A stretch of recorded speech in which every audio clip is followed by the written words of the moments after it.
Hello and welcome to Diego St. Palace. Hello, welcome to Diego St. Palace. Watching the this is a watch along for the Crystal Palace women at Selhurst Park.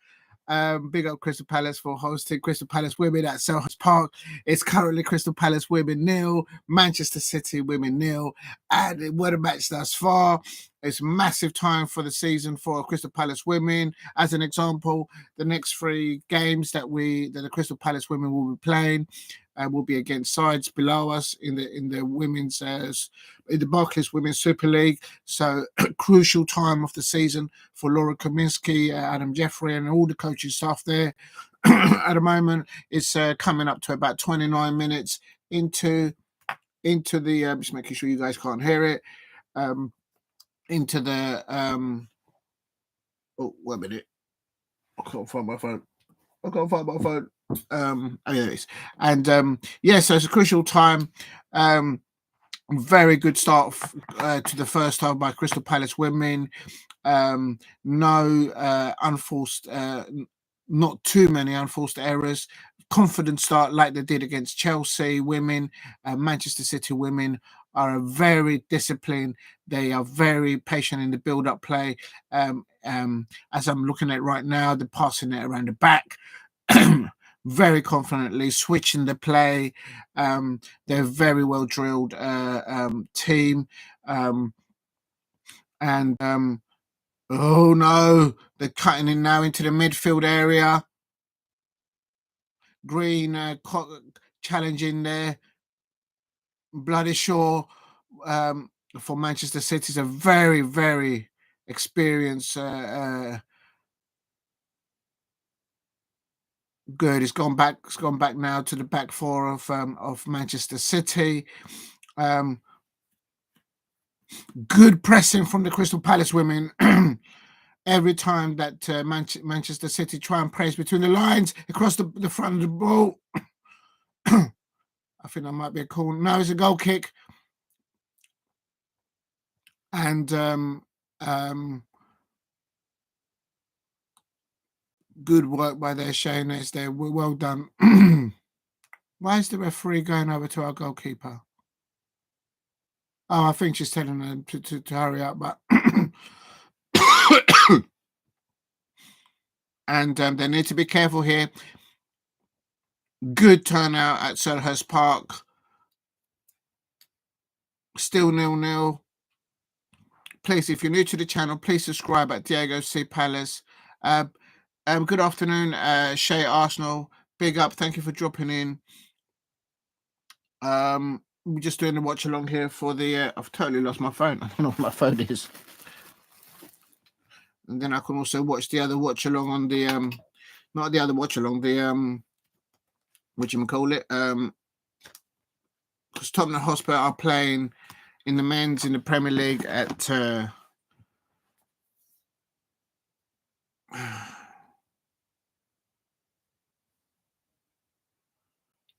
spare me. Why do I do this? So I need to do just a little bit late on everything here. Just bear with me.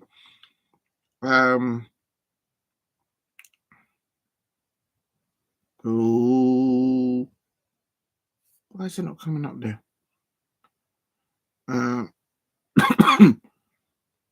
Yeah, it is now. All right, fair enough. Let me just plug that in because the phone is dying. So I can see that the Tottenham Hotspur also there on that side. If you're new to the channel, please subscribe at Diego C. Palace. I am trying to get to 2,000 subscribers. As you can see, I'm doing a watch along for the Crystal Palace women and the what happened there? And the Crystal Palace goalkeeper is down a little bit injured. I hope she's all right. Just increase the size of this so I can see a bit better. How do I do this? And it gives an opportunity when the players, the physios are looking at the. Let's have a look at this. Oh, Manchester City there on the right-hand side there. So, still 0-0 here at Selhurst Park. It's Crystal Palace women 0, Manchester City women 0. Just bear with me. I'm just trying to get everything up and running, all the games, so I can see and commentate on.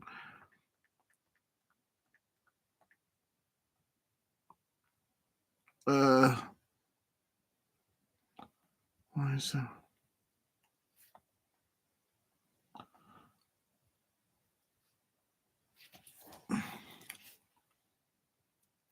For on the side of Manchester City women, this is a very crucial match for them because obviously Chelsea women will be playing later on tonight, and it's it. Yeah, the players are just being talked to by the coaching staff and managers right now. It's still 0-0 because there's been some there's been some. They're looking at the. They're getting another ball. No, they're not. There we go. Manchester City women starting to play the play again. Oh yeah, actually, I haven't got the. Excuse me.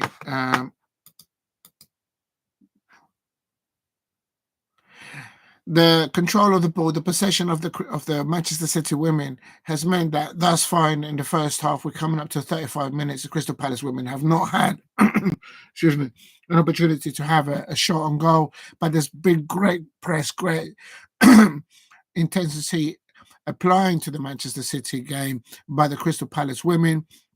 Every time the ball gets switched from one side of the pitch to the other, if the Manchester City women players try to come in the midfield area, like they see there, two Crystal Palace women go there on the attack to close them down. They go in the wing, goalkeeper saving.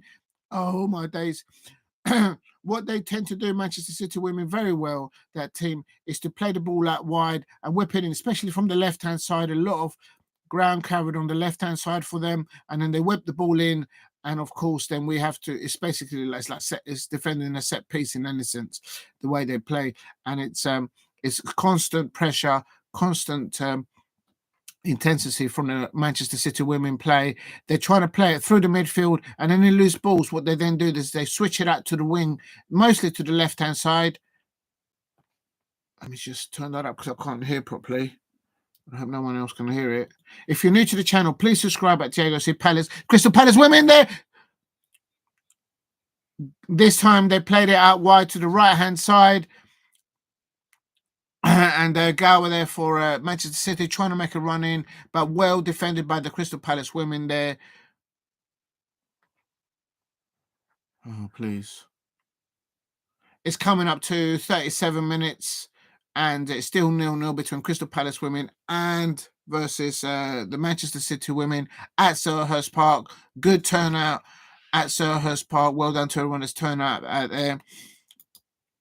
What am I doing here? So how do I do this? I can't see it. Oh, here we go.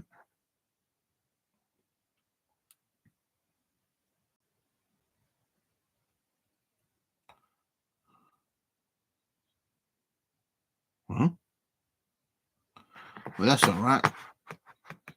Oh, just offside for Crystal Palace women. Nearly. Oh, here we are. I'm in the wrong. And also, just to update, earlier on today, it was Manchester United women won, Arsenal women won. At the moment, Brighton Hove and Albion women won, Leicester City women 0, Crystal Palace here at Selhurst Park. Well, I should not say here, I should say there at Selhurst Park.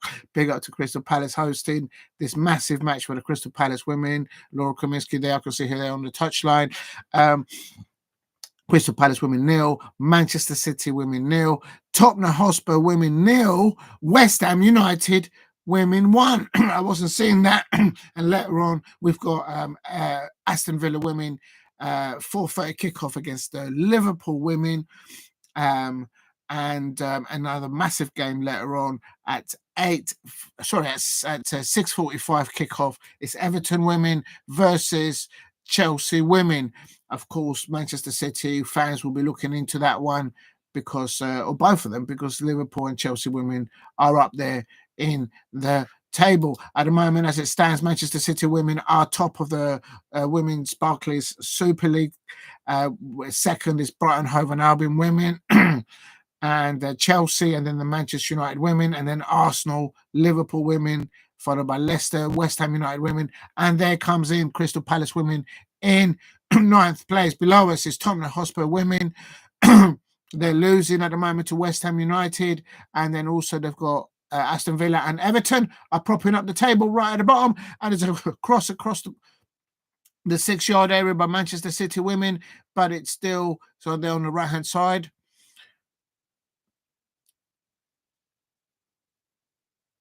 Playing it in. Tuna onto Park. Oh no! We've just conceded. Park. Jess Park. Top left-hand corner. Oh, unlucky. Unlucky Crystal Palace women. They were defending well. It's just one of those. It's gone right over the goalkeeper. It's gone on the right-hand side wing. It's like in slow motion. Jess Park just picked her spot. Top right-hand corner.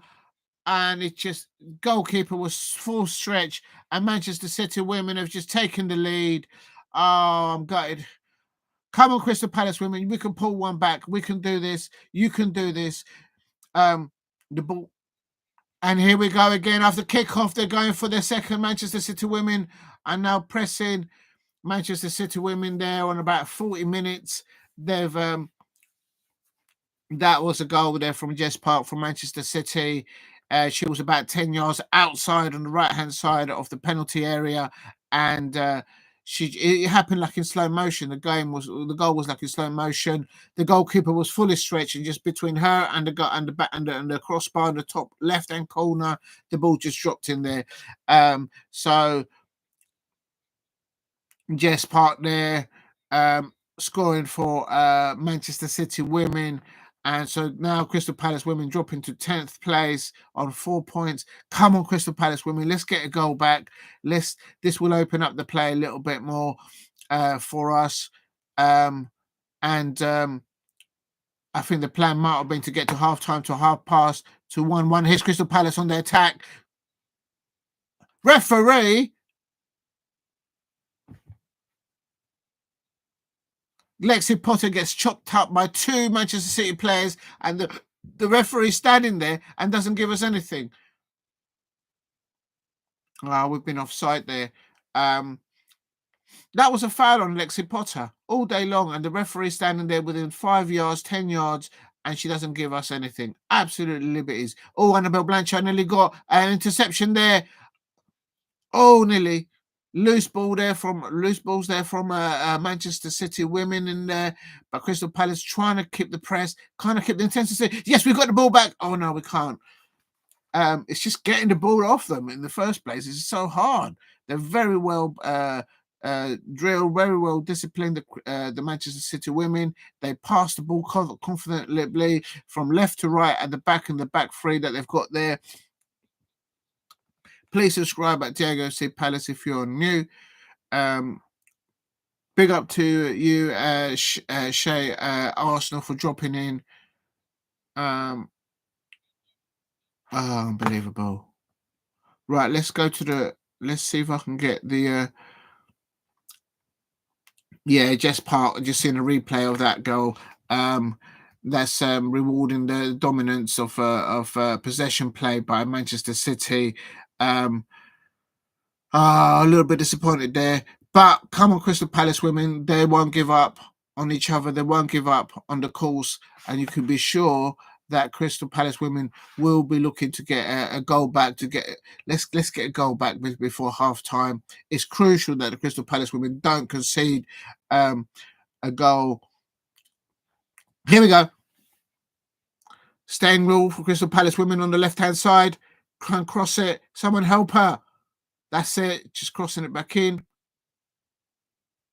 Crossing it infield. No.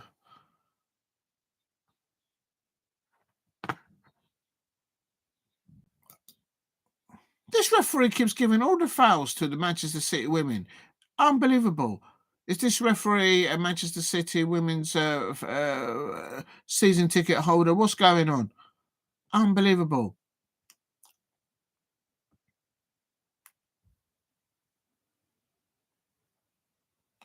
Trying to get the lineup so I can put them on there for everyone to see. But if you're new to the channel, please subscribe at Diego C Palace. If you're new, doing a watch along for Crystal Palace women versus Manchester City women, it's Crystal Palace women 0, Manchester City women 1.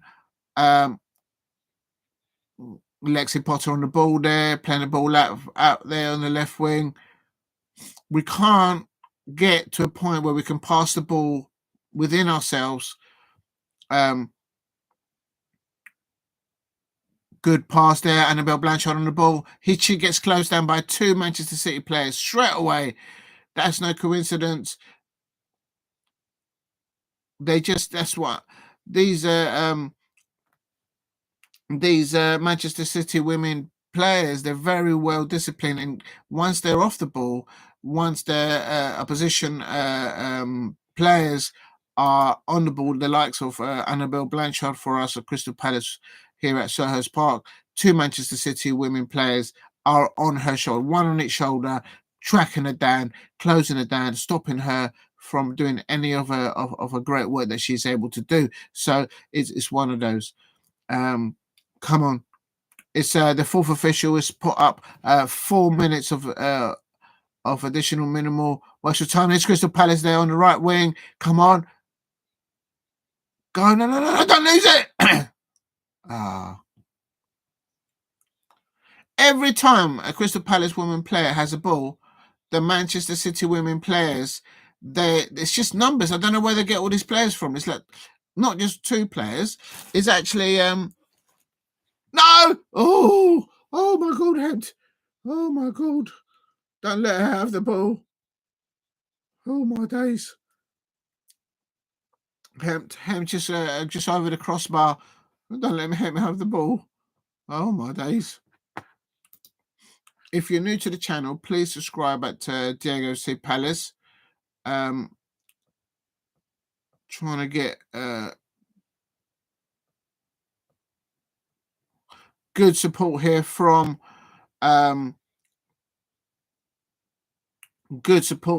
their home crowd, supporting the Crystal Palace women. I can hear them at Selhurst Park. Big up to the Crystal Palace fans, giving encouragement to the Crystal Palace women. We're 1-0 down here at Selhurst Park. Not here, but over there at Selhurst Park, I should say. And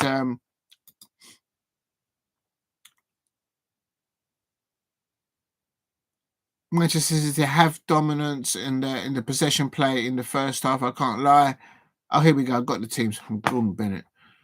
I got there in the end. I'm just gonna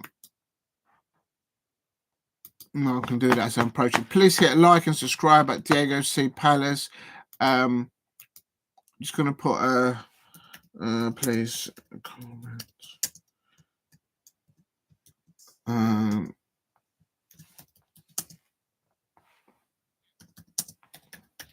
Don't give it to him, please.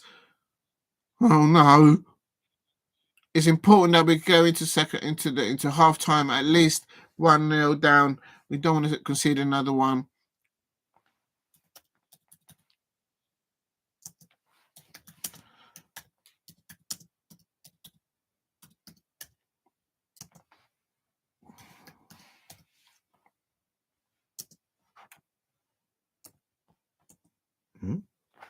Well, that's not working.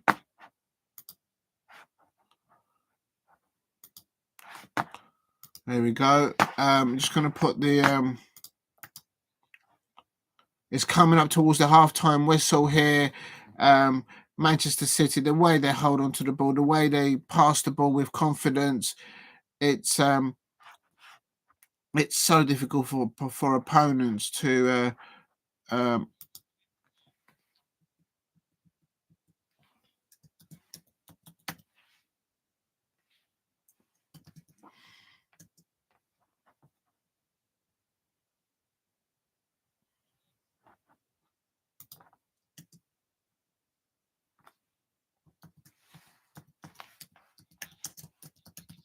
Oh no, nearly.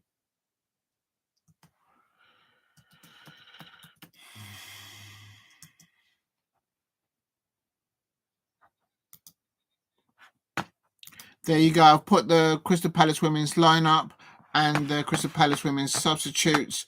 I would bring Molly May Sharp on. She adds always intensity and approach.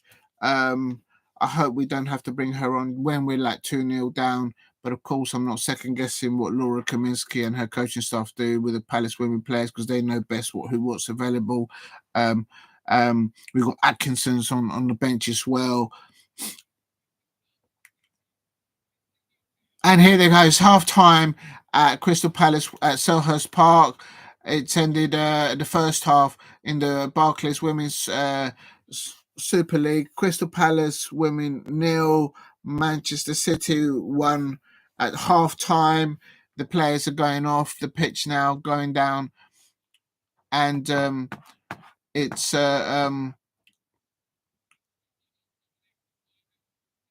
we very early stages in the match. We did do a few mistakes, and the Crystal Palace women recovered well defensive wise. They had a penalty shout, but the way Manchester City women players they whip it in from the left hand side and they put numbers in the box. They've got tall, big, strong women players there, and it's difficult to defend against them. But very well done, Crystal Palace women. But we were able to see out the attacking play from them, and oh yeah, just watching a little bit of the highlights here, and as I say here on the left hand side for Manchester City women, they played wide and then they whipped the ball in quickly to cause all sorts of troubles for their opponents. In this sense, of course, is the Crystal Palace women at Selhurst Park, and goalkeeper has seen a lot of the ball. They're very, and this is it, Jess Park. She's about 5-10 yards outside the penalty area on the right hand side. She had time to receive the ball, get one touch, lay the ball, look down, boom. The moment that ball was hit, it was arching on its way back into the back of the goal.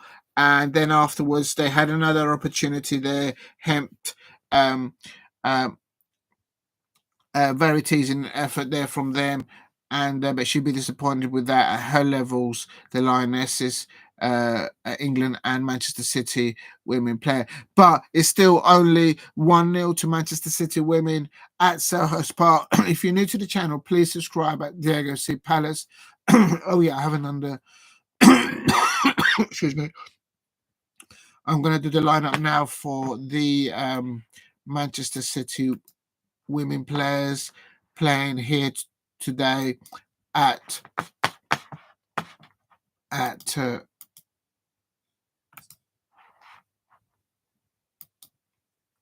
there we go.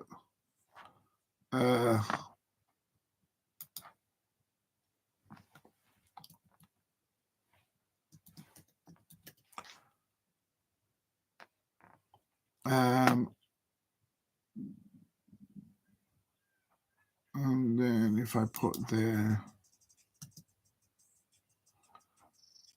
let me put City, and that will give me to the minimum. If you're new to the channel, please subscribe at Diego C Palace. Oh, how do I do this now? Oh, you won't do it. It won't let me do it. I never know what to press here. There, I've just put on the live chat the Crystal Palace women starting lineup and the Manchester City women lineup as well, including the substitutions for anyone who wants to look. If you're new to the channel, please subscribe at Diego C Palace. Drop a like if you can. Share it. Actually, talking about sharing it. Excuse me. How do I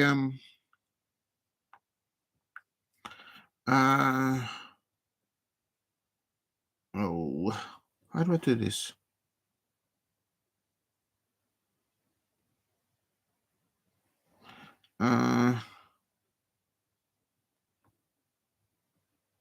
I don't know how to do this. Wait a minute. How do you share it? Does it like that? No, that's not going to work.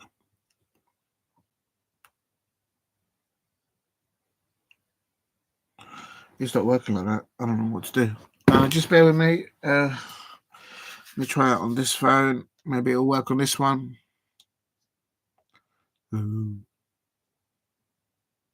Jesus Christ. There's hardly any.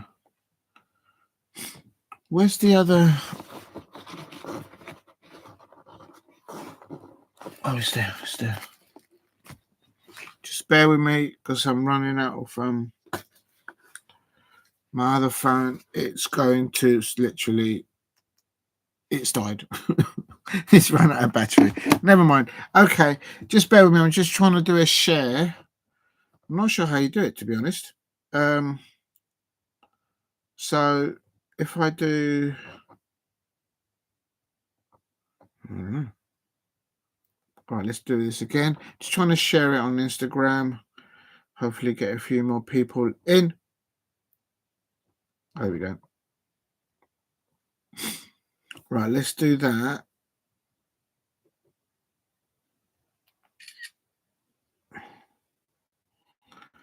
Right, if I do that and then go to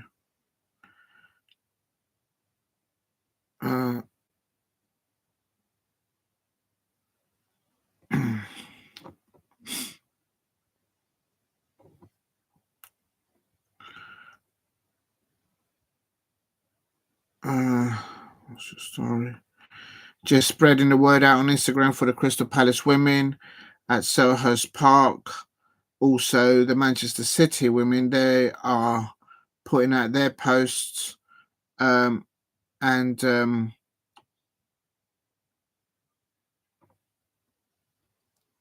just put one for them as well. Not that they need the word spread it out for Crystal Palace women, and sharing this one as well. And then last of all, I'm going to do a post. If you're new to the channel, please subscribe at Diego C. Palace. I hope you guys can't hear that. I'm just going to put how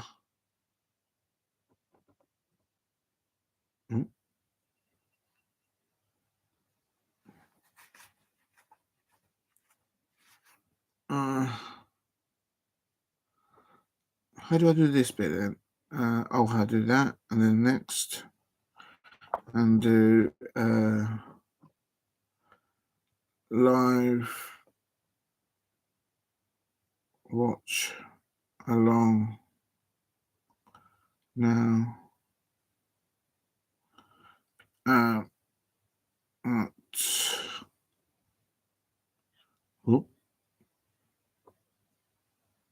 CP.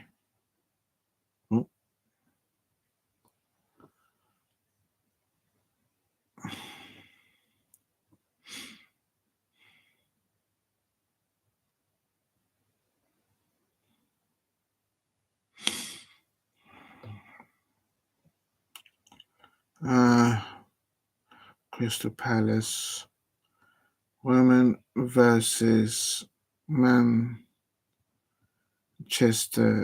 City women.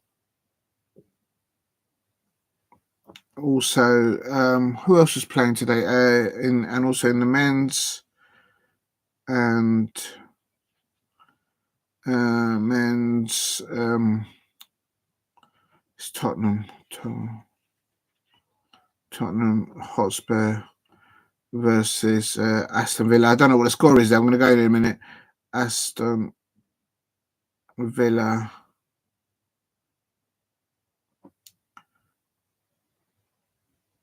and I better put here men's, otherwise people get confused.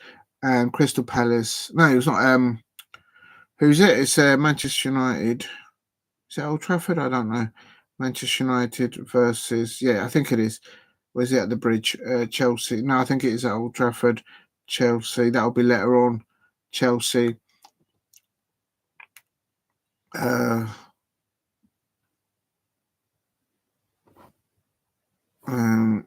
are the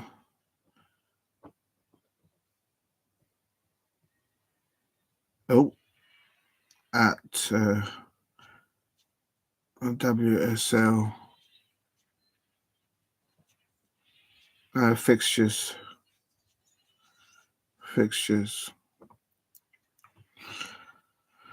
Okay, so that's done. What else do I do? Oh no, this is a reel. I didn't want to do a reel. Oh my days, I messed this up. If you're new to the chat, hello there, hello everyone. Thank you very much for dropping in. Nini, it's nice. Thank you for dropping in. I've just put the Crystal Palace women's line up there and the Manchester City women's line up there. If you want to have a look at that, just kind of sharing it at the moment on Instagram, but I'm having a bit of a nightmare because I've done it in the wrong way. So how do I do this now? Select all, copy. Right.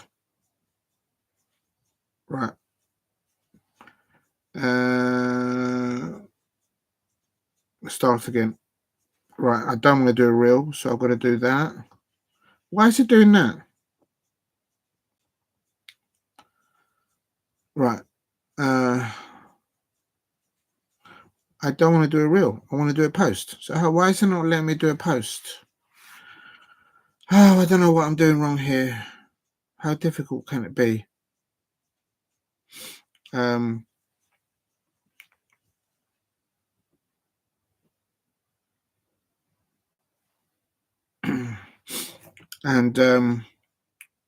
right, what am I doing wrong here?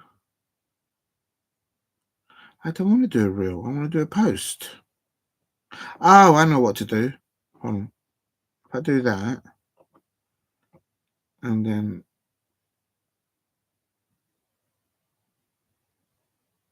no.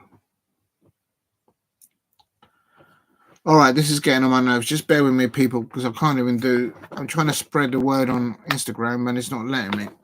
So just bear with me, please. It's kind of very annoying. Right, what am I doing wrong here? I should be allowed. I don't want to do a reel.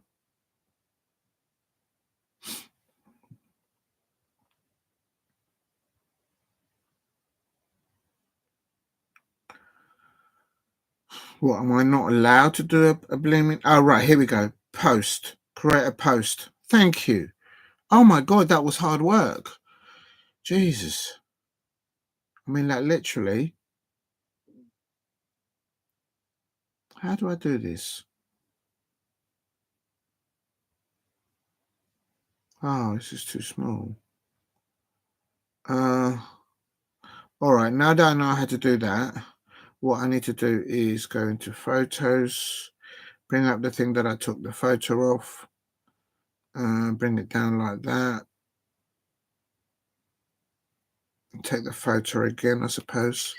Just bear with me, I'm just trying to share the live stream on, I can't remember how to do it. So there it is. Right, so back to Instagram, I go there. No, that's wrong. I've got to go there, and then I've got to do a post. Is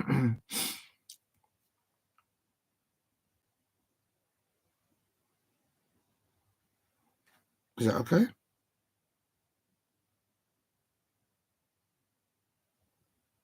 I think that's okay.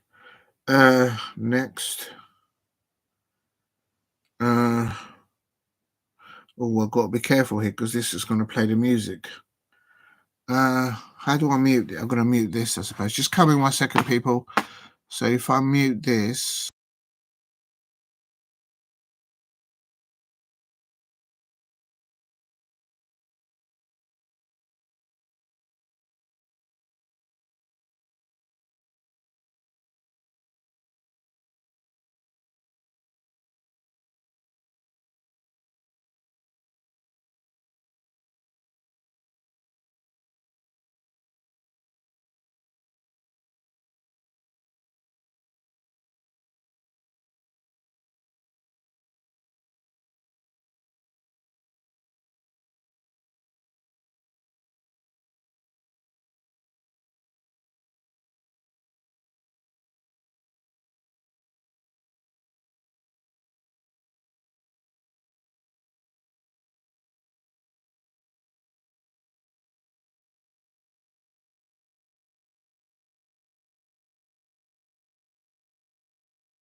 Welcome to Diego C. Palace. The second half is about to start. We've had a half-time substitution here.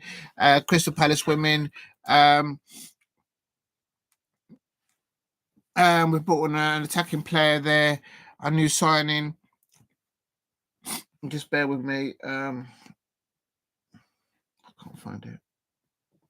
Oh, that'll do. Just bear with me.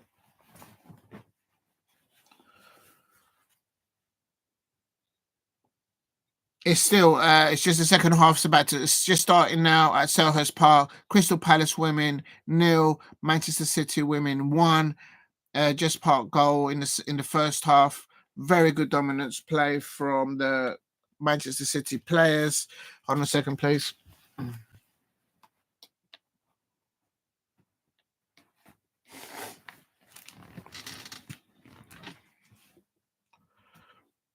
It's a tricky situation for Laura Kaminsky and her coaching staff because whilst they want to get him back into the match level, it will mean that we'll be leaving ourselves a bit more exposed defensively. And that's the worry because Manchester City are very, very disciplined, very confident in the build-up play. Manchester City women players, as I mentioned in the first half. Oh, 1 minute. Where's it gone? I've just shared it. So hopefully that's gone out. And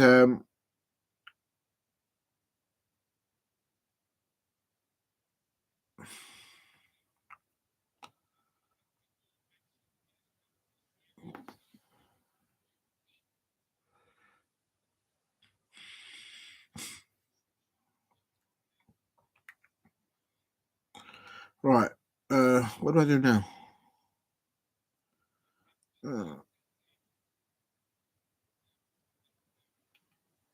Right, here we go.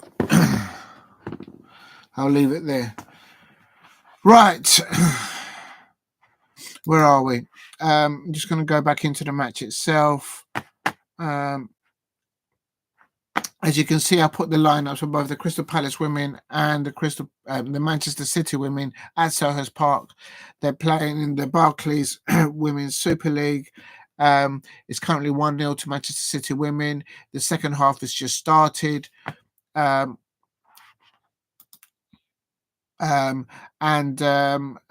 we've done is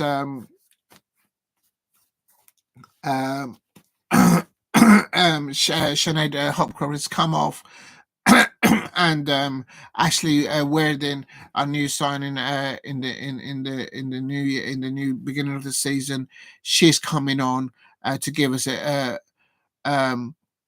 bit more options up top. But the problem with that is that we will be a bit more open defensively, I would say, to Manchester City's build-up play, very confident play. They're very confident switching the ball left to right. And then what they tend to do is they're doing now, trying to play through the angles and get Alexi Potter. Oh, unlucky. When we get the ball, we need to try and pass it, and there we go, Manchester City on the right-hand side there. Oh, no! Oh, what a stop. Oh, what a stop. Oh, Shane. Oh, what a stop. That's just kept us in the game. This is another example. Manchester City women playing it on the right-hand side. Whips it in. Free header in the middle. And then she hits it into the corner and an instant stop there. Oh, my days. Oh, my days. Oh my days. What a save by Janice. Well done, Janice. Instant stop there. That's kept us in the match there. It's Crystal Palace women still 0. Manchester City women 1 at Selhurst Park. They seem to build up their play and attacking play, Manchester City women, in slow motion, and then boom, they hit you with an opportunity on shot on target. And it's just very hurtful as a Crystal Palace fan watching it. But Crystal Palace women, they're not giving up. They're closing down on the pitch. They're now switching all the attacking play on the right-hand side, whilst in the first half, the Manchester City women were doing everything down the left-hand side. So I don't know if that's programmed. No, Greenwood there. Don't let Greenwood have the ball, please. Oh, my days. Oh, no! No! It's a second goal. Oh, unlucky. Oh, they're so well disciplined, these Manchester City women players. I tell you, don't let Greenwood have the ball. Oh, Manchester City women have just scored a second goal.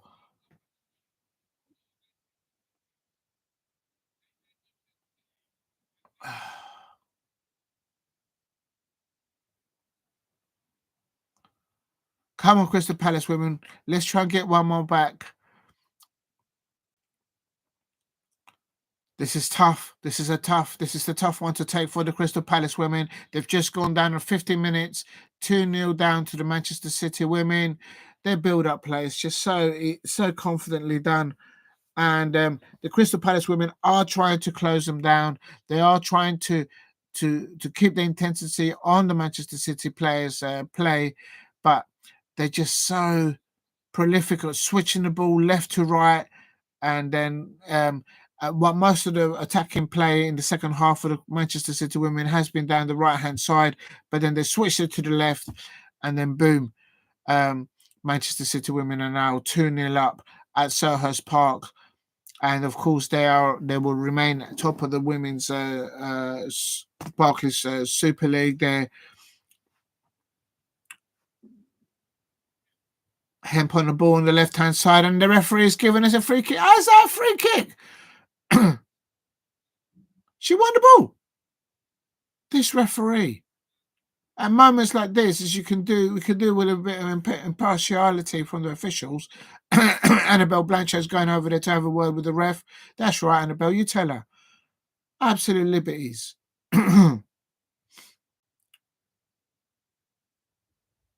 Good support from the Crystal Palace fans. They're still supporting, but here's a free kick here on the left-hand side. Actually, I'm going to just bear with me. I'm going to watch this free kick and then I'll...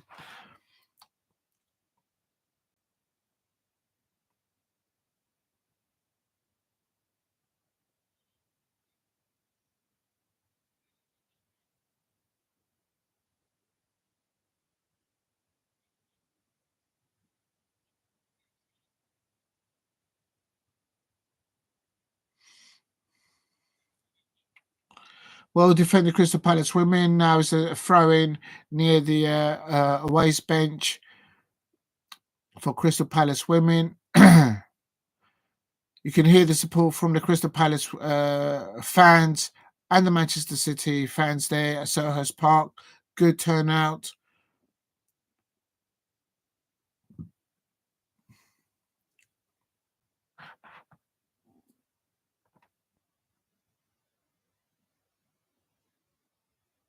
There's banter going on between the Manchester City women's fans and the Crystal Palace home crowd at Selhurst Park.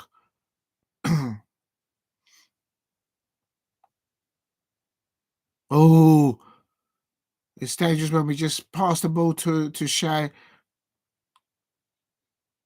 The moment our players get the hold of the ball, the Manchester City women players are just 2-on-1. It's relentless the way they do things. We've got a ball.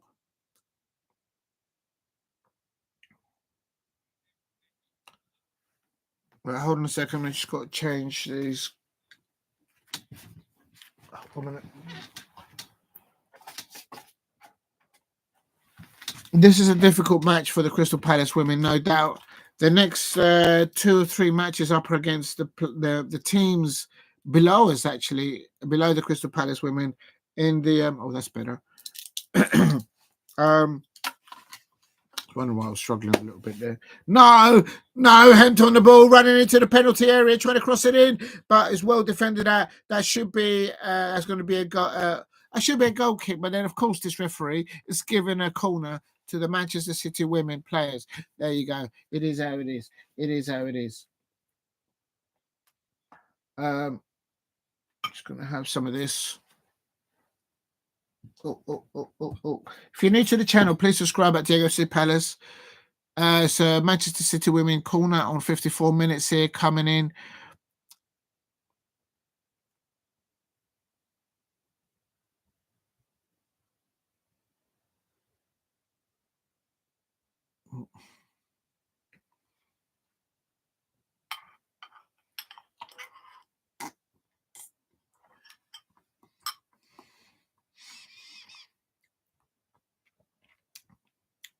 Come on, Palace. It's 2-0. It's 2-0. We just got to get a goal back. Get a goal back, but at the moment we just can't get hold of the ball and to ask some questions of them. That'll probably come in the last 10 minutes or the 5 minutes of this game. I know it will. With Crystal Palace women, they never give up on the course. They never give up on each other. It's the way Laura Kaminsky. No! Oh my days! Across the face of the goal. That should have been, that could have been the Manchester City 3-0, but it's not. It's still Manchester City women 2.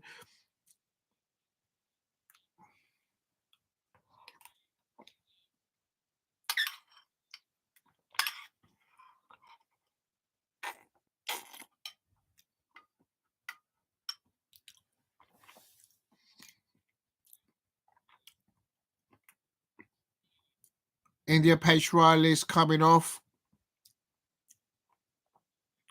And Larkin has come on. Come on, Abby Larkin, come on. Be careful passing the ball at the back. Oh my days. Even our goalkeeper gets pressed really hard when they have the ball. No, don't give it to him. Oh my days. That's it. Now come on, Palace women. Get the ball. That's it. Just pass it a little bit. Good ball. Good ball. That's a ball. Here we go. Here we go. Get out, goal. Oh, good attacking play by the Crystal Palace women crossing their cross goal. Oh, unlucky. Well seen out there by the Manchester City women players. Stangwell got onto a nearly one-on-one there with the Manchester City keeper, but she was seen out to the left-hand side. Much better from Crystal Palace women. It goes to show that the Crystal Palace women can get at the Manchester City players, and we can get them on a brawl. Great brawl.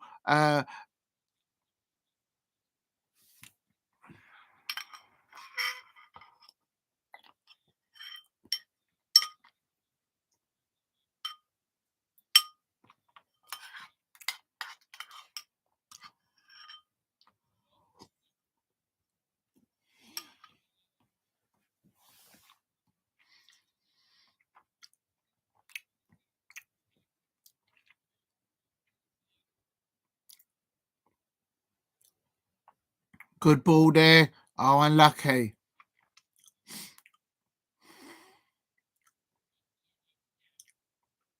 We can catch them on a little bit on the break, but we need a good delivery of a football, a good ball. That's offside. Surely, Lino. There you go. A Manchester City player offside. Lino taking forever to realise it. I saw it well before she put her flag up. Double substitution here coming on. Oh my God. Lauren Hemp is coming off for Manchester City. And look who they're bringing on. Oh my days. And then they bring on the Lionesses, Chloe Kelly. Oh my days. The squad in depth that Manchester City women have is it's absolutely ridiculous. And Greenwood has come off, and Pryor is coming on for Manchester City as well. Double substitution. They take off a Lionesses player, and then they bring on another one.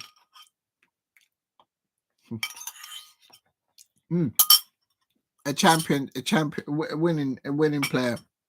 Oh my days. Come on, Crystal Palace women, you can do this. Let's get one goal back. If you're new to the channel, please subscribe at Diego Say Palace. And Chloe Kelly on the ball. Don't let her have the ball. Oh, good save there. Don't let Chloe Kelly have the ball. Oh my days, please.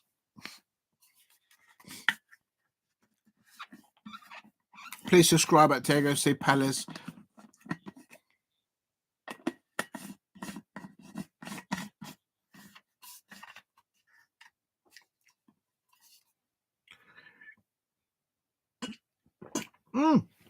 Crystal Palace women on the attack here on the left-hand side. Woodham there on the ball. Potter. Go on. Alexia Potter back on the ball. Don't lose it. That's it. Well done. I love the way that she looks around, finds a pass. What a pass. Whipped in at the back post. Goalkeeper stretching. Annabelle Blanchard. Oh, it's just gone over. Annabelle Blanchard. That's what we need to do. Come on, Crystal Palace women. You can do this. Let's get a goal back. Great work by the Crystal Palace women from the left-hand side, switching the play on the right-hand side. Annabelle Blanchard getting the ball, bringing it down, and then the goalkeeper was in no man's land. Come on, Crystal Palace women, we can do this. Let's get one goal back here and make it make them really work for this. This is the difference. The Manchester City women players are playing the ball out from the back, and although we are applying a little press, in comparison, when the Crystal Palace women play the ball up from the back, there's like a player on the Crystal Palace goalkeeper marking her already, and wherever she passes it, wherever the ball lands, there's two Manchester City players. They're receiving the ball versus one Crystal Palace women player. It's the intensity of off the ball movement by Manchester City. But here we are, Crystal Palace women pressing. Come on, Lexi Potter there. Oh, she nearly got hold of it, but she has forced a mistake. Oh, unlucky. That's it. Oh, unlucky. That's it. Good interception there. Annabelle Blanchard there with the ball. We're not getting the time on the ball like the Crystal Palace women had the opportunity against the Liverpool women, where they got a 1-1 draw before the international break. Please subscribe at Diego C. Palace if you are new.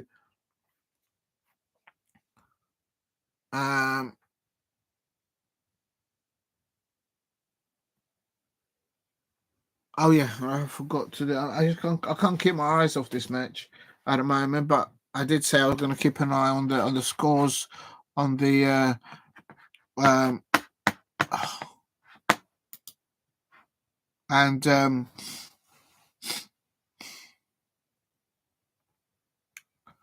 so I'm going to go back to. So how do I do this? So if I leave that one there, so I don't even know which one I'm on here. Is it that one? No, is it that one? Oh, I am on that one. All right, okay. So how do I get another one then? Oh no, that's just that one. Okay, so now if I do football fixtures, right? Oh my days! Tottenham Hotspur 1, Aston Villa men's 1 in the Premier League. 68 minutes. I did say that I was going to cover a little bit of that. Do apologise. I hadn't even put the score sheet up for that, but I've just been so busy here with the Crystal Palace women. They're 2-0 down at Selhurst Park in the Barclays Women's Super League.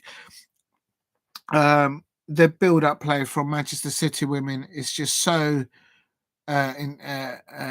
so confident, and getting the ball off them is a hard task in itself.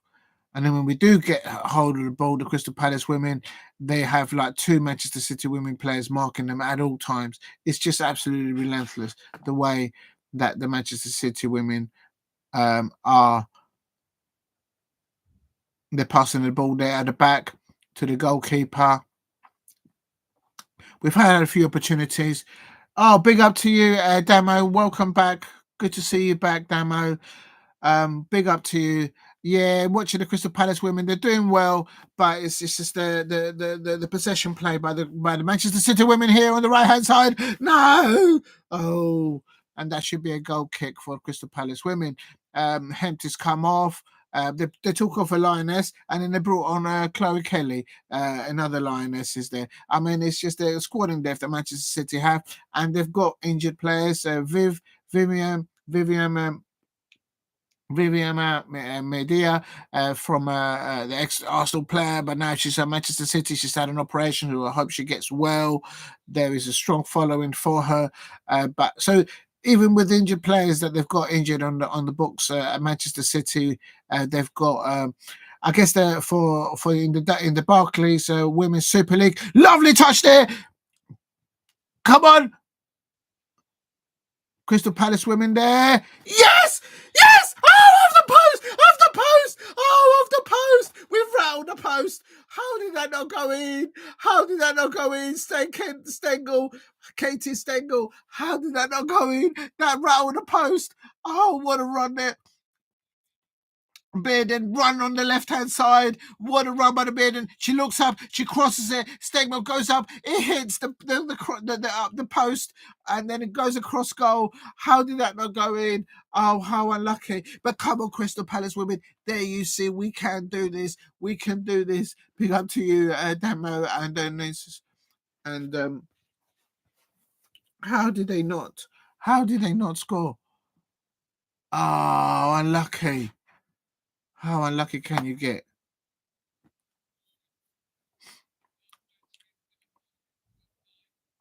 Stenger, who scored against the Liverpool women, of course. Unbelievable. How did we not? Oh, if they would have scored that, that would have been lovely. That would have given us a bit more.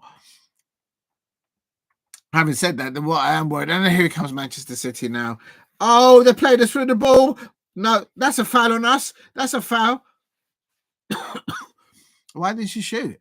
That's mad. She did a shoulder on a defensive player rather than taking a shot. We survived that one.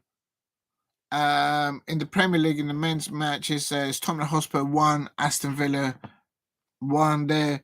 It's coming up to about 70 minutes there. If you're new to the channel, please subscribe at Diego C. Palace. Oh, no. Right, let me go to... So how do I do this? Football. And then I go there.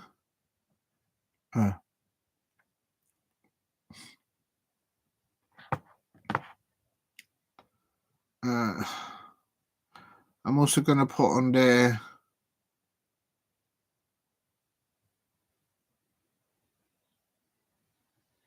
No! Don't let her have the ball. Oh my God, Manchester City here on the prowl. Oh, how did she not get a goal? Oh, Manchester City could have.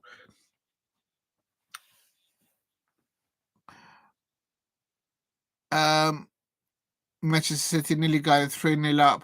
The way they passed the ball into spaces. Oh, what a goal. Oh my God, this is target practice for them. Oh, this is hard for the Crystal Palace women to take, no doubt. But the weather in the storm here is still Crystal Palace women 0, Manchester City women 2.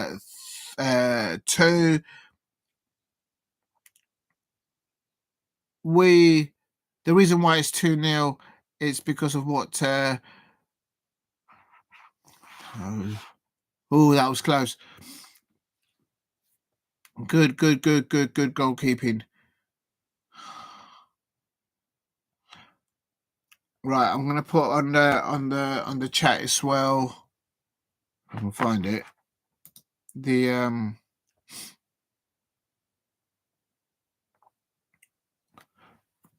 come on, Crystal Palace. Oh, nearly. We've had a few opportunities on the Manchester City goal. We've hit the woodwork. Stengel, who scored for us against Liverpool before the international break, just nearly getting there. I would love for Elise Hughes to be on the pitch, but she's recovering. Big up to Elise Hughes. Hope she's recovering well.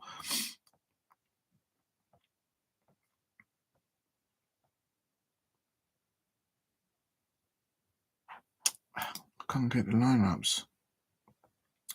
If you're new to the channel, please subscribe at Diego C. Palace.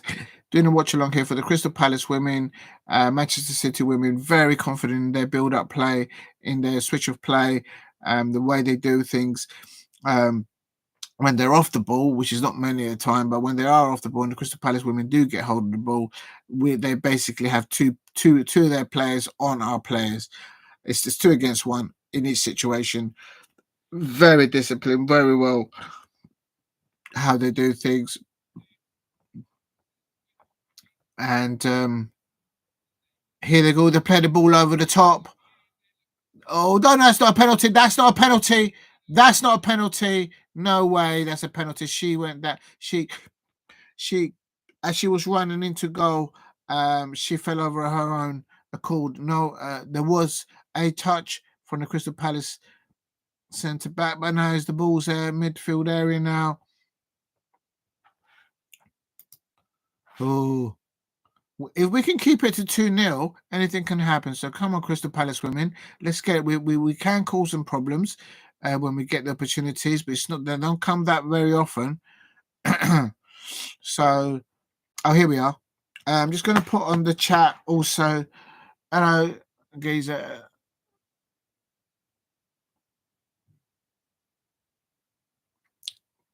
Big up to you there, Damo, for dropping in. Yep. These players they're doing all right. 2-0 down. The Crystal Palace women at Selhurst Park. This is not an easy fixture. In all honesty, no one expected us to beat Manchester City today. But if anything, it shows the Crystal Palace women playing up against this type of squad in depth of players. No, don't let her turn with the ball, Manchester City women. Oh, sure. Oh, no, Alexander Pop, good closing down. Annabelle Blanchard there in the walls. Well done to her. And preventing the Manchester City from scoring.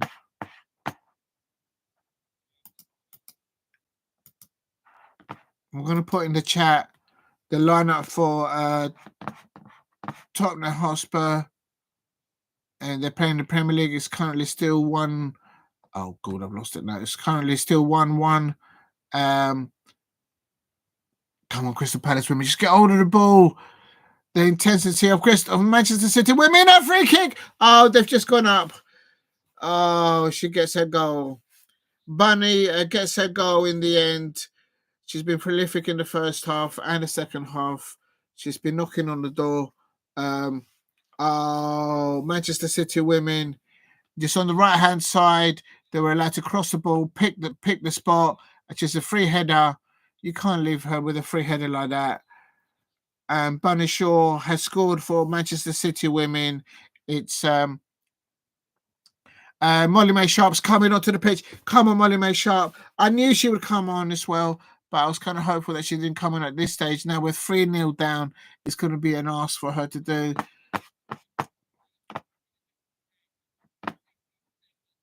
Had Kenzie Stengel scored that opportunity earlier on, it would have opened up. But having said that, oh my God, Joe Rose coming on. There's so many. The squad in there for Manchester City women players is actually it's madness, absolute madness.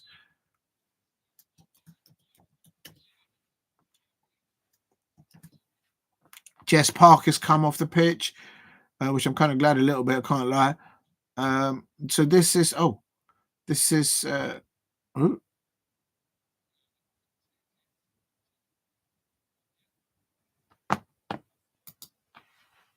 my God. Molly May Sharp's come on. I love for Molly May Sharp to get a goal. She can. She knows her intensity, her work rate is absolutely profound.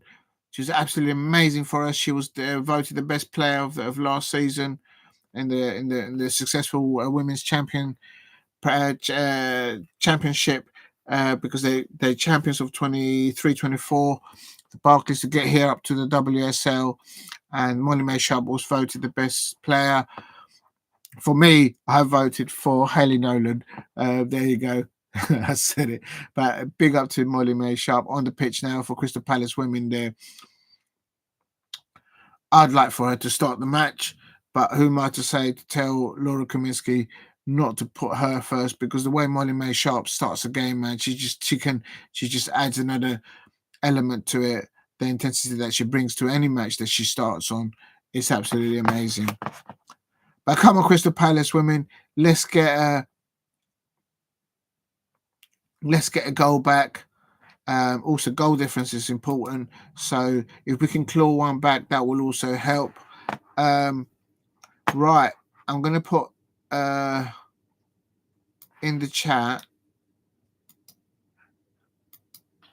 the what's happened to my oh no, that's not a good side.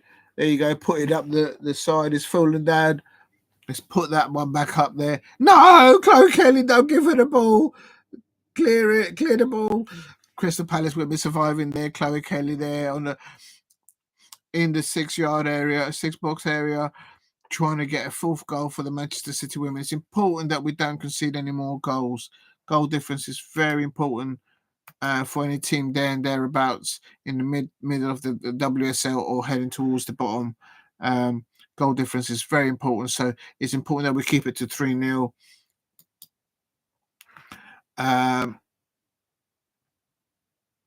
Tottenham. I'm going to put here men's.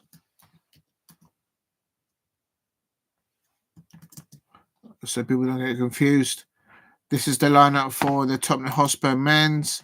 And I'm going to put up the Aston Villa one up as well. And their substitutes as well. I'll give you the scoreline there in a minute. I'm just kind of multitasking here. There's an injury down. Annabelle Blanchard is down. I hope she's all right. We cannot have her injured no more. The physios are coming on to have a look at Annabelle Blanchard. Annabelle Blanchard's receiving treatment there. I hope she's all right. And you can see on the touchline, Laura Kaminsky.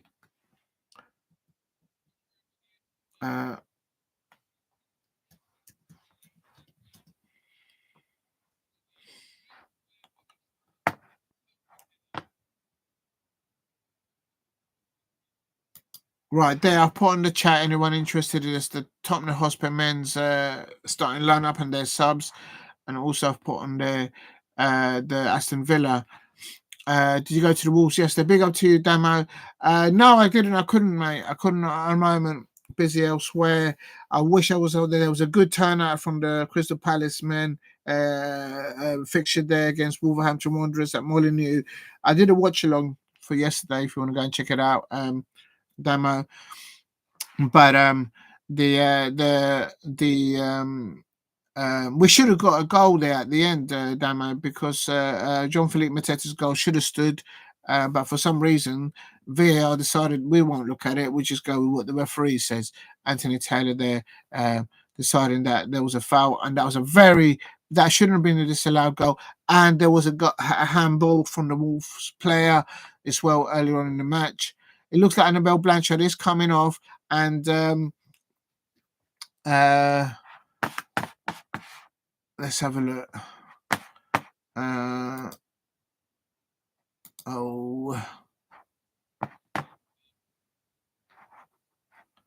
What's going on here? Right, here we go. And I don't think Annabelle Blanchard is coming off. I think it's a right leg. I hope it's not too serious. Izzy Atkinson is coming on. The Republic of Ireland International's coming on for us.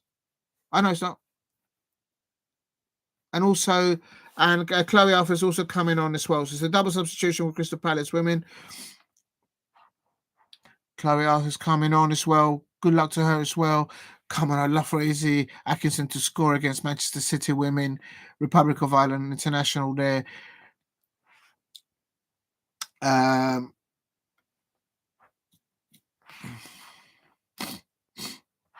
So now I hope it's not a serious injury for Annabelle Blanchard. We need her for the next 2 to 3 matches. We're going to be the Crystal Palace women are going to be facing the teams below us in the WSL. as it stands right now, Crystal Palace women are in 9th place. West Ham United women are below us. Aston Villa women are in 11th, and Everton women are in 12th. But Aston Villa women and Everton women have still got a game to play, a match to play. Bunny Shaw, don't give her the ball. Chloe Kelly on the ball now. Oh my days, that combination is giving me a headache. No! To go there on the right hand side. And Chloe Kelly trying to get a corner. No.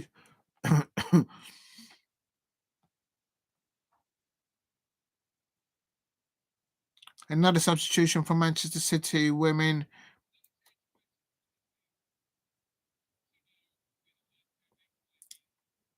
Chino is coming off for Manchester City.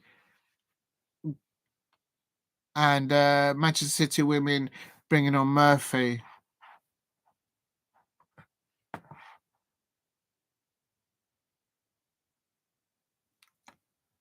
Unbelievable.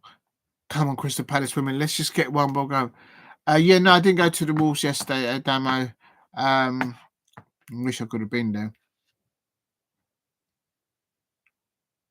Still good support there from the still about 10 minutes to play here at the Selhurst Park, where Crystal Palace women it's 0, Manchester City women 3. Bunny Shaw, don't give her the ball. Oh my day, that's gonna just run out of play.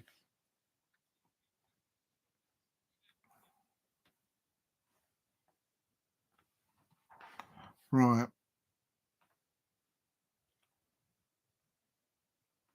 Right, I'm going to quickly just go back to the... I don't know where to go for this one. So I've got it there. No, it's not that one. All right. So where's the other one gone? Oh, it's here. So then if I move...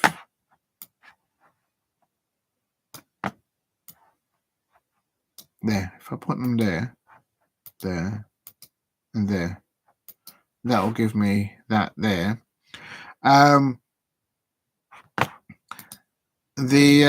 my days, Tottenham Hotspur fans, they have now their Tottenham Hotspur, they are winning 3-1. Solanke has scored in the space of 5 minutes. He scored twice. Oh my days, absolute scenes there. Tottenham Hotspur, I had, if you look at my watch along, not yesterday, the day before, I had predicted a Tottenham Hotspur win, and Tottenham Hotspur men in the Premier League are winning 3-1 against Aston Villa men 1. I think Unai Emery is concentrating on the Champions League, no doubt. I have a little bit of a cheese I've got here. Please subscribe at Diego C. Palace. Solanke for Tottenham Hotspur men scored on 75 minutes and 79 minutes. So, I'm not sure what that does to that table there. Let's have a look. Tottenham Hotspur moving up to 7th place by that. Arsenal surviving in 4th because Villa are dropping points. And later on, of course, it's Manchester United men's versus Chelsea. If Chelsea win that, they will go into 4th place. For me, in this match at Selhurst Park between Crystal Palace women versus Manchester City women, we haven't had to fear the intensity that we felt against like the likes of Chelsea with that scoreline,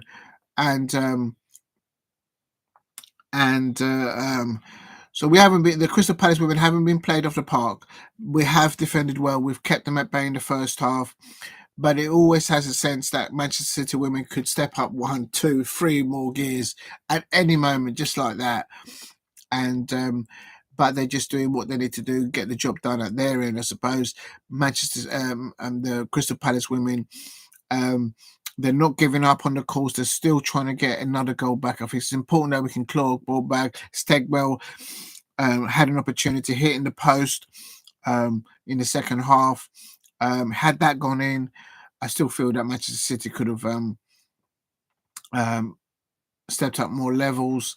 But it's a good match for the Crystal Palace women in the sense that they'll see now they've played now against Chelsea women. They're playing against Manchester City women, the top two teams in the Barclays Women's Super League, and it will show the whole squad in depth that Laura Kaminsky has available to her. They will all be able to see that. They will learn from that. They will work on that. They don't give up on each other. The Crystal Palace women's squad don't give up on each other. I can tell you that much. I saw that with my own eyes, and it's very important that they keep focusing on the.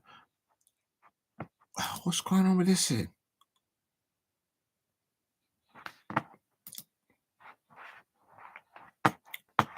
Oh, hello. Izzy Atkinson. Oh, nearly. Just take your time. Take your time. Go into the area. Izzy Atkinson there. Kind of rush that opportunity. We can get them. We can. They were playing such a high line, Manchester City. There. Izzy Atkinson got in. Oh, look, she could have cut the ball in. She's much better than that. She'll be disappointed with that, but much better from Crystal Palace women. Even if you know you're not going to get it on target, just run in at the keeper, run into them, and call spaces, and then cut back and lay the ball off. Here we go, Lexi Potter.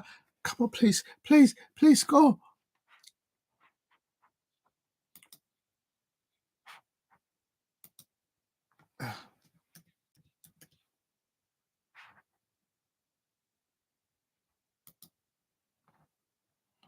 Oh, I can't see it. All right, whatever.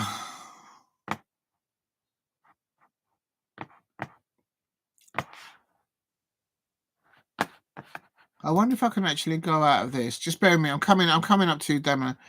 It's just I'm trying to bring up the next game, and he's not doing it. Is it that one? Okay, right. So I can do that and then go there. How do I do this? And then go there, and then go there. Right. Here we go. Molly May Sharp. Oh, unlucky Molly May Sharp. That's so unlucky. Come on, Crystal Palace women. Let's get another goal. Let's get a goal back. Come on. Molly May Sharp. I told you about Molly May Sharp. The intensity, Izzy Atkinson. They're closing down the Manchester City women players at the back. And I told you the last 5 or 10 minutes, we'll see a bit more of us in a sense of trying to get something back. Right. You did ask the Crystal Palace women. They've got Everton home fixture next, which I think is next weekend. Then the weekend after that, they've got Aston Villa women away, and also in the FA Cup we've also got the Charlton women this month. So next up is the Everton women, and Everton women are at the bottom of the WSL, and also Aston Villa. They did beat us earlier on in the season, so it's time that we go up there and get a result there. So,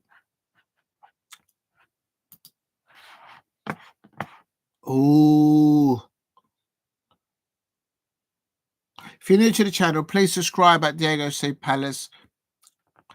Doing a coverage here from the fixture at Selhurst Park. Crystal Palace women 0, Manchester City women 3. I'm glad that this is still at 3-0 in the sense that it's not gone madness. Goal difference is very important to us, and good workout from the Crystal Palace women. I've said it before. Now that the Crystal Palace women have played up against Manchester City women's team, they've played against the likes of Chelsea women's team in the WSL. Oh, it should give the squad in depth of the Crystal Palace women, Laura Kaminsky, her coaching staff, a good extra adrenaline to say, right, let's get there, let's work even harder at the task on hand. And as I said before, the Crystal Palace women do not give up on each other. They don't give up on their manager, and they're showing that on the pitch. The fourth officials just announced 4 minutes of a minimum of extra time, and I'll just love it for Crystal Palace women to score a goal here tonight at Selhurst Park. Not only because he'll do well for the goal difference, but Molly May Sharp there just a few minutes ago coming close. And we have hit the post as well in the second half, I can't lie. So good. Oh, lucky she couldn't hold the ball up there.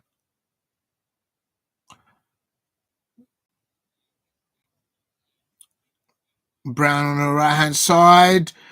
No. Oh, here comes a shot from outside the area. This is where if we can just get a ball up top. Oh, Alexa just couldn't get hold of it.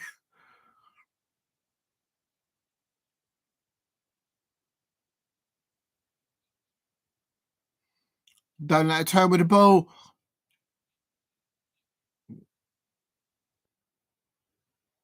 Oh, unlucky. Crystal Palace women throw in there.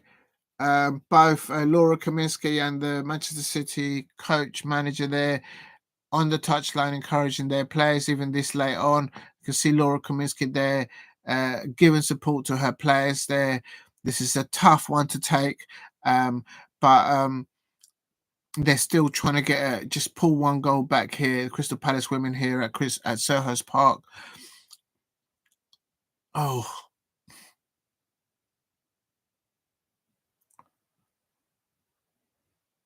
very well organised, the Manchester City women, in the way they switched the play from left to right, very confident on the ball throughout the match. They haven't really, well, we haven't been outplayed in all areas, in my opinion.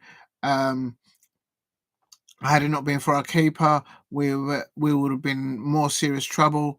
Referee, that's a foul, isn't it? Thank you. Why you take so long to blow the whistle, ref? Unbelievable.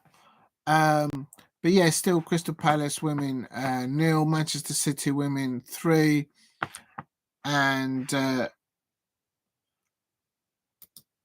in the other fixtures,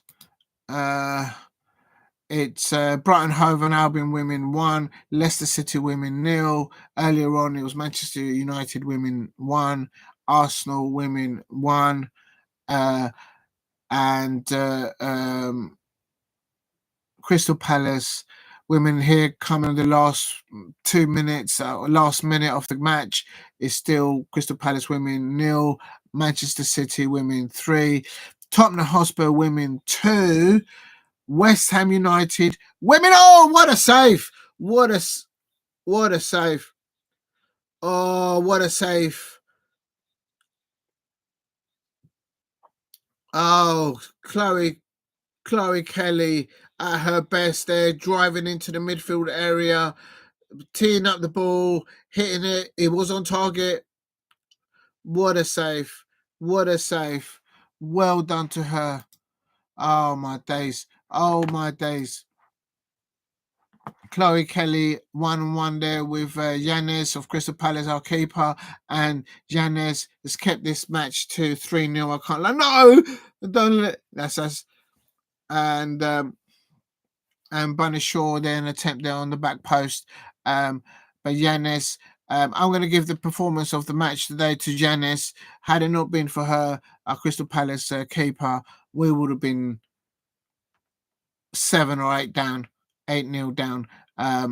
And so she's getting the performance. The match ended. It's ended. Manchester. It's ended. Crystal Palace women. Laura Kaminsky there, giving a handshake to Gareth Taylor, of course, the Manchester City women's manager, and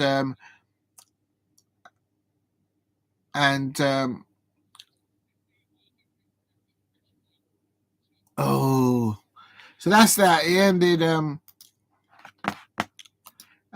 Manchester City, Crystal Palace women 0, Manchester City women 3. Are for me the best player that we had on the pitch at Crystal Palace was Yanis, our goalkeeper. Had it not been for her, we would have been like 8-0 down. Real talk. But the possession, the build-up play from Manchester City women players, the way they're set up in the first half, in the second half, it's just, and the squad depth that they've got. They take off a lioness, they took off Hemp, and they brought on Chloe Kelly. They take off a lioness and they bring on another one. They take off another one. It's just the squad depth that they've got there is formidable. That's why they are at the top of the Barclays Women's Super League and Manchester City women. But I'm proud of the performance of the Crystal Palace women. Good work from both Cato and Potter in the first half, in midfield areas. In my opinion, in that pivot, we had opportunities. Stengel, who scored against Liverpool before the international break, and making that a 1-1 there at Liverpool. She had a few opportunities in the first half and in the second half. We've hit the woodwork. So there was a few chances that we could have pulled it back, especially when it was a 2-0. We could have pulled it back to 2-1. But I've always sensed that Manchester City women could at any moment just flick a switch and go up. Yeah, big up to you, Damo. Yeah, Palace down, but we will not roll over. Absolutely, Damo. The Crystal Palace women, they don't give up on each other. I'm not just saying that because I'm a Crystal Palace fan. I'm telling you, I've watched Laura Kaminsky, Adam Jeffrey, number one coach there, as well, and the rest of the coaching staff.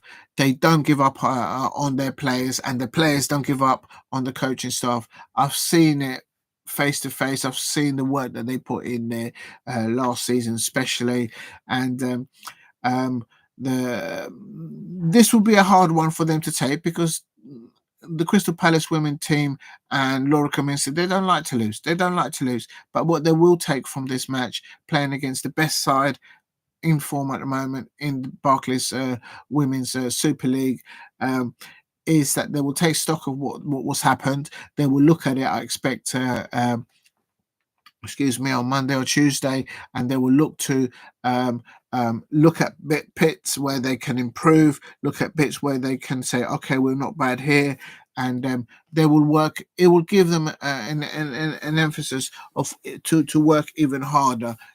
This week we've got Everton women next, who are at the bottom of the WSL at the moment as we speak.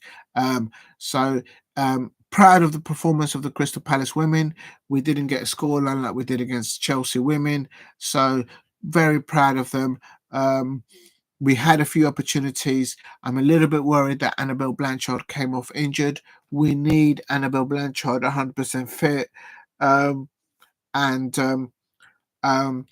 In all honesty, no one expected Crystal Palace women to get anything off this match. But I had a hunch that if we had a few opportunities, we could ask a few questions, and we did ask a few questions of them, be it only two or three opportunities. But against the size of Manchester City women's squad in depth, if you get those opportunities, the Crystal Palace women have to take their chances. And we hit the post. We hit the post a few times, over the crossbar another time. So it is what it is. I think um,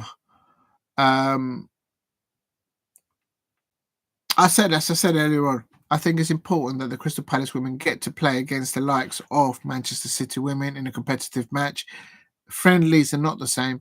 This is a competitive WSL match, and they've also played against the likes of Chelsea women, against also Tottenham Hotspur women, although they're struggling a little bit. But there's a very, very formidable. They've got a very good manager at Tottenham Hotspur women's side, and so playing against sides like that, they will get uh, um, a feel for what they need to do, what they need to improve, what they need to work on in training. And when it comes to against like the likes of playing against Liverpool women, we drew against them before the international break. We ended 1-1 there, so um, there's points there to be had, and against the likes of Chelsea and Manchester City women, um, it's a tall order. But as I said, the Crystal Palace will never give up on each other, and Laura Kaminsky never gives up on her players and her staff, and it's not going to happen. It's not going to happen. So they will get points and they will move on. Proud of the Crystal Palace women's performance overall. I'm absolutely gutted and heartbroken that I'm not there at Selhurst Park today, but in spirit, I am there with every single Crystal Palace fan there and Manchester City women's fan that turned up at Selhurst Park today. Big up to Crystal Palace FC for putting up the stadium. And welcoming not just the fans from Manchester City women's fans, but also I expect their the officials, the personnel from Manchester City FC, and of course their players, and and I'll say this: I'm not associated with the football club in any way or form. I'm just a football fan, just like you. But if you want to know about the appropriate information about how to go and watch Crystal Palace women live, it's very easy, it's very simple, and it's free. Not to go and watch them, but just for the information, to get the correct information, go to cpfc.co.uk at that's the official webpage at Crystal Palace. Nothing to do with the football club. I'm just a football fan. But go there. What you do is you go in there, you click on there. I don't know how to show it on the screen. I've tried to figure it out, but I don't know how to do it. But what you do, you go to cpfc.co.uk, and then you what I tend to do is just on the right hand side, you've got this like three little lines. Just tab on that, scroll down to Palace Women, and there, if you scroll down, you can see all the latest updates, Palace TV information there as well.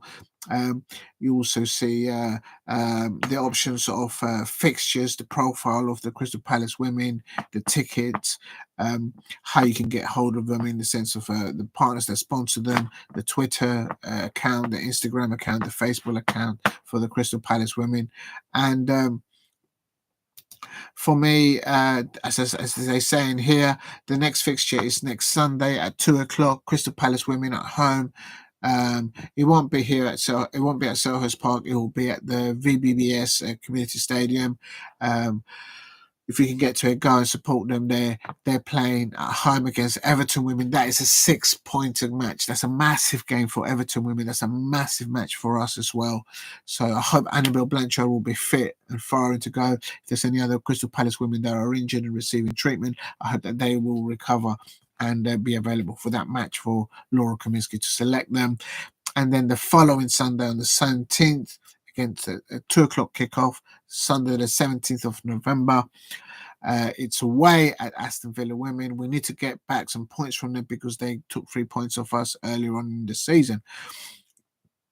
And then also in the 24th of November at the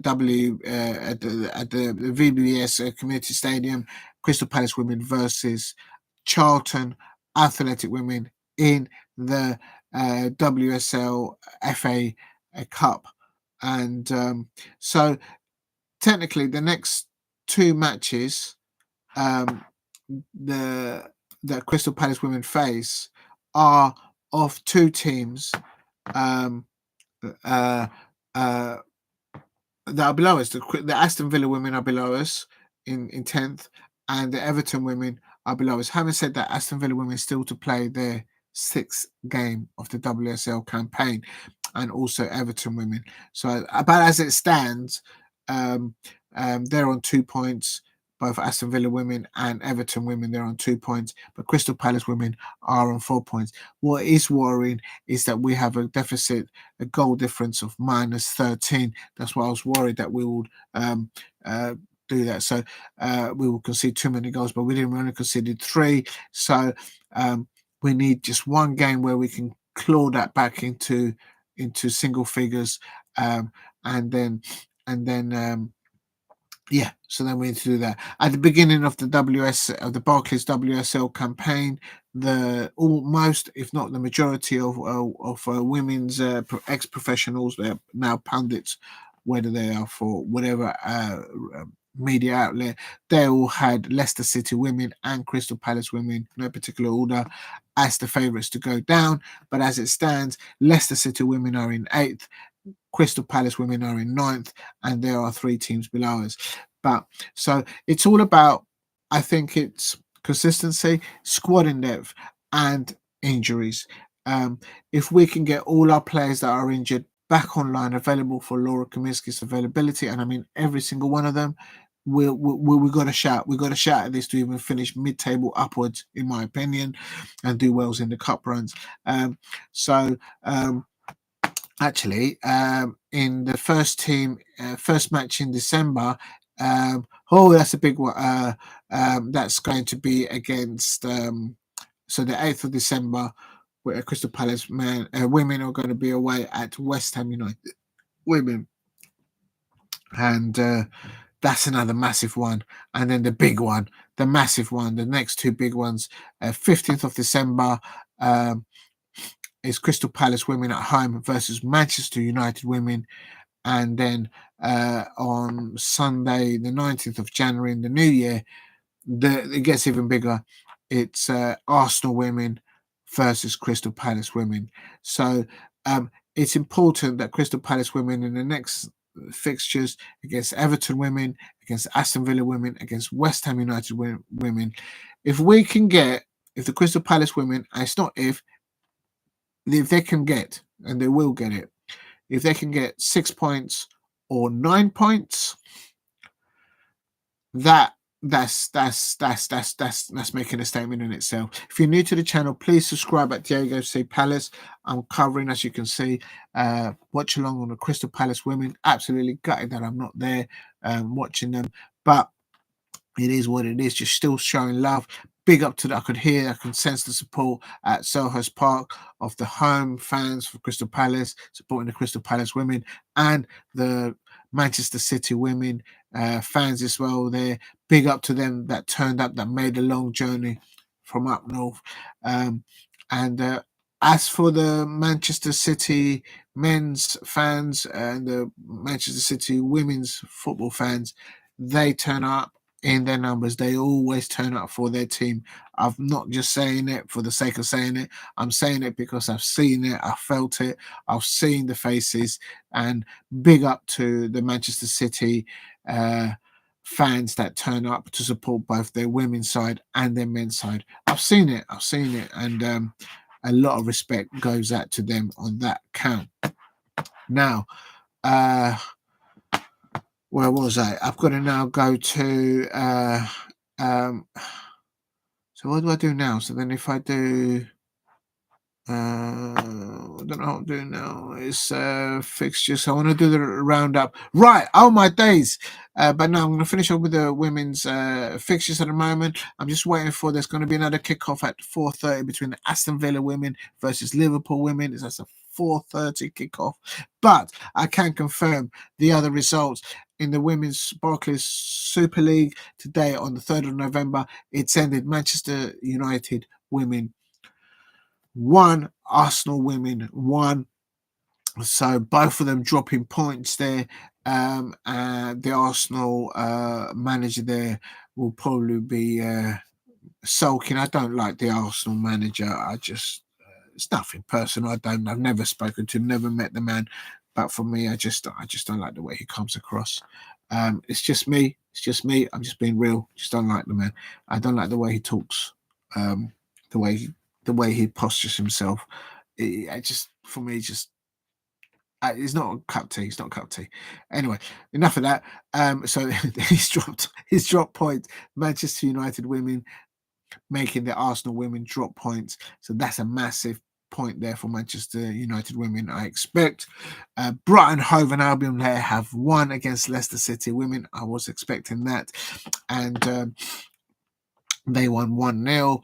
Actually, I'm intrigued to know who scored there. Paris, ex-Manchester City player, Nikita Paris. She scored in the 20th minute. There's no surprise there. I could have guessed that. So Brighton, Hove and Albion. Let me see if Frank Kirby also started up for them. There she did. She did. Frank Kirby started there in the midfield. The reason why I know I'm talking about Brighton, Hove and Albion women's side, and I'm a Crystal Palace fan, but for me, the best ever women's player that I've ever seen play live for club and country, it's Frank Kirby. Yeah. So if you're a Chelsea fan of women's football, then you'll certainly know about Frank Kirby, no doubt.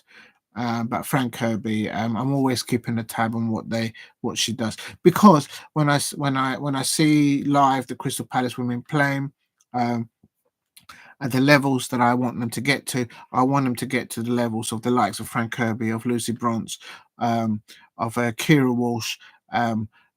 Those three are where I want all the Crystal Palace women's levels to be at. And I know people may laugh at me saying that, but I'm a Crystal Palace fan, and I expect the very best of the Crystal Palace women's levels when they play for the shirt, and they never give up on each other. They're always trying to reach those levels. So that's got to be down to them as the Crystal Palace women players.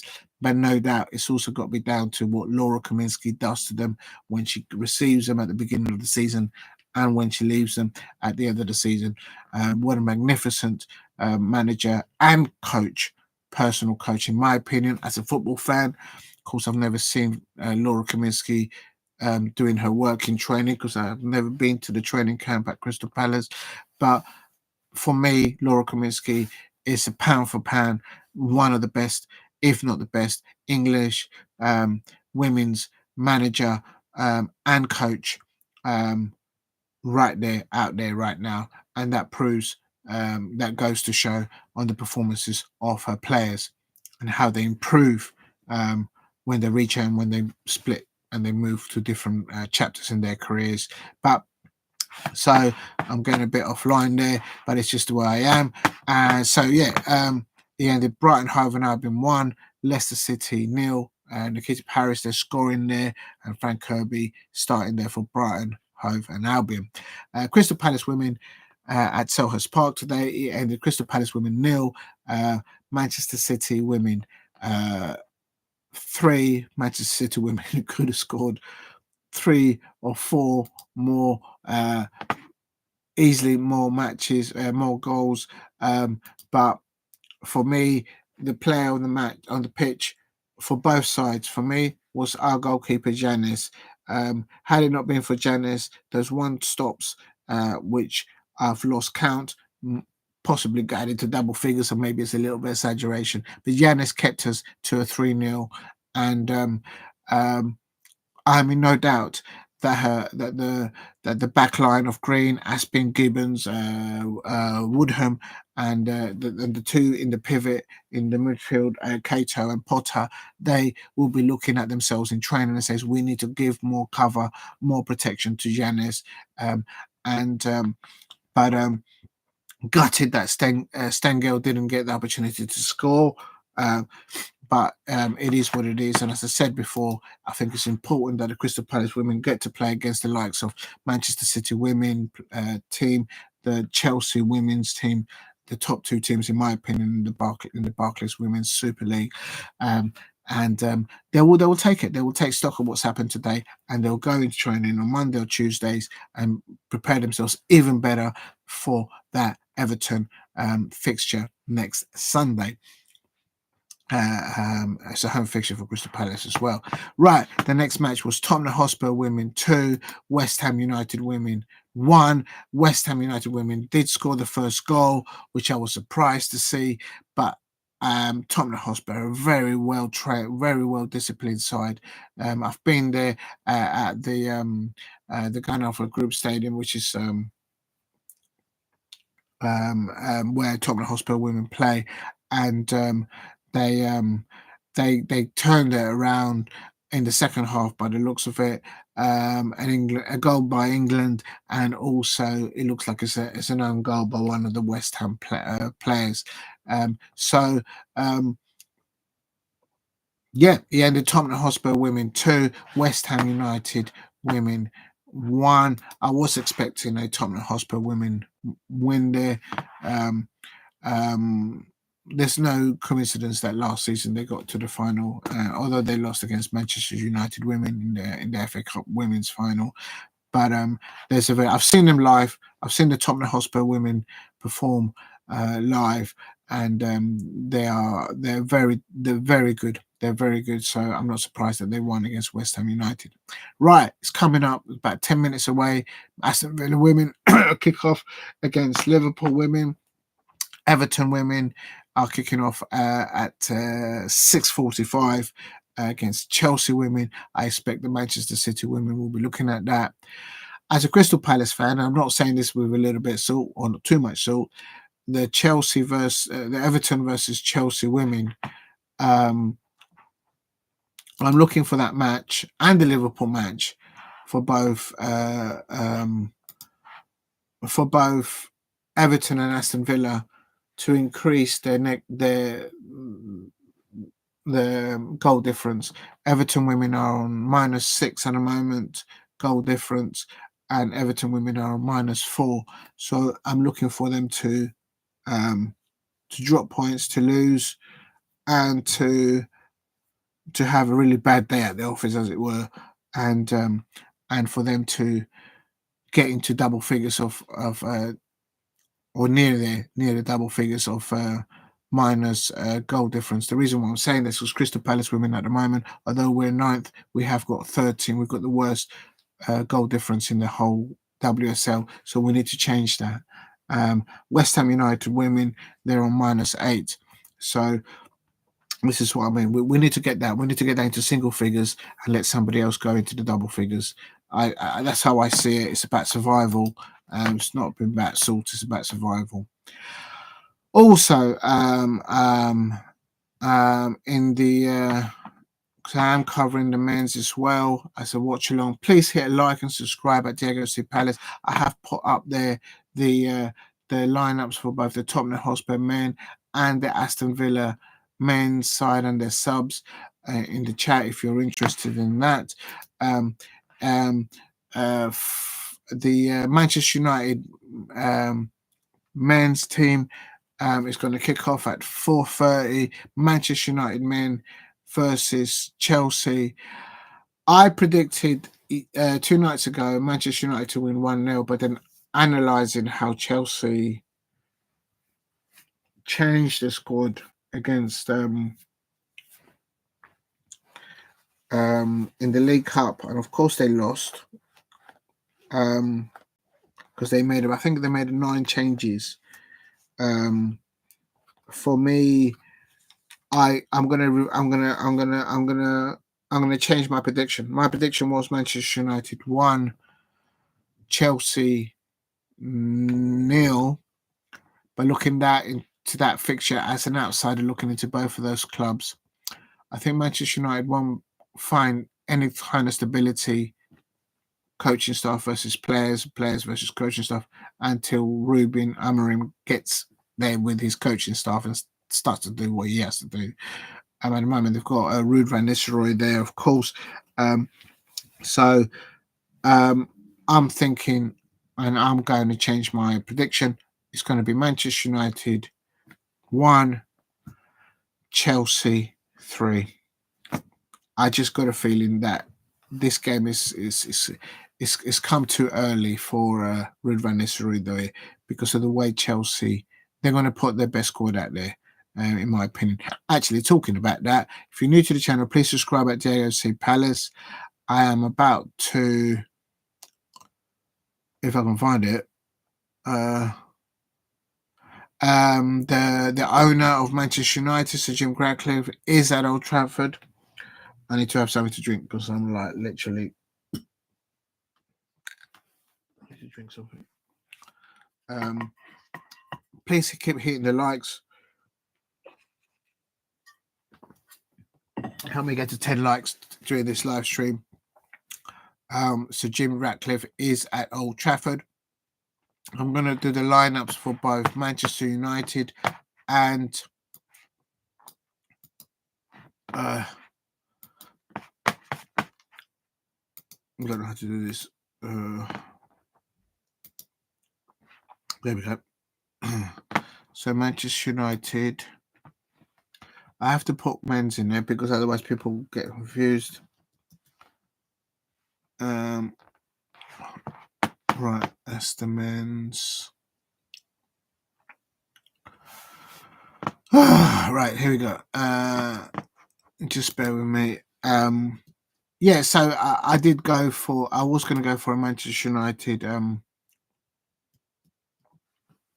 win there, but for me in the men's against Chelsea, I think Chelsea. They've had more time with their manager.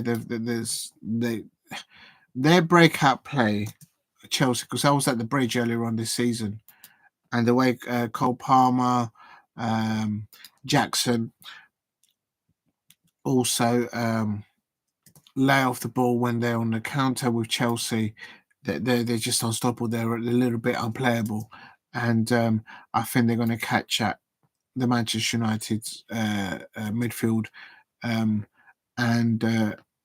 their players at the back, the two centre backs, out tonight, in my opinion. Subs.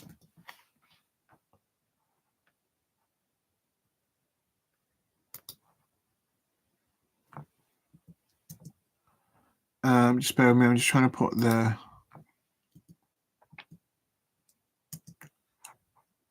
Right, here I'm putting the Manchester United men's lineup and their substitutes. If anyone's interested, if you are, please hit a like and subscribe at Diego C. Palace. I'm trying to find the Chelsea lineup somewhere. And yeah, look at that. Now he's brought in the best side. He's got Jackson up top. He's going for Sanchez in goal. He's doing a back four of Gusto, Fofana, Cowell and James. In the pivot, Chelsea have going for Casido and Lavia. On either side of the wings, an attacking way, you've got Madueke and Pedro Neto. And in front of the pivot of the midfield, they've got Cole Palmer. He could go left, right. That young man is such an amazing prospect of the game. And Jackson, of course, up top for Chelsea. And I think they're going to do it. I think it'll be Chelsea. It'll be Manchester United. My prediction there, Manchester United 1. Manchester United 1. Chelsea 3. Oh, good afternoon, Steve. Thank you for dropping in. Big up to you. I haven't. One moment. I haven't checked out on the Scottish ones. I'm going to check them up in a minute. I'm just doing the lineups. As you can see, I just put Manchester United lineup. I've seen the lineups for Manchester United men and the Manchester United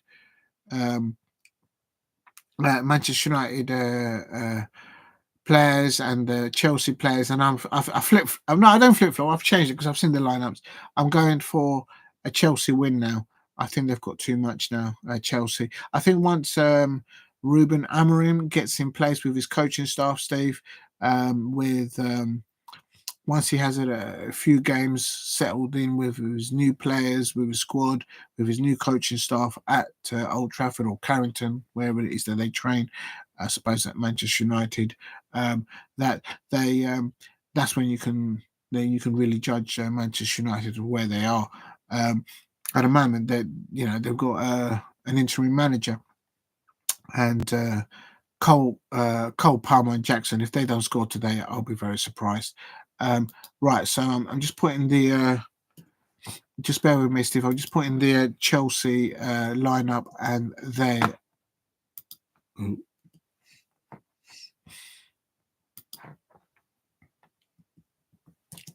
And there. What's your prediction anyway?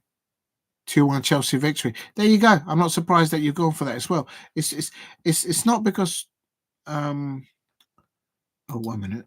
That's wrong. I'm going to put Chelsea men's because there's a lot of men's and women's football. The Chelsea women are playing right now. They're going to be starting soon. So I'm going to put their lineup as well. Chelsea men's. Okay. There you go. I've done that. Thank you very much for dropping in, Steve. It means the world. Thank you very much, Steve. I can't tell you how much it means, mate. Thanks a lot. Right. Right. So I'm just going to go back to. So how do I do this? So. Oh shoot! Oh, nearly swore. I think I can swear now. It's a bit late on there. Yeah, that's it. I can see it. I'm worried that you guys can hear this. I better turn this down. Oh, shit. How do I turn this down? The Chelsea men players and the Manchester United men players are out on the pitch. They are coming out the tunnel now. I've 2 days ago I had predicted Manchester United to win 1-0 because of all the Ferraris going on with the manager and all that, but then the manager's not landing for them right now. And for me, I think Chelsea are more in tune of what this Premier League season. It is another downpour at Manchester United. I mean, literally, where's my goggles? Where you know what I mean? Why it's raining, dressing it down. All right, let's have a look. I need to have a look at that. So how do I do that? So if I go there and I go and I've just lost the live stream. Oh, how annoying. So how do I do? Do you know what? Why don't I do this? Hold on, I'm just coming with you, Steve. I've just lost the blooming stream. Let me just see if these people are doing it as well. Just better 1 sec, please. I'm just going through the ads.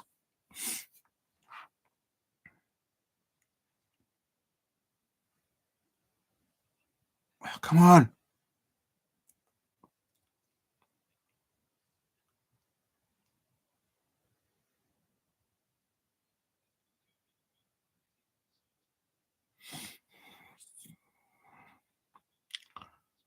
Right, here we go. I can leave that commentary on there. And then now I can concentrate on what you're saying, Steve, as well. I just had to do a bit of juggling there. But Rangers are playing today. I thought I can only see Dundee 1, Kilmarnock 2, Hibs 1. Hibs are winning. I think I jinxed the Hibs side whenever I predict their games. Hibs 1, 70 minutes. Dundee United 0.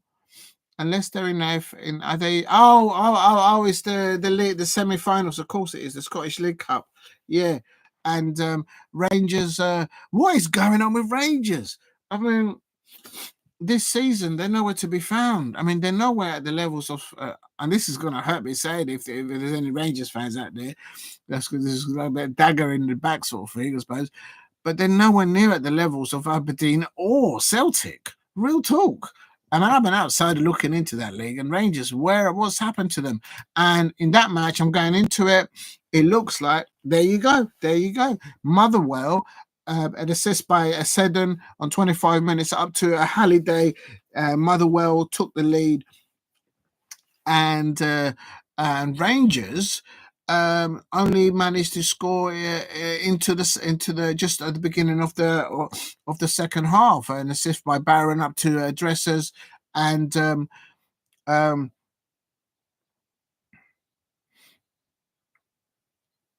Yeah, I'm just looking at it now. You're right, Steve. Rangers should be in front. The way the ball came across the goal, um, and James Taverner. Um, how did he get the ball? How did James Taverner hit the ball over the crossbar and he's only like 6 or 7, 8 yards out? It doesn't make any sense, Steve.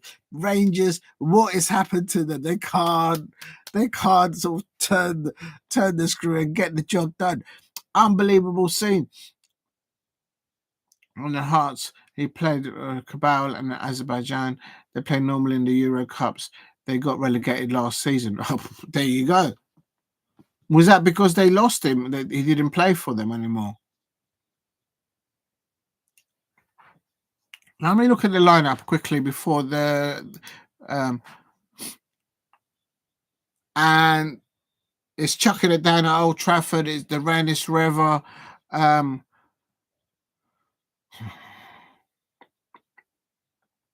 Rangers, the manager there, Philippe Clement. He's gone for the pivot of Barron and Raskin again. He hasn't got squad and depth options there. I'm looking at his bench, and no names there ring a bell to me. Danilo does a little bit. And for Motherwell, they're playing a simple 3-5-2, and they're doing well there thus far. Right, now I'm going to go over to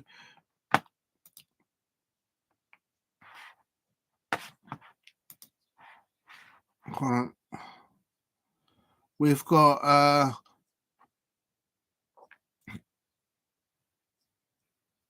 can't get any updates on the Aston Villa women versus Liverpool women. I wonder what's happening there.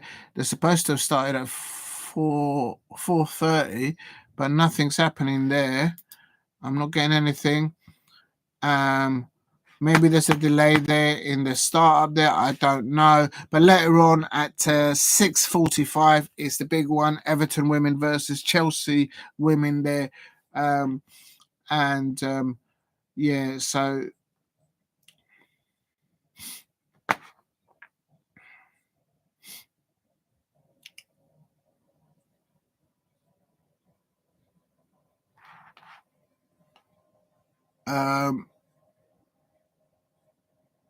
what this is doing, I'm going to change this commentary because I can't see. Right, they're not showing it. So what I've got to do is I've got to go here.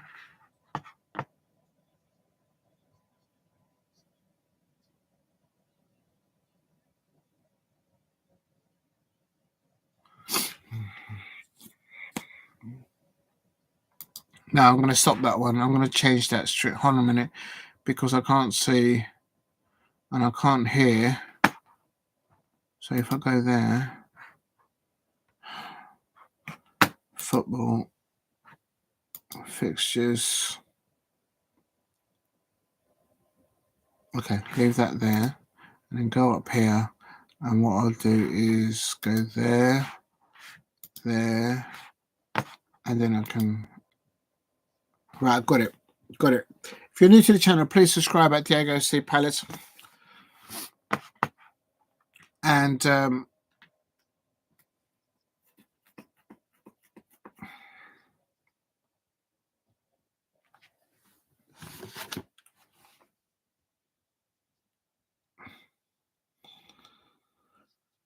my god, let's see what's going on here.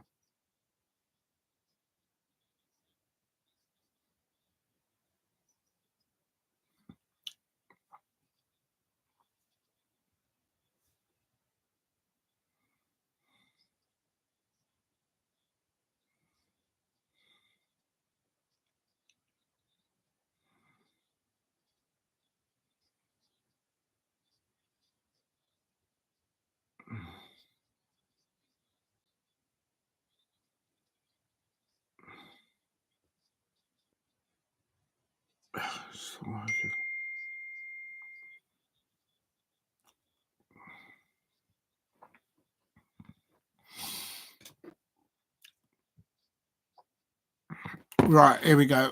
Right, big up to you, Steve. Thank you for dropping in. What's that he's saying?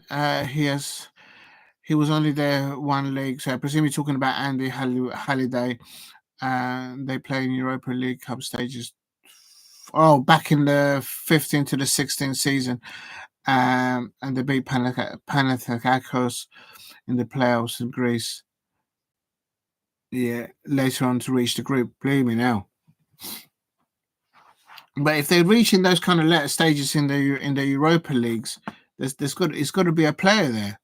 So why did they leave late Rangers in the first place? Rangers need better players, in my opinion, because right now they're like years behind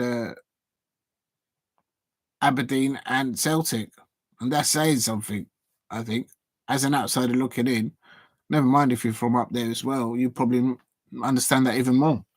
Right, Manchester United, man, 0-0 against Chelsea. The rain is still chucking it down as per usual. Manchester United fans, have you already chucked Ruben Amorim already underneath the bus? I don't know. Go and ask a Manchester United fans the way they throw their managers and their players underneath the bus all the time. Cole Palmer there on the attack. He's going on an attack. Cole Palmer, is he going to score? No, nearly. And my prediction for this one is Manchester United, men 1, Chelsea, men 3. That's my prediction. I just think Chelsea, they're accustomed to their manager, and a solid start from both players, from what I could see thus far. But Chelsea looking to break. The pace that they have on the breakaway play is formidable. Cole Palmer there crossing there from the left, but no one there making an intelligent run to get up there with him and to put it in the back of the net for the Chelsea fans. Referee, that's a foul, isn't it?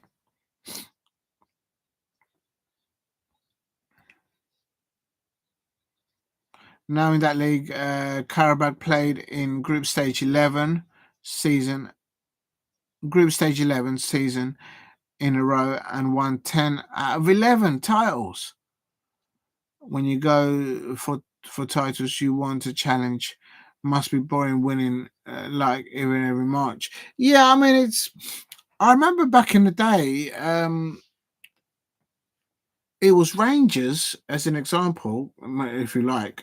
Rangers were very formidable, winning all the titles, and Celtic couldn't catch him, and then he flipped. But then, yeah, when one team wins it and wins it and wins it and wins it, you have to ask the question: is clearly they're getting their squad in there, they're better players than the opponents.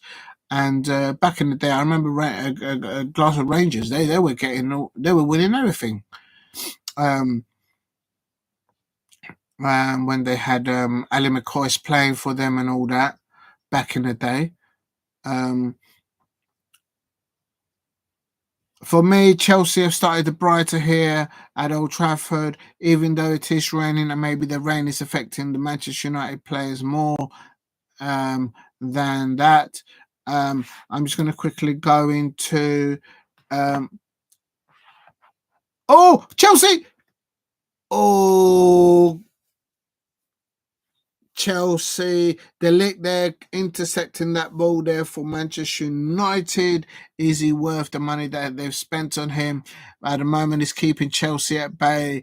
10 minutes into it, Chelsea, the most possession, the most opportunities on the Manchester United goal.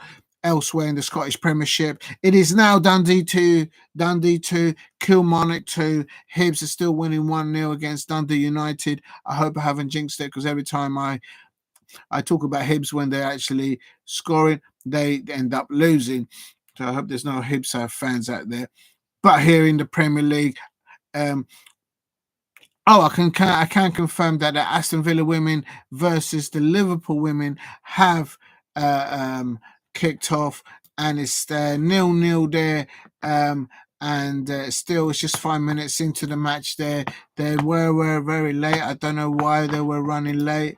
The first half begins just about a minute ago, so it's I'm looking at the lineup for the Liverpool women. The Liverpool women, of course, their manager is Matt Beard. Yeah, he's playing again a 3-5-2 like they played against Crystal Palace women just before the beginning, before the international break. Aston Villa women with Nobbs in the midfield for Aston Villa, ex-Arsenal player, of course, very good player. I've seen her play live, very amazing, great technique, great player. What an engine she has in her, and Nobbs for Aston Villa. But I've only ever actually seen, but I have actually seen her play for um, Arsenal women, of course, and for England back in the day. So there it is, still 0-0. Aston Villa women 0, Liverpool women 0.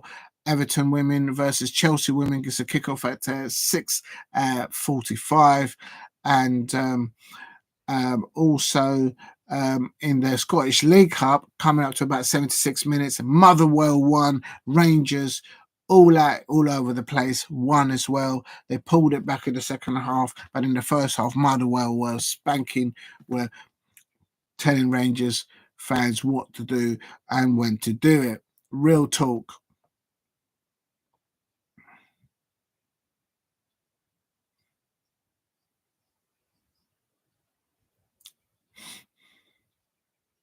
Oh, that's interesting. I'm just panning down the English Women Championship. Charlton Athletic Women, they lost against Southampton Women. Not surprised about that. I've seen the Southampton Women play at Selhurst Park. A very disciplined side, very good side. But they've beaten Charlton Women at the Valley in the Women's Championship, Barclays Championship.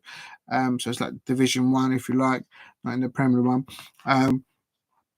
Sunderland women winning 4-3. Oh my God, Bristol City women, they'll be disappointed that they scored 3 goals away at Sunderland and they didn't come away with anything. And Blackburn women losing at home to Durham women 3-0. Didn't see that one, but Durham women, well done to them. Birmingham City women 0, Newcastle United women 2. Good investment going in there into the West Newcastle United women's side at the moment. So big up to those Newcastle United women's fans out there. I'm going to go back in here. Let's go right back to Old Trafford. Let's go back to the match. Coming up to about 12 minutes. And for me, Chelsea are dominating the early stages. More opportunities for them. They feel a better settled side. My prediction for this one is Manchester United 1, Chelsea 3. Gusto.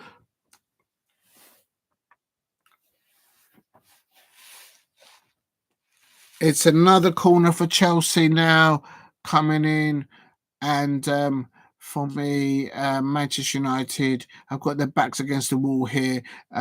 It's not just that the rain is coming down on them. Big up to you, Steve. Celtic won the league in March. It's reason to win, especially when it's March. Oh, near post. That's just gone wide. How's that? In the header, it came off the header and it hit the post, and it's gone now for a goal kick. Manchester United pegged back there, following a set piece there for in the Chelsea corner.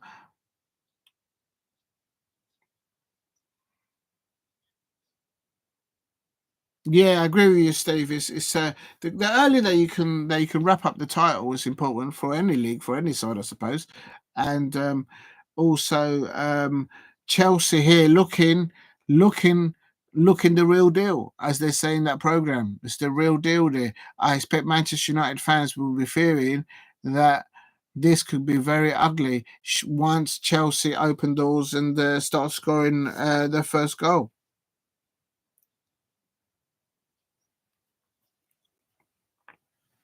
Hold on a minute. There's a Chelsea player down. Was he fouled? One of the Manchester United players looks like he pushed him or elbowed him in the back, and he was, I think, off the ball. So it's coming up to 15 minutes. Manchester United 0, Chelsea men 0. Chelsea, they're looking the better established side, no doubt. There. Let me just have a look at something. And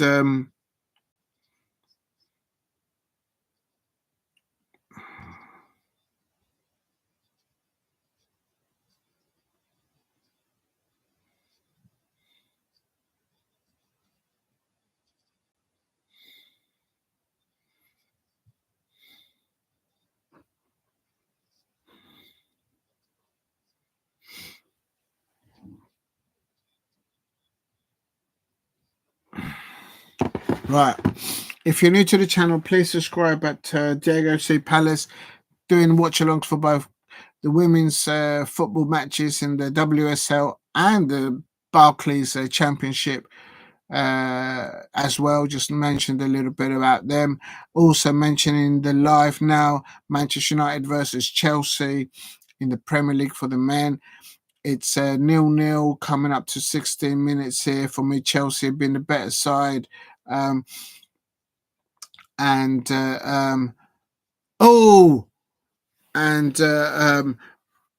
have hit the woodwork once or twice. It should be Chelsea are asking all the questions of Manchester United here. If you're new to the channel, please subscribe at Diego C. Palace. Right, I need to eat something now because I'm like literally starving. Just give me 1 second, people. Oh, 1 minute. Rangers have just scored. I was just about to go get something to eat, but Rangers have just scored, and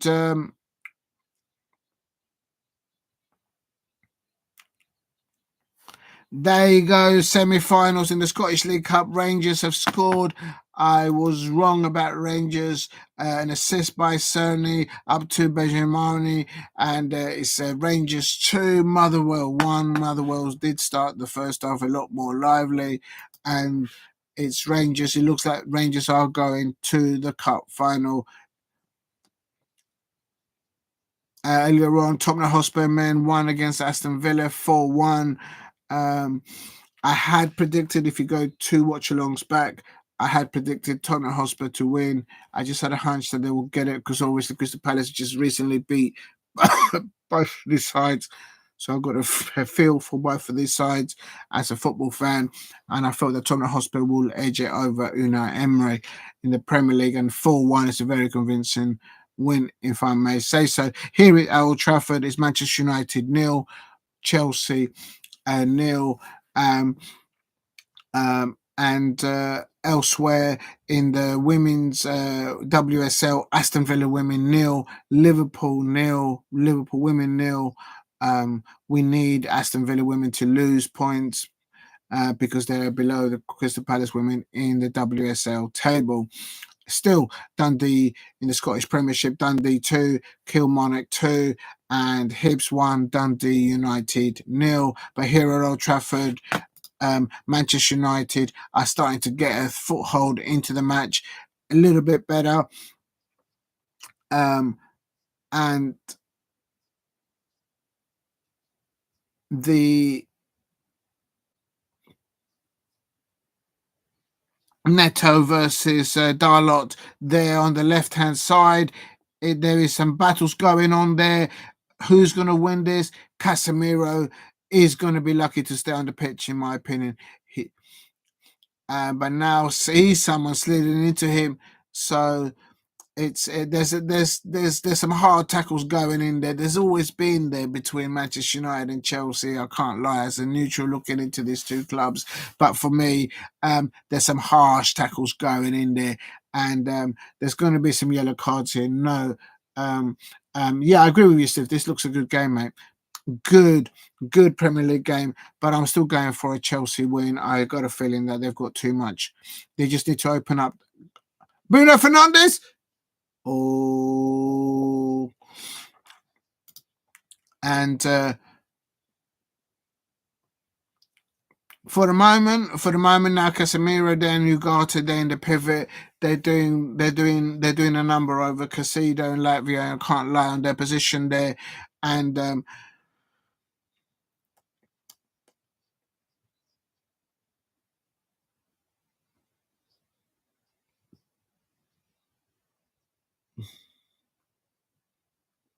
just having a look.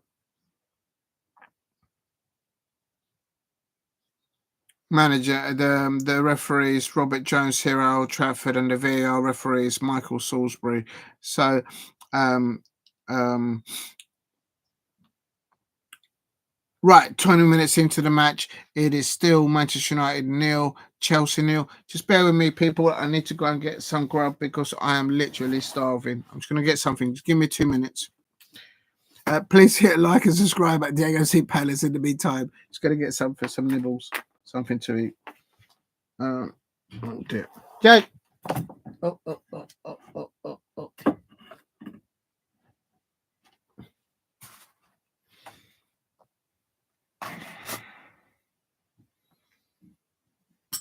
I'll take this down. Just be a second, people. 1 second. Oh.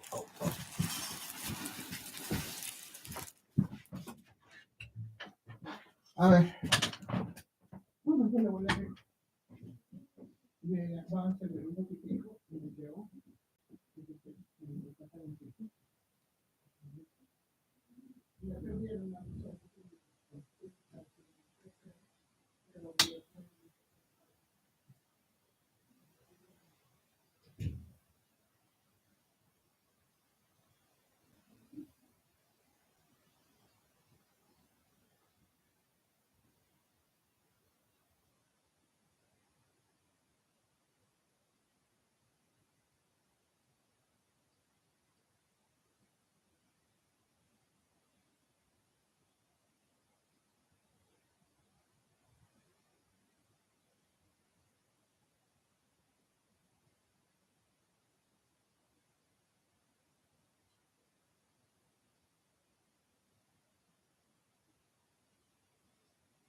Cómese la comida y prenda la calefacción. Yo estoy calentico.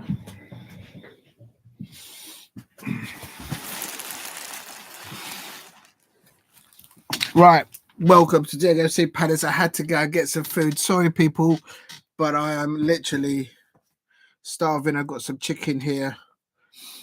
I've got some chicken. Chicken tonight. Come on. Right, what's the score? Has anyone scored? I was only a few minutes away. Manchester United 0, Chelsea men 0, and coming up to about 25 minutes. Big up to anybody out there who's still there watching. And just going to go on to the Gusto running on the ball there. Good recovery there from Martinez. They're very crucial tackle by him. Oh, there we go. I told you I jinxed it for Hibs in the Scottish Premiership. Oh my days. I hope there's no Hibs fans out there in the Scottish Premiership. Every time I mention them, they always lose. But at the moment, in the Scottish Premiership, 75 minutes is Dundee 2, Kilmarnock 2, and Hibs 1, Dundee United 1. So they've paid one back in additional extra time. I told you, I always jinx the Hibs fans. I'm so sorry, Hibs fans out there. Just saying, it's just the way it is. But also in the Women's Super League, earlier on, it finished Manchester United women 1, Arsenal women 1. So Arsenal women dropping points there on their challenge, potential challenge for the Women's Super League there on City, and Chelsea women there. I don't like the Arsenal manager. I always say that. I just don't like him. But anyway, Brighton Hove and Albion women 1, Leicester City 0. Nikita Paris there scoring, and also Frank Kirby starting there for Brighton. But they winning 1-0. Leicester City, I'm not surprised about that. Crystal Palace women 0. Manchester City women 3. Very proud of the performance of the Crystal Palace women. Proud of the efforts of Laura Kominski and her coaching staff. Absolutely heartbroken that I wasn't there at Selhurst Park, but big up to Crystal Palace for hosting the Crystal Palace fans and the Manchester City fans as well, and any neutrals that went there. By the end, the Crystal Palace women 0, Manchester City women 3.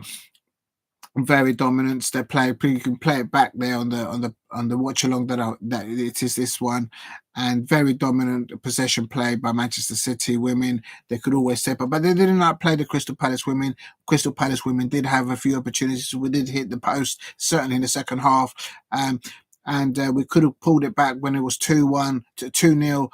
We could have pulled it back to 2-1, but it wasn't to be.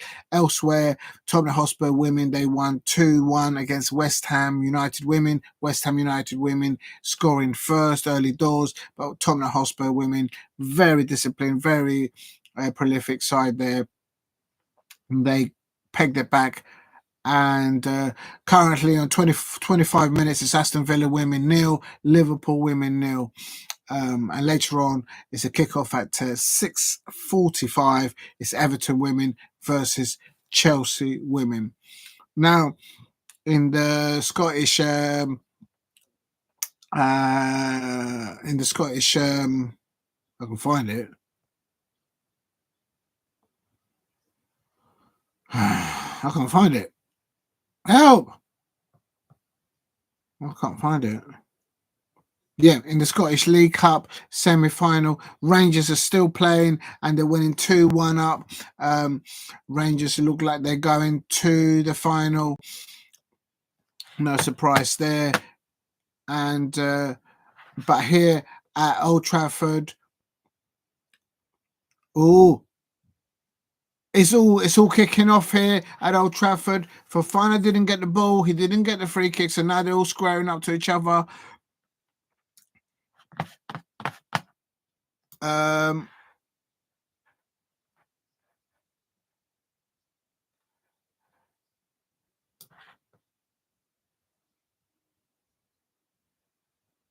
Ruud van Nistelrooy there on the touchline trying to calm everything down. Hello, Haaland. Oh, players on. How was that not a foul?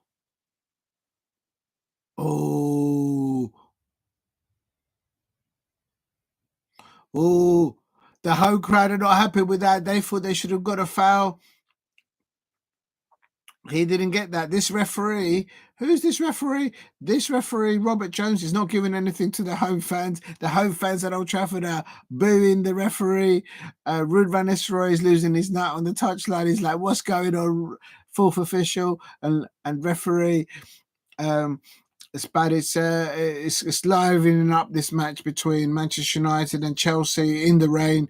Enzo Maresca there giving support to his players there from his touchline at Old Trafford. The Chelsea players, in my opinion, they started their lively between both sides.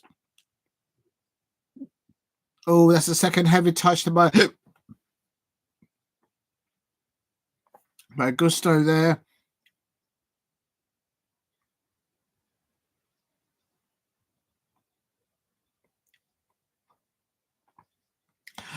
The way Manchester United players, in my opinion, they are pressing and they are committing players forward, but they are finding themselves a bit vulnerable. I can't lie. And that's why you get players like Gusto in the defender of Chelsea having time to go up top for Chelsea. The days of back in the day when the defenders stayed in the defence and didn't go anywhere else are long gone. Palmer there with a corner here. Just bear with me.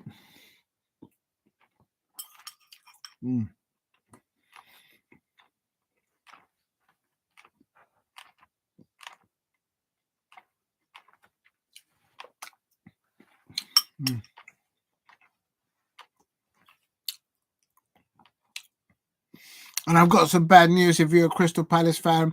Millwall have won, and not happy with that in the Championship. Millwall won, Burnley 0.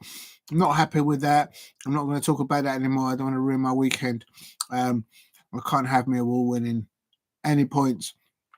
Millwall climbing up into the mid-table, I suppose they're in that division. Actually, now I am intrigued. And the table for the Championship. Gee, my days! Liverpool and Millwall are in 7th. Oh no, I can't have Millwall getting promoted into the playoff via the playoffs. Come on, any Cardiff City fans there, any Swansea City fans, any Middlesbrough fans, pull your finger out and get Millwall down that Championship table. I'm saying that as a Crystal Palace salty fan. That's right. I'm saying it.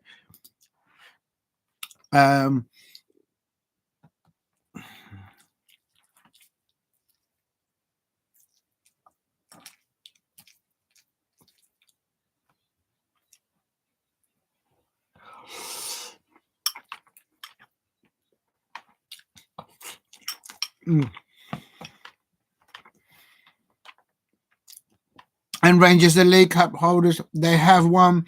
They are through to the final. And the dodgy start for Rangers in the first half. I can't lie. Against Motherwell, but in the second half they pulled it around. You were right, Steve.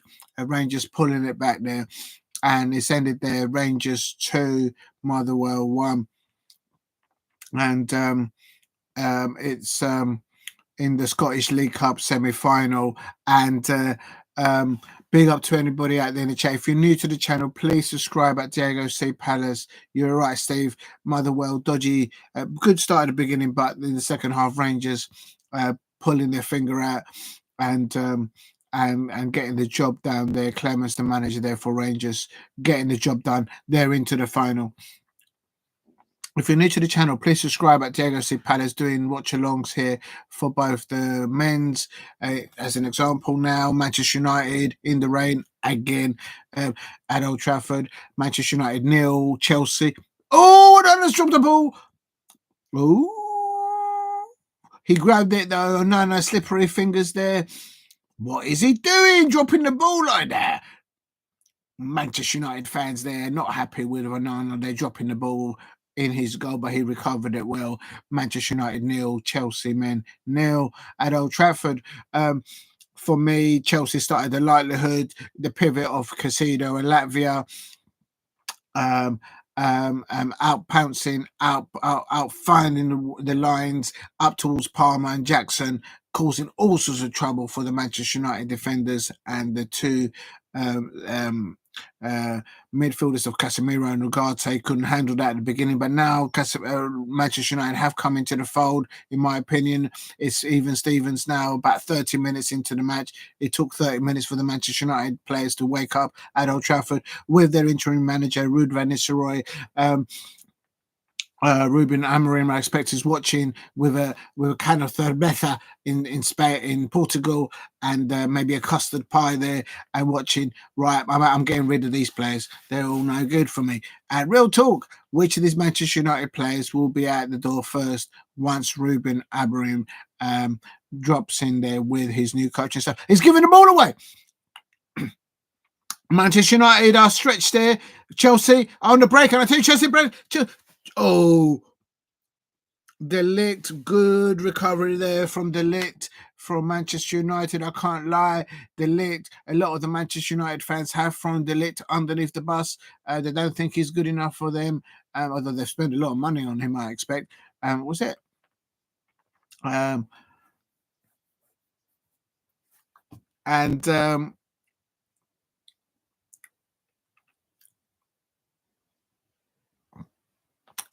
Manchester United in the midfield, losing the ball there, warning sights there, and I'll keep telling you people, Chelsea on the break are very dangerous. I've seen them at the bridge when they played my Palace there. I was at the bridge. Go and check out the videos there. And when they break on pace, Ugarte, Gusto, the whistle's gone. It's a free kick. The referee's blown for a free kick. And Ugarte there making a run there. That's good offensive play there by Ugarte. I can't lie there. He saw an opposition, he saw a space there, causing trouble there. I thought he might have gone on to get a penalty there, but no. The referee had blown the whistle for a foul. I'm not surprised to see Ruud van Nistelrooy picking Russ Holland up top. He knows his potential there.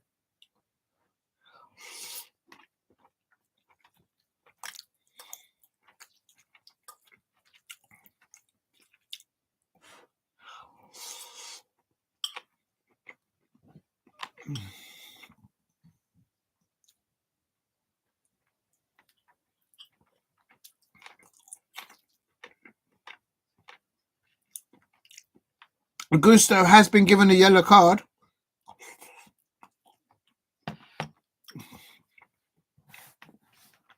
If you're new to the channel, please subscribe at JWC Palace.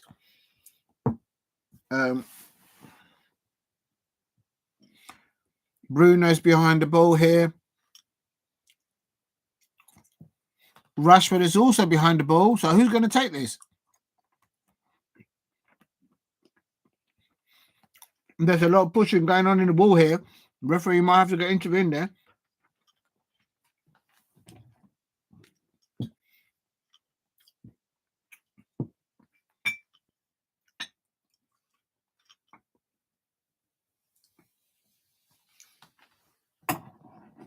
If you're new to the channel, please keep hitting the likes. Please subscribe at Diego C. Palace.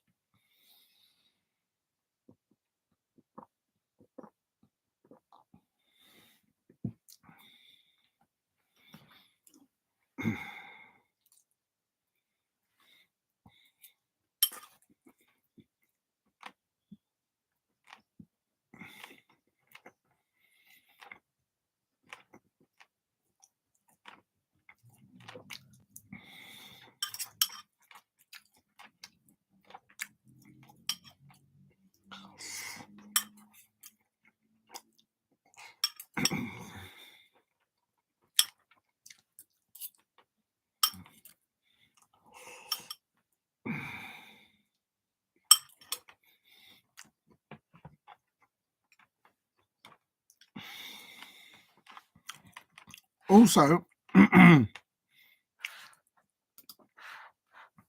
it's still 0-0 here at Old Trafford. 40 minutes, coming up to 40 minutes in the In the Women's Super League, I told you the Liverpool women have just gone ahead. I'm going to go into that. Kierman, an assist up to Hines on 26 minutes. Liverpool women are winning 1-0 over the Aston Villa women in the Barclays Women's Super League. And I'm just going to go back to look at the replay on that. And yep.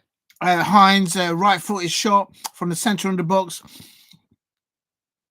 And then, boom! What a goal there by Hines. And it was assisted by Leanne Kieran. And well done to those Liverpool women there. They're taking the lead. As a Crystal Palace women's fan, I am hoping that Aston Villa lose by a heavy amount because their goal difference will go even worse. Aston Villa women are below the Crystal Palace women in the women's Barclays Super League at the moment as they stand. Liverpool women are leading there 1-0, and back to Old Trafford in the men's Premier League. Manchester United men 0, Chelsea men 0. The first 10-15 minutes, Chelsea were all over Manchester United, in my opinion, as a neutral. But Manchester United has come into it. Ugarte and Casemiro in the pivot. I can see why Ruud van Nistelrooy is picking those two there. He's giving them a little bit of confidence and says, listen, just do your job, do your thing there, bro. As usual, the referee is given the first yellow card to the opposition at Old Trafford. Chelsea fans will be fuming on the referee, giving a yellow card to Gusto on 36 minutes. But it's same-o. Referees always giving favour to the Manchester United sides, as usual. My prediction for this match, 2 days ago, if you watched the Whatch Along, I went for Manchester United 1-0 win over Chelsea. But having seen the lineups today and just analysing it a bit more, I have not flip-flop. Crystal Palace, a Crystal Palace fan here, Diego C. Palace here. I never flip-flop. I never throw my managers. I never throw my goats underneath the bus, unlike those Manchester United fans or Chelsea fans, so they say. I'm going for now Manchester United 1. My prediction, Chelsea 3. The game needs a goal for it to open up even more, in my opinion, as a neutral. There is plenty of squad depth there for Chelsea. They've got Cucurella, Fernandes, Felix, George Jensen, Mudryk, and Kuku, Adebayo, and Bieja, and Badishao in the squad depth. Ugarte shooting there over the top there. There is someone getting a yellow card there. Ugarte getting a yellow card there. There you go. Finally, the referee has found his yellow card to give it to a Manchester United player. They never seem to give yellow cards. They never seem to give red cards to Manchester United players. Always VAR favours the Manchester United team. Always has been. Always has been. As a Crystal Palace fan, that's what I always felt. Go and ask a Chelsea fan right now. And they'll probably tell you, why is it taking the referee to pull out his yellow card for a Manchester United player on the 42 minutes? There you go. I said it. Go and ask a Chelsea fan out there and they'll probably echo what I've just said. Enzo Maresca is supporting his players there on the touchline now. Old Trafford there. The Chelsea players looking to go into the first half to try and get a goal. There's still time. About 2 minutes of normal time in the first half still to play. Please subscribe at Diego C. Palace if you are new.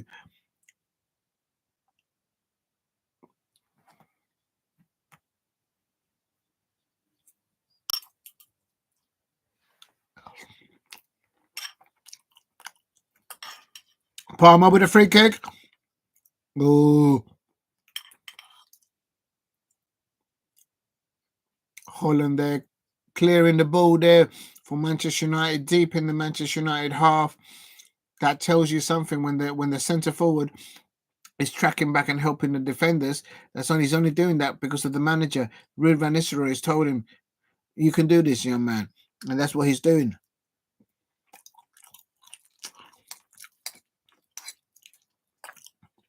for me, now that Erik ten Hag has left Manchester United, as an outsider looking in, the Manchester United players look a bit more fresh, more on the back heels.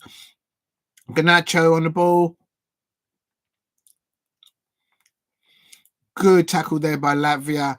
The defensive midfielder, they're coming across and chopping up Garnacho there.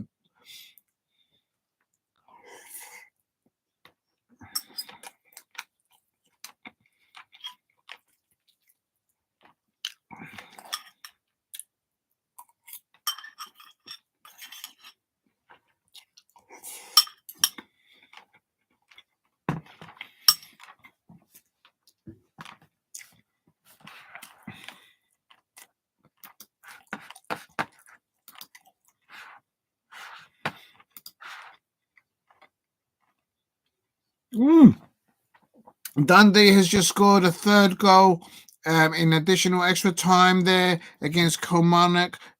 It's Dundee 3, Kilmarnock 2. It is full times at Hibs versus Dundee United. I jinxed it to them again. Sorry if there's any Hibs fans out there. Whenever I talk about your team always draws or loses. I can't lie. You were winning there that match, and there you go. You dropped 2 points there. It ended Hibs 1, Dundee United 1 in the Scottish Premiership. Earlier in the Scottish League Cup, convincing win there by Rangers in the second half. In the first half, they were a bit dodgy. Motherwell taking the lead, but Rangers stepping up there. Clemens there, the manager there for Rangers, stepping up levels there. And the ended Motherwell 1, Rangers 2 of that semi-final. So Rangers are in the League Cup final in the Scottish Premier. They're in the final up there. Earlier on in the Premier League, Tottenham Hotspur men 4, Aston Villa 1, and convincing win there for Tottenham Hotspur. I had predicted a Tottenham Hotspur win over Villa. The reason I was saying that because my Palace has just recently played both Tottenham and Aston Villa, although in different competitions. I had a hunch good hunch that Tottenham Hotspur would win that. But that's a statement win, in my opinion. 4-1 is 4-1, as it reads. In the Women's Super League here, Liverpool women have scored another goal. Big up to the Liverpool women's fans out there. Another goal for Hines. She can't stop scoring for Liverpool women at the moment. And it's absolutely brilliant for Crystal Palace women in a sense, because Aston Villa women, their goal difference is getting worse and worse as we speak. So, on the volley, off the bar. Oh, that's the last action of the first half, hitting the bar. Oh, that is the closest that Manchester United have come to scoring, and they nearly nicked a point, nearly nicked a goal there. Unbelievable scenes there. After all that effort, Chelsea on the volley.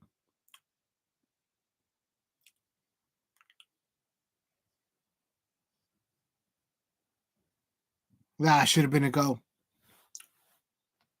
That should be Manchester United 1, Chelsea 0, but it's not. It's Manchester United 0, Chelsea 0. Probably the last kick of the first half. I can't lie.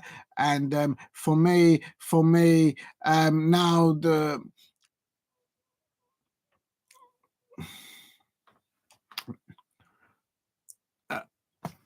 first 5 or 10 minutes, Chelsea were on the tendency, but they were the better team in my opinion. But then Manchester United came into the match with Casemiro and Ugarte there in the pivot, bossing it. The duels between Diogo Dalot and Gusto, very interesting to see. I can't lie. And but for me, there is options there on the bench for both managers. For me, Chelsea have got a better squad in depth by a mile, and on attacking Frank. But the big news is that Aston Villa women 0, Liverpool women 2. It's coming up to the end of the first half there in the Women's Super League. Hines scoring 2 goals in 26 minutes and on 43 minutes. She just can't stop scoring at the moment. And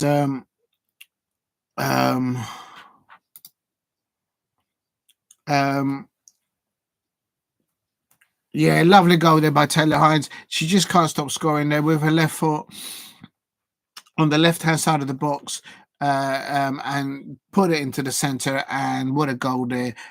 She was assisted by Grace Fisk. That is Taylor Hines scoring for Liverpool women. As it stands, the table, Aston Villa women -6 now in the goal difference. So we need Liverpool women to keep scoring, please. They're on a +2 goal difference, just one place behind the Manchester United women. So it's Arsenal women are down into the 6th place with only 9 points. They've only lost one match, Arsenal women and also Liverpool women, but they have drawn 3 games, and that's why they're down the mid-table of the Women's Super League. If you're new to the channel, please keep hitting the likes and subscribe at Diego C. Palace. I'm trying to get to 2,000 subscribers. Please let people know that I'm doing watch-alongs both for the Crystal Palace women, for women's football, for men's football. I'm covering the Manchester United 0 at the moment, half-time at Old Trafford against Chelsea. My prediction for this one was, and it still remains, Manchester United 1, Chelsea 3. The match needs a goal now. If there's whoever scores first, it ain't going to be the winning goal, but then that will open up the play. That will be back end to end, in my opinion. They're geared up to play like that. I hope it doesn't end up as a 0-0, as a neutral anyway. I'm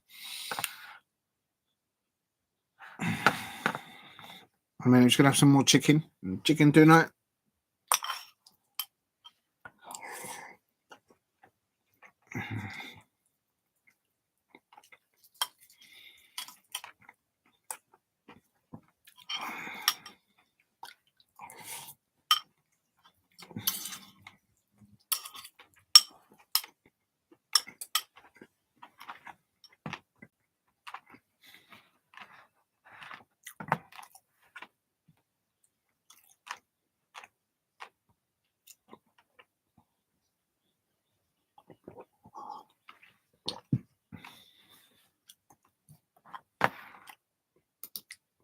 And if any of you are interested in Formula One, they've just had a safety car out there. It's also chucking it down there in the in Sao Paulo, obviously in Brazil, and at the moment at 44 laps to 69 laps, there the Max Verstappen is leading there, followed by Esteban Ocon and Pierre Gasly. But still some time to go there in that race, and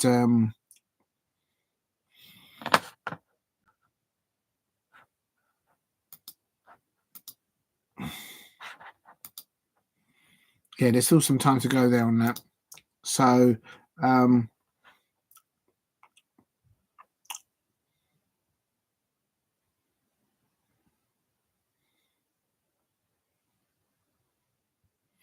because they're behind the safety car, and it's going to end between the safety car, they need to warm up those tires. They can't just pull full throttle as soon as the safety car just goes off, because especially in the rain, they'll just go off. At the moment, If you're new to the channel, please subscribe at Diego C. Palace. Just half time here at Old Trafford. The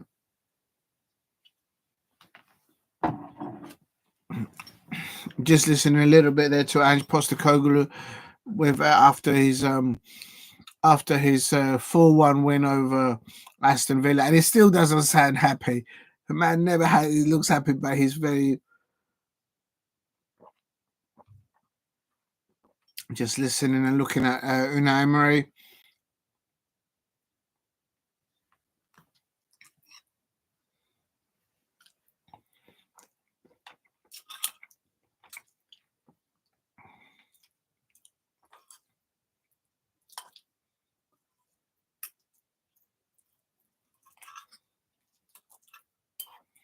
Unai Emery is saying that in the first half he was happy with the performance of the players. In the second half,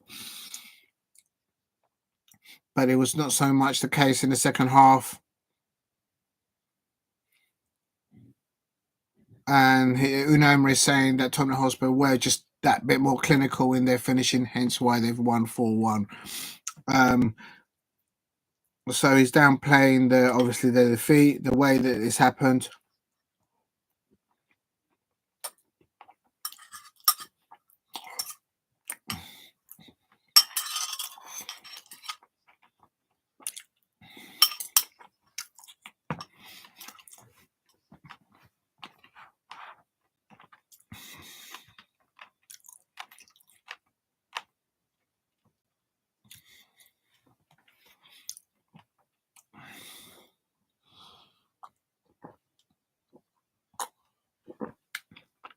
For it to be a 0-0 here at Old Trafford, but before I go into this, just listening and looking at Unai Emery there, he was saying that he was happy with the performance of his players in the first half. That's Unai Emery on Aston Villa and his players. And he was also saying that in the second half, Tottenham had just edged it on the clinical and been getting more clinical in front of goal, hence why they scored. But he's still pleased and proud of his players' performance. Although they lost 4-1, I think the scoreline is from his point of view is a misconception of how the game panned out. So he's obviously not happy with the performance, with the loss, but he's content with the performance of his players and keeping the corner of his players there. Here at Old Trafford is half-time, Manchester United 0, Chelsea 0, and although it's a 0-0, I have to say as a neutral, it's very entertaining end-to-end. After the 10-15 minutes, Chelsea did start the better side, in my opinion, with the best more organisation. But the pivot of Casemiro and Ugarte in the pivot there, his work, De Ligt has made some very crucial interceptions. Onana did drop the ball a few times. The home crowd are not happy with the referee at the moment, booking both of their players, Ugarte and Diogo Dalot, 42 minutes and 46 minutes, respectively. So the home crowd are not happy with the referee, the way he's refereeing. But in my opinion, Manchester United fans, they always get all the decisions from the referee and VAR, always. So what are you complaining about? Stop moaning. Unbelievable. Manchester United fans are always at it, in the sense that they will never be happy. So Crystal Palace fans, I was watching Watch Along there with, I was doing the Watch Along for the Crystal Palace women at home at Selhurst Park. Again, the Crystal Palace women 0, Manchester City women 3.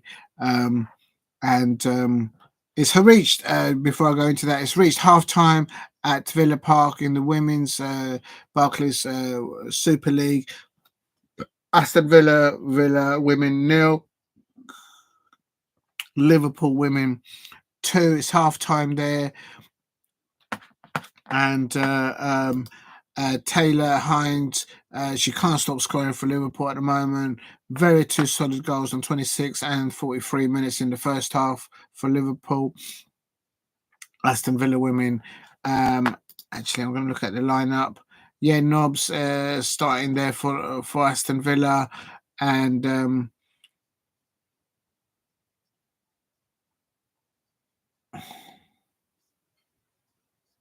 They've got options. Aston Villa women, they've got options on the bench.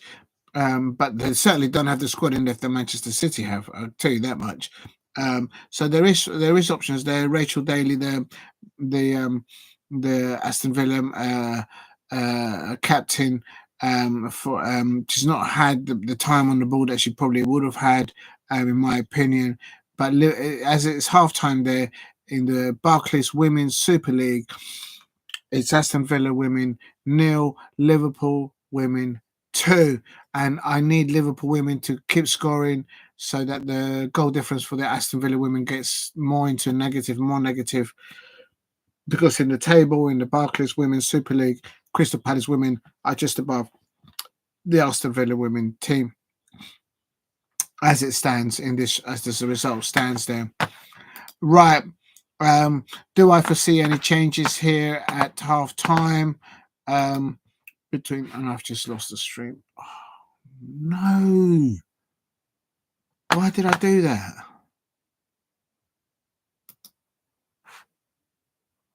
I can't believe I just did that. I've just lost the stream. I can't see nothing now. Just bear with me, please.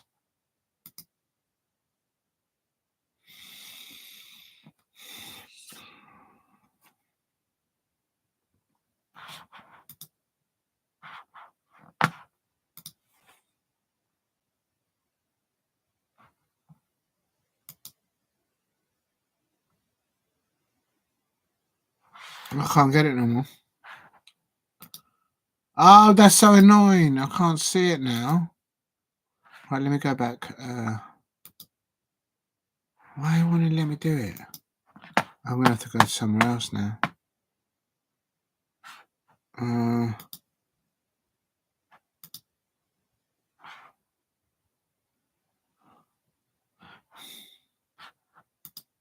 Okay. Let me refresh that. I've just lost this. I can't see anything now at the moment. Right, let's go there. Yeah. Oh. I got it back. Right. So we're back to normal.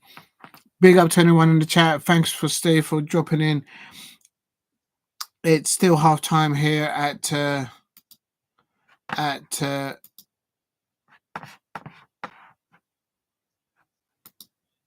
half time at Old Trafford. Is Manchester United 0, Chelsea 0. Actually, let's have a look at the table where things are at the moment.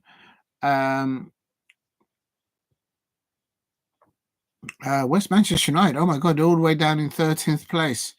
They're in 13th place. So they should stay there, even if they lose this, I think. But Chelsea will look to, if Chelsea withdrawing at the moment, they've knocked Arsenal out of the top 4. Chelsea are now in the top 4 position. Arsenal in the 5th with 18 points, but with lesser goal difference. But if Chelsea does win this, they'll go above Nottingham Forest, and Nottingham Forest will drop to 4th. And Arsenal in the mud in 5th. And Crystal Palace, my Crystal Palace, are all the way down in 17th place.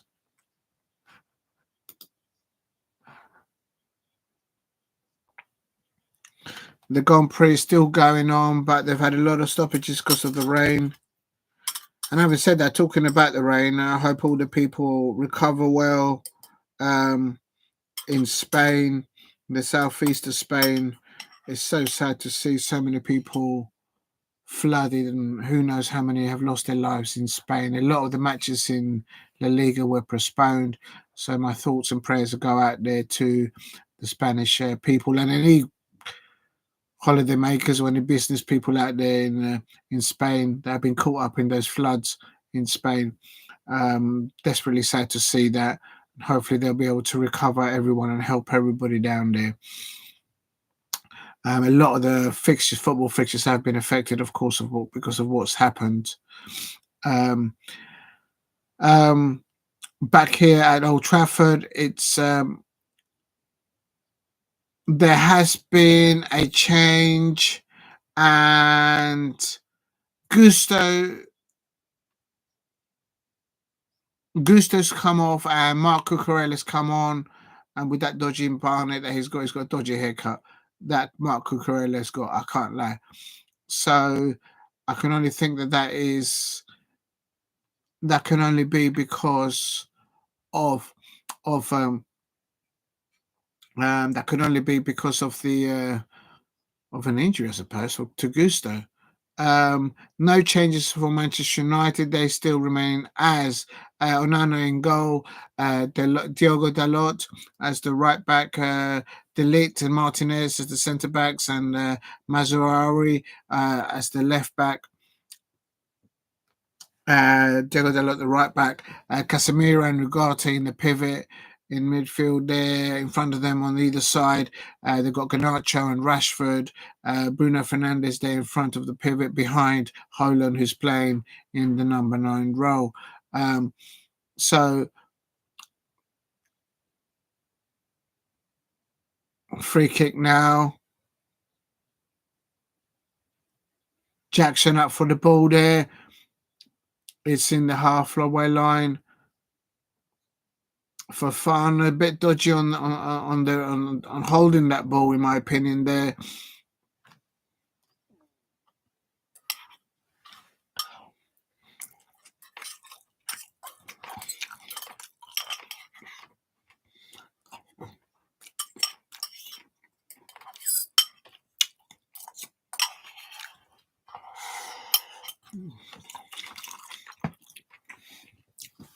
Marcus Rashford celebrated his birthday on Thursday, becoming 27 years old. Casado for Chelsea's birthday was yesterday, only a youngster as well. And big up to you, Steve. Thank you for dropping in. Yeah, I agree. Rashford should have got something there, but he's not there. His birthday was on Thursday. 27-year-old, so that he should be on his prime at the moment, but he's not doing much there. And also Manchester United there, you're saying not looking dangerous, but that gave Chelsea a warning. I absolutely agree there as well there, Steve, in the sense that if they keep giving Manchester United chances there with Ruud van Nistelrooy, they're kind of giving a new essence of life to these players. They kind of look a little bit more up for it, more free on the ball, a bit more confidence, playing, working together as a team. As an outsider, I can sense that, I can feel that. But they're not over the line there, of course, because they've not got their manager in place. Ruben Amorim will come in later on in a few weeks with his new coaching staff, so the players have got to adapt to that as well. Whilst alternatively there with Enzo Maresca at Chelsea, he has a squad in depth there. Look, he's got more options. There's got João Felix in there. He's got Mudryk and Cuckoo, Fernandez. He's just brought on Mark Cucurella. So he's got options on the bench, and he's been together with his players a lot more than Ruud van Nistelrooy has had. Ruud van Nistelrooy is just an interim manager. So Enzo Maresca will know Ruud van Nistelrooy very well there from back in the day when they used to be players. So for me, the Chelsea should this match needs to go, but there was a warning for Chelsea. I can't lie. It's the floodlights are on at Old Trafford because it's gone dark now. If you're new to the channel, please subscribe at Diego C Palace. Just having a little bit of nibble here, some chicken. Nothing wrong with a little bit of chicken tonight.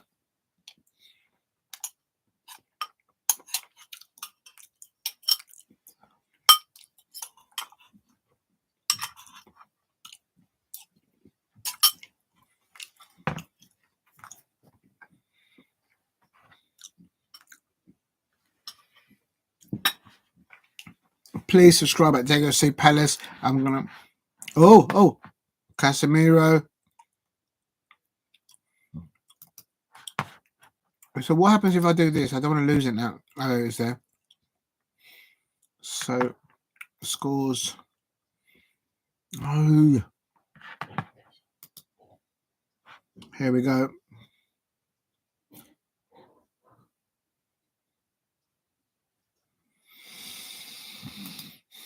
Also, I can confirm that it was full time in the Scottish Premiership. Dundee 3, Kilmarnock 2, and I jinxed it for the Hibs fans. If there's any Hibs fans out there, do apologise. I don't do it on purpose, but you were winning. And anytime I mention Hibs, they always seem to lose or draw. I don't know why I jinx it for them. But it ended Hibs 1, Dundee United 1 in the Scottish Premiership. In the League Cup semi-final, it ended Motherwell 1, Rangers 2, so they're into the Scottish League Cup final. Congratulations to Clemens, they're the manager for Rangers there, although he's got a lot of work to do there, I can't lie. It's still 0-0 here at Old Trafford. Jackson, just outside the area.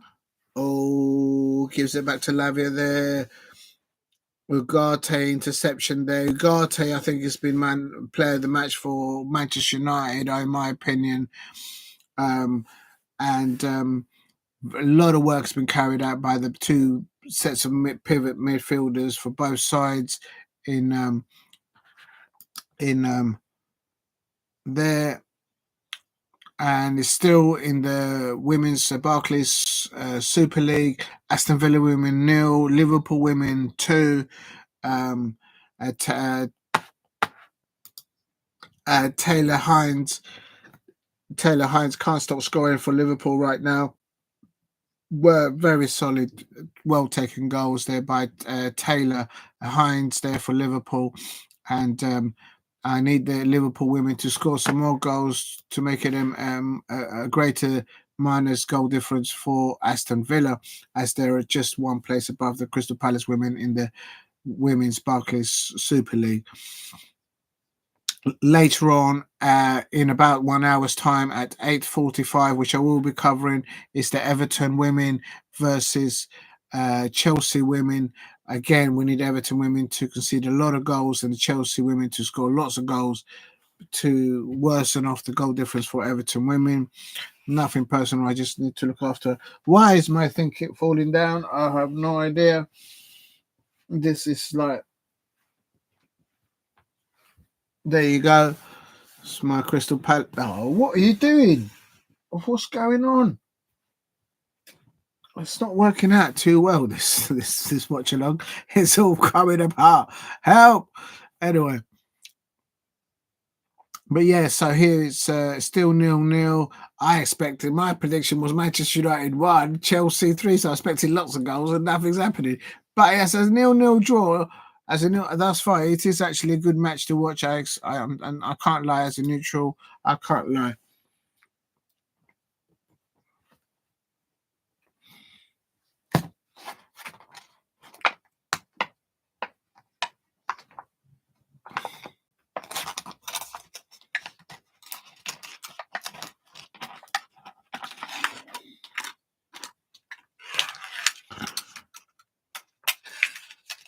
For me, this match now is gone too quiet. It's like they're both like taking time out within themselves, literally. I don't know what's going on there. It's the intensity of the match is completely gone out the window. And here we go. Palmer. Oh, he just shot across the face of the goal. Neto wasn't too far away there, in my opinion.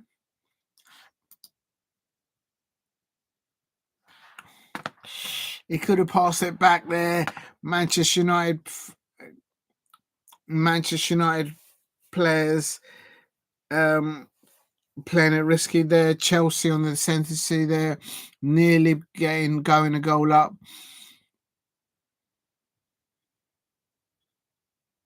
How is that a free kick?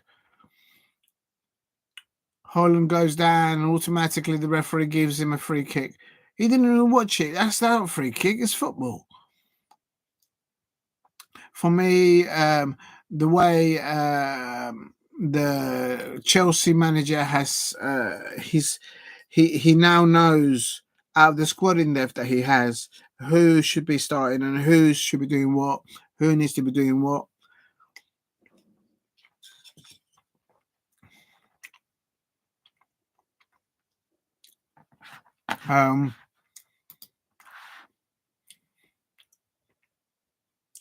Garnacho on the ball. Oh, Reece James, well defended there by Reece James. Ooh.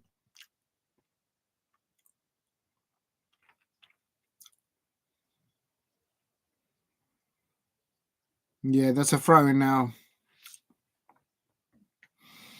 Still no changes from Ruud van Nistelrooy.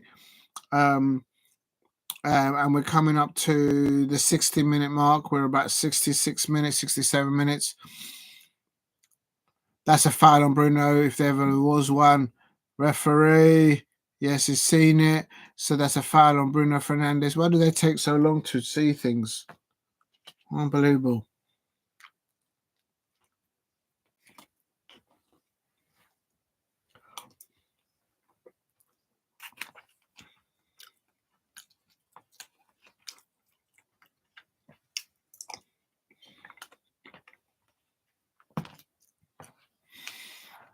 For me, at this stage of the match, both sets of players, no one's taking the game by the horns. And right, we're going to do this.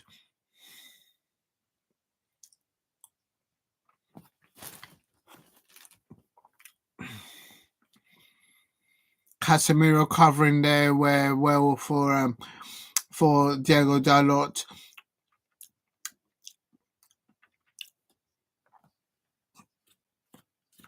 This is good from Manchester United, where their forward players, the likes of Garnacho and Marcus Rashford, are tracking back, running around 30 yards to help back their fullbacks, and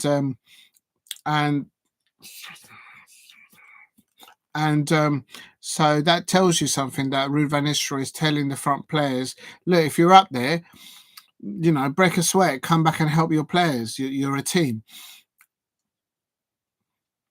And the Chelsea fans telling the Manchester United home fans that they're not singing any songs, that their support is, I'm not going to say what it is. Oh, across the penalty area. Oh, very good attacking play there now by Manchester United. They could have the ball coming across the 6-yard area, and Manchester United on the back post there. Good offensive play by Marcus Rashford. He feels a different player out there with confidence. As a neutral, I can see it. That's got to come from Ruud van Nistelrooy and possibly the leaving of. I think this is Manchester United's first corner. I might be wrong, but here we go. Let's see what happens now. Let's see how Chelsea can defend set pieces here. Oh! Straight onto the hands of Sanchez there, so no problem there. So it's still 0-0 here at Old Trafford. It's coming up to 60. It is 60 minutes now. Sanchez just catching the ball there. So a lot much better offensive football from Manchester United, but Chelsea have gone kind of down in what they were doing in the first half, in my opinion, in the intensity of how they were approaching the match in attacking the Manchester United fullbacks, and they're not doing that at the moment. So I'm not sure what's going to happen there. Only one substitution at half time. Gusto coming off for Chelsea and Mark Kurukela coming on. No changes from Ruud van Nistelrooy, the interim cam manager. Please keep hitting like and subscribe at Diego C. Palace.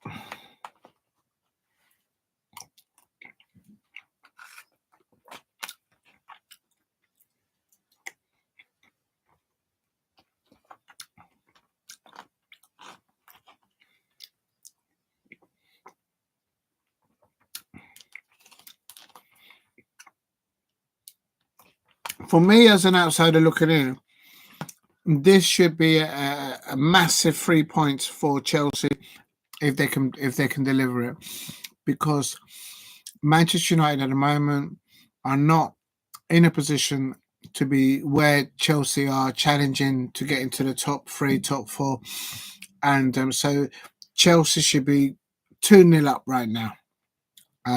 With the squad in depth that they have, they've got an established manager there. They knows the squad very well. Ruud van Nistelrooy is on his second game in charge of the side. So, as an example, there seems to be Casemiro is overhit the pass. Oh, Garnacho is offside. I think Garnacho there hit one of the substitutes as he was running around, running off the pitch and coming on. He ran into one of his own teammates. He ran into Ahmad. Oh my days. Can you imagine if they got injured and running into each other? Ahmad is warming up on the touchline and Garnacho hits him. Oh my days.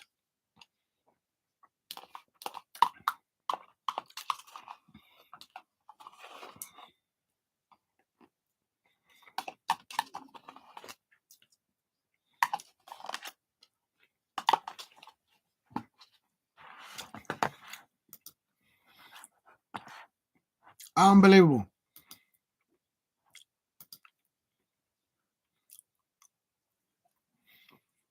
Oh no! Aston Villa women have just pulled one back. I can confirm that Stainsforth assisting up Gabby Nunes on 49 minutes. Aston Villa have pulled one back. So it's in the Barclays Women's Super League. Aston Villa won. Aston Villa women won. Liverpool women 0. Taylor Hines scoring 2 goals for Liverpool women. Very well taken goals. But Aston Villa at home at Villa Park, they're playing at Villa Park. They are in their ascendancy there. They've pulled one back. So,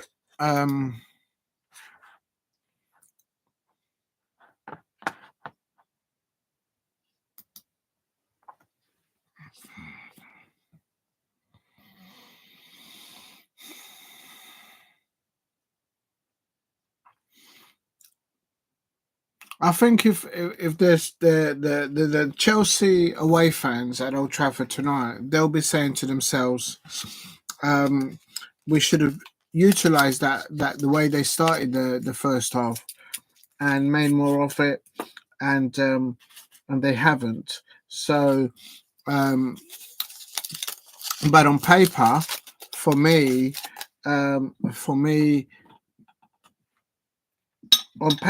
me, Manchester United should be nowhere near at Chelsea levels right now. But it's even Stevens at the moment at Old Trafford. Cucurella deflected right across the goal. Lavia nowhere there. Good opportunity there for Chelsea. Cucurella up there, playing high up, and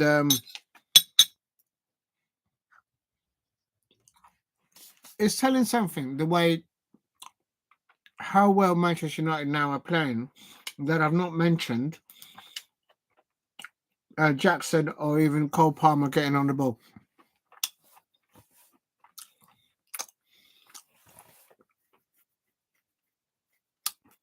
At the moment, the Manchester United lack of the intensity. Bruno Fernandes on the ball, come back. Oh, he's just missed it. Oh, the way the ball bobbled. Bruno Fernandes. Oh dear. Oh, what could have been there for those Manchester United fans at Old Trafford? And he was in there. Bruno Fernandes.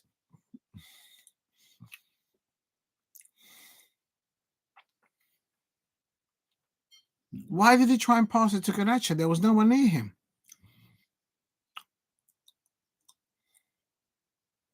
And then the ball rolls into Sanchez's head. Oh my days. If ever there was an opportunity there, that was an opportunity. An opportunity there.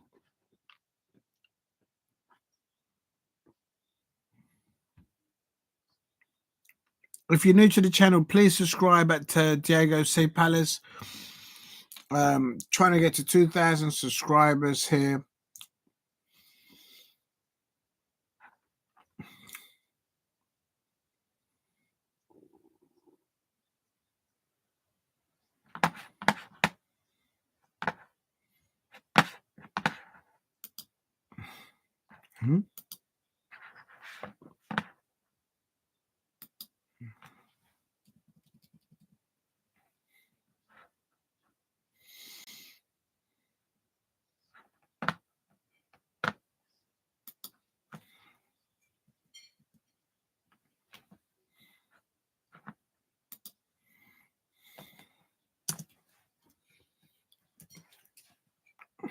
What's going on here?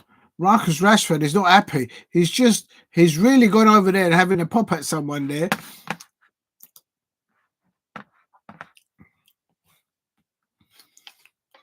He's not the captain. He's going to get a yellow. He's going to get a yellow. He's not happy. He's just got a yellow. You're not allowed to do that. The only player that's allowed to go over to the officials, if I'm not mistaken, and I'm not a professional football player, it is the captain of the offside. And Marcus Rashford was incensed about something there. He run over to the official, and he's got a yellow card.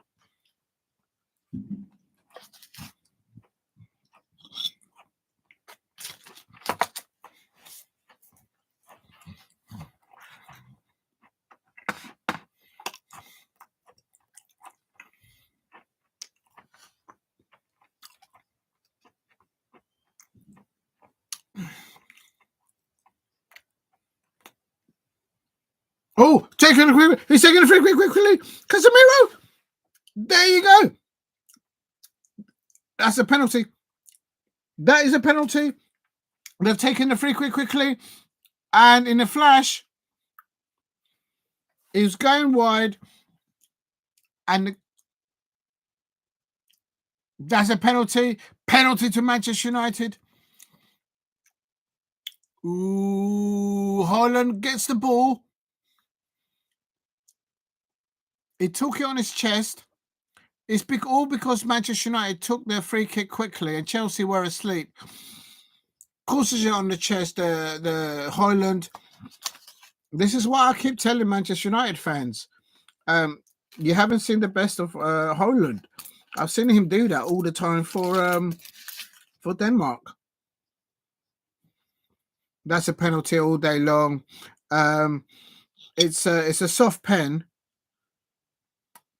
And the home crowd are going nuts. I don't know who takes the penalties now for.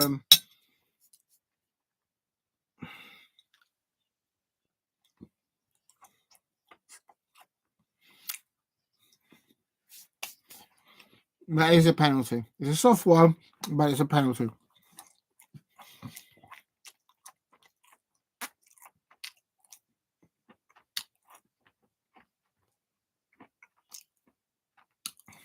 This will be Ruud van Nistelrooy's first goal while he's manager in the Premier League.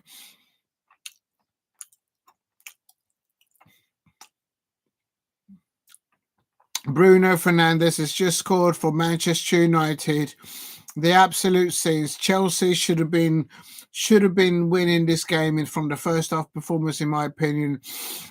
And Bruno Fernandes sends Sanchez, the Chelsea goalkeeper, the wrong way. Bruno Fernandes on 17 minutes penalty. They are 1-0 up. My prediction for this fixture was Manchester United 1, Chelsea 3. So there's still a lot of football to be played here. It's only 71 minutes now playing. They're still celebrating. Will Chelsea now Chelsea will have to open up. Now Chelsea will have to go for it. And I expect Arsenal fans will be wanting Manchester United to win because they don't want Chelsea to go above them in the Premier League. But for now, Arsenal are back in the top four. Chelsea are just below that. Manchester United are making grounds up the table. That is the first Premier League goal for Ruud van Nistelrooy while he's the manager in the Premier League. interim manager. He's got 100% record thus far. Ruben Amorim will be watching from Portugal with his little custard pie and his nice bit of coffee, and he'll be happy with that, I expect. For me, the two best players on the pitch at the moment, it has to be Casemiro and Ugarte.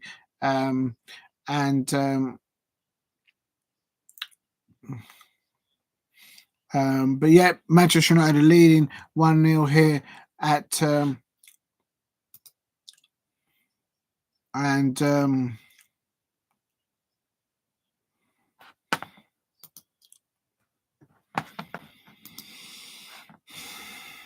1-0 up from Manchester United.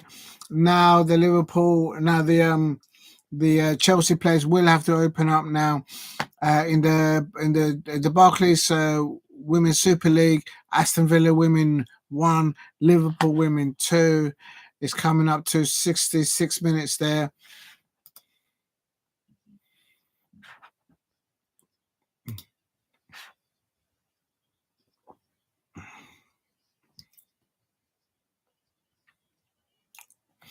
Marco Rashford has just been substituted now, I can see, and that is Amad Diallo coming on.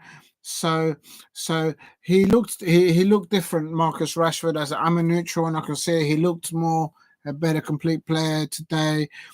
And so Jim Ratcliffe has just been pictured applauding Marcus Rashford being kicked off the pitch, and Amad Diallo coming on. Say no more. That will be headline news.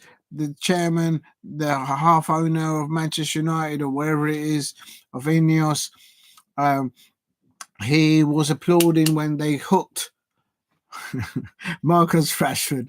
I say no more. That's how he'll be portrayed. I'm sure he was just applauding his performance, no doubt.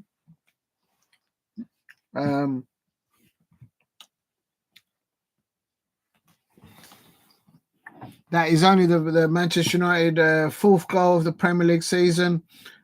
And I'm telling you, people out there, I've seen Chelsea at the Bridge, and we ain't seen the last of them in this match, believe me. So just hold your horses, Manchester United fans out there.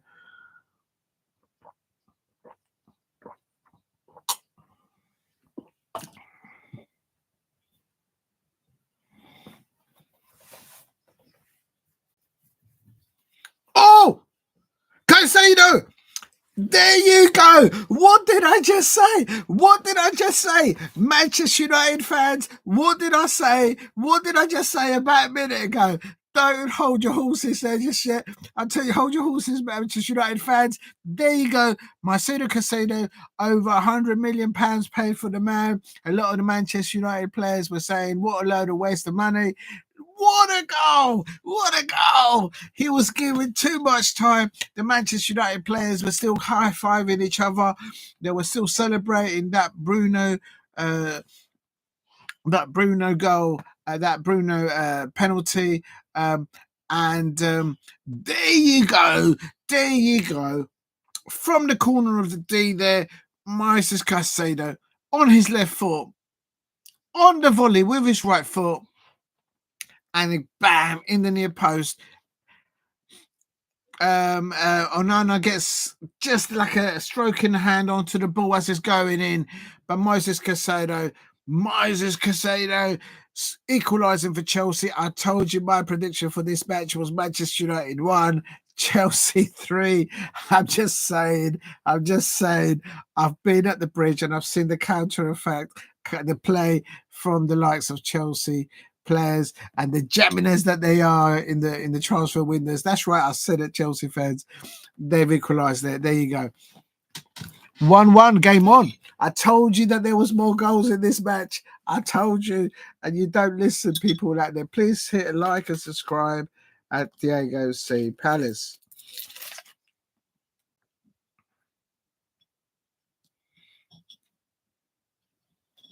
Chelsea coming forward again. Oh, Oh my days. Oh my days.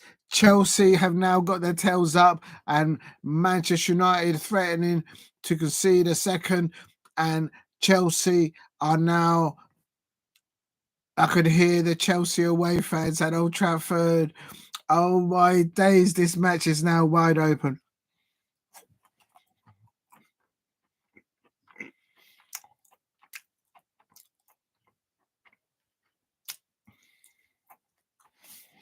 From going from 0-0.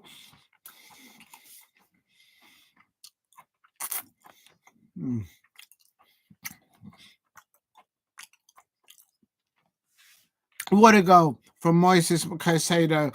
All those Manchester United that were always been bantering him because of his high transfer fee, and quite frankly, what a goal to do it, where to do it.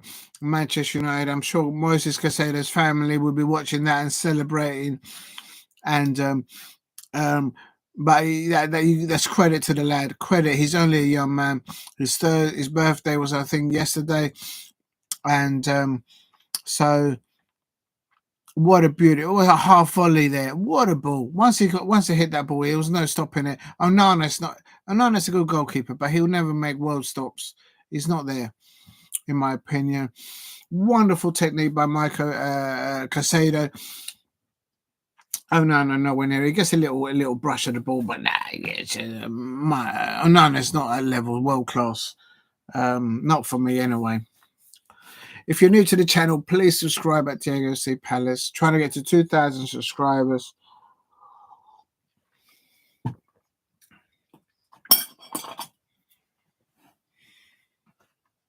Oh, Garnacho, nearly.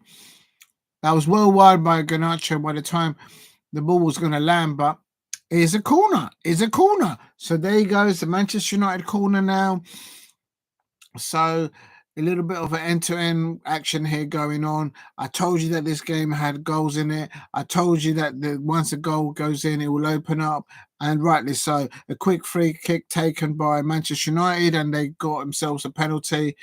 And now that goal, that response, that initial response from Chelsea from the penalty, while the Manchester United players were still high-fiving each other up. Moses Caicedo, what a beautiful, well-taken half volley. Oh, no, of course he's a good goalkeeper, but he's not a world-class goalkeeper. He has too many errors in him. He only just brushed the ball, but ball goes in the bottom left-hand corner. What a goal, what a goal. Cucurella there, strong on the ball, winning the ball there. 10 minutes to play of normal time. I'm just going to quickly go and check on the results for Aston Villa women versus Liverpool women. Is still Aston Villa women 1, Liverpool women 2. I'm watching 2 matches here. If you're new to the channel, please subscribe at Diego C. Palace. Please get hitting the likes. And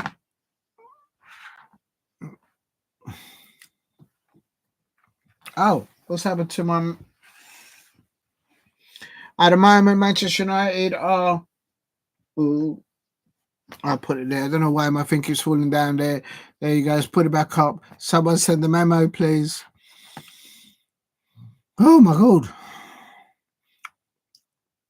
Who next goal wins this, I think. But my prediction was Manchester United 1, Chelsea 3. I'm just saying. But here we go. 10 minutes to play of normal time. I expect there might be 5 minutes of extra time to be played.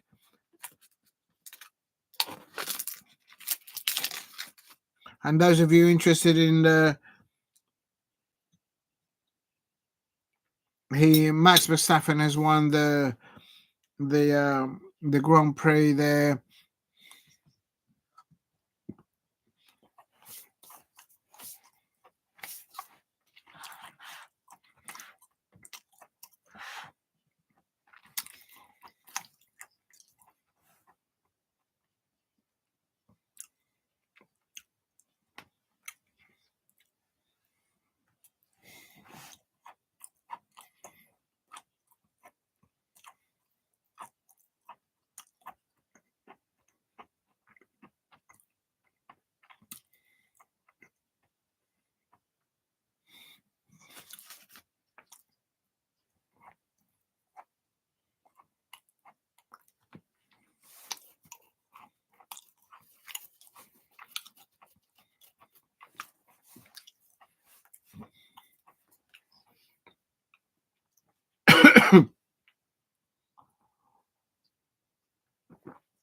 If you're new to the channel, please subscribe at WSL Palace. Doing watch-alongs for the Crystal Palace women who lost today earlier on tonight at Selhurst Park.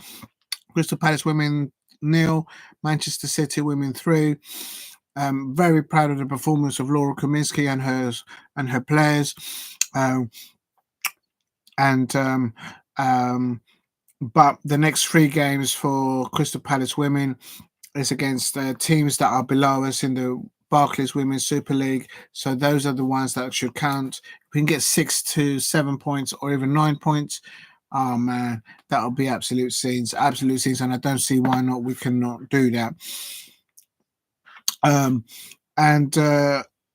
here at Old Trafford, is still Manchester United 1, Chelsea 1 in the men's Premier League. Quick free kick taken by Manchester United led to a penalty, and Bruno Fernandes converted that on 70 minutes. And then Manchester Casado equalising straight off of the kickoff. The Manchester United fans, the Manchester United players were still high-fiving each other, celebrating their penalty. Hoo-ha. Ruud van Nistelrooy still sliding on the pitch. They're celebrating Jose Mourinho style. And before he got up, Casado, he equalised with a half volley, a lovely, sweet, well-taken goal. And Onana couldn't get anywhere near it.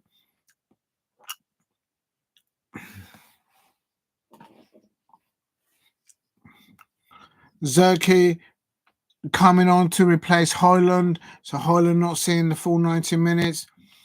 And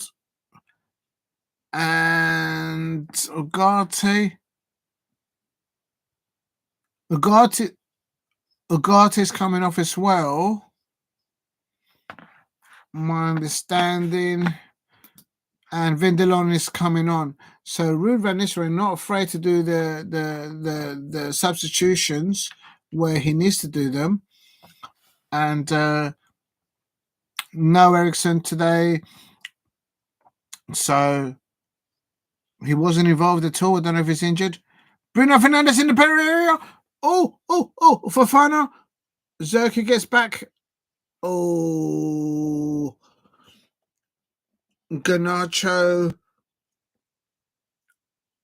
Oh. Now Chelsea are on the counter, and this is where Chelsea are very dangerous.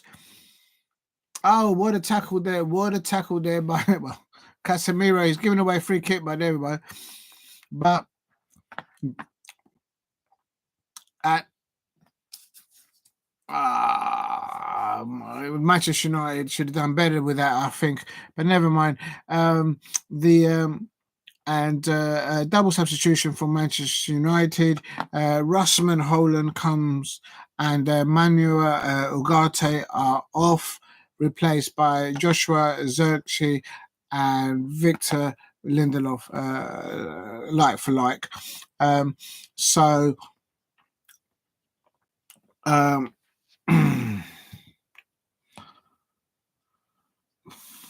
Oh, there you go. There's a stat that someone's just put. Both of Moises Casado's 4 Premier League goals have come against Manchester United, also for Brighton in May 2022. So Moises Caicedo just loves scoring against Manchester United. Real talk, for whatever team he plays for.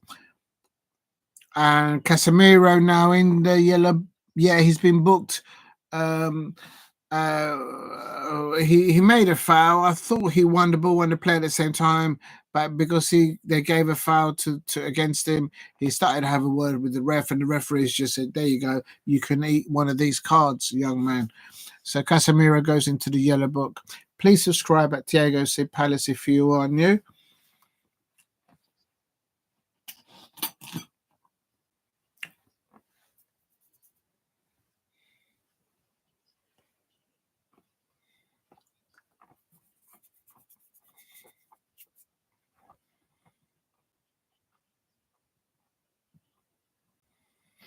Please subscribe at WSL Palace. Is still 0-0. Still 1-1 here at Old Trafford. Manchester United 1, Chelsea 1. My prediction was a 1 for. Oh, here we go. Left-hand side, Mudryk on the left-hand side, but no. Dalot, good interception there.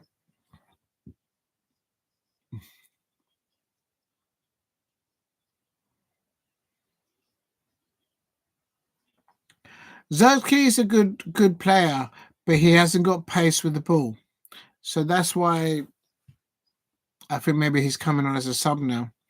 I think his days are numbered there for Manchester United. He's not. I wouldn't have him in my Palace, quite frankly.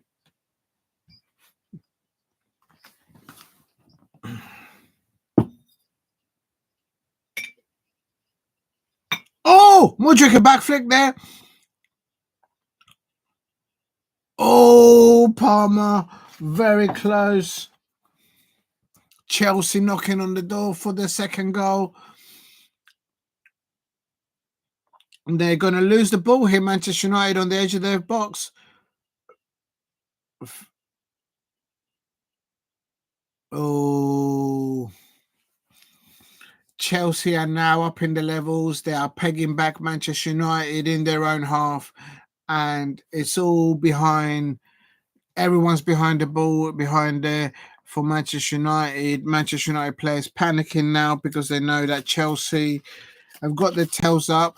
Manchester United are giving away the ball unfortunately to the Chelsea players, and Chelsea look the busier of the both sides, looking to score the second goal first, coming up to 88 minutes now. I think there's still one more goal in this match, and it'll be the decider. I think there'll probably be about 5 or 6 minutes of additional extra working extra time. Lindelof, Joe. Oh, it's just over the bar. Look at that. Look at that. Caught it on the volley there. Oh, that was close.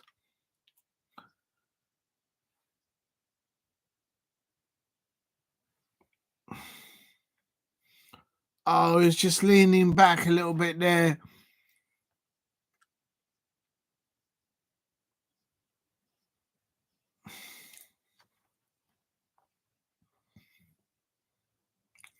I think the keeper knew that might have been going in.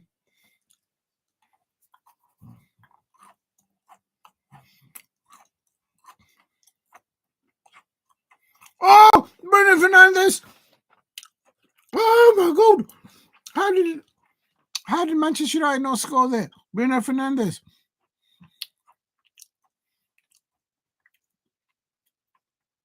Oh, there's a goal. There's one more goal in this fixture. I'm telling you. Chelsea just had an opportunity now. Manchester United has just had an opportunity. There's another goal in this. But for me, Chelsea can smell the danger here. I think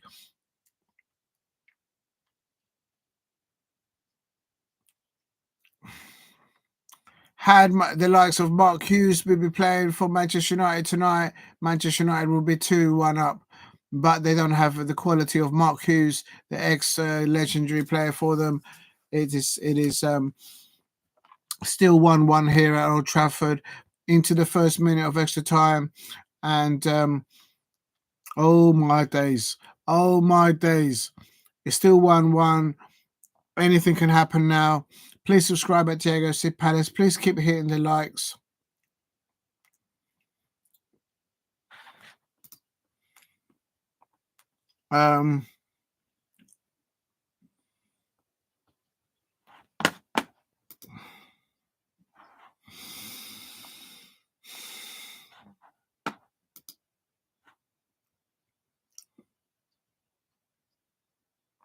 It's still Aston Villa women 1, Liverpool women 2, coming up to 84 minutes there.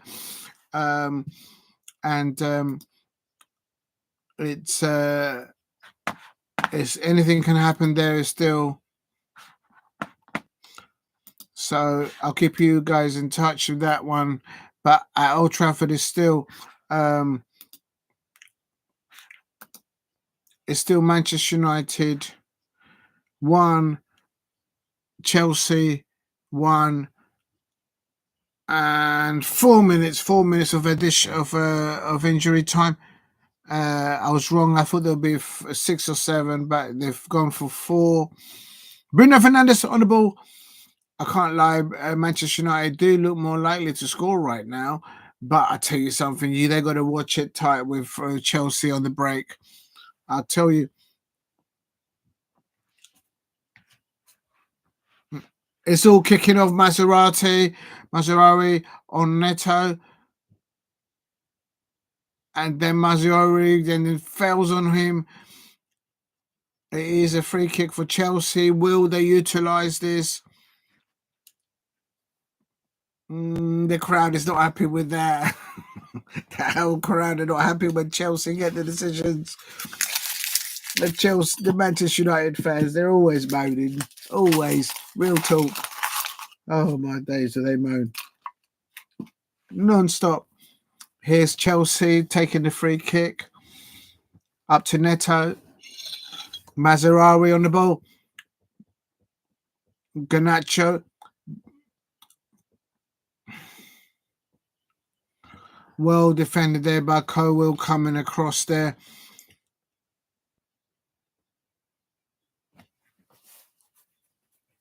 Anything can happen now.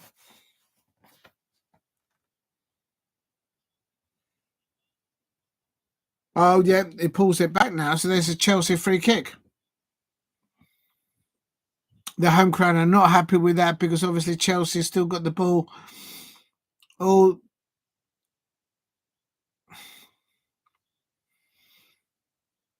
there's something going off there, off the ball.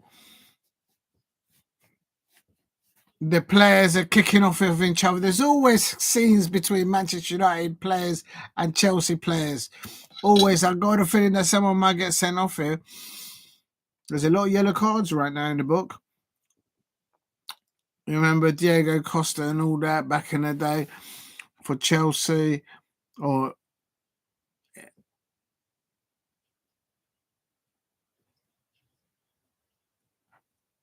Nicholas Jackson is not happy there.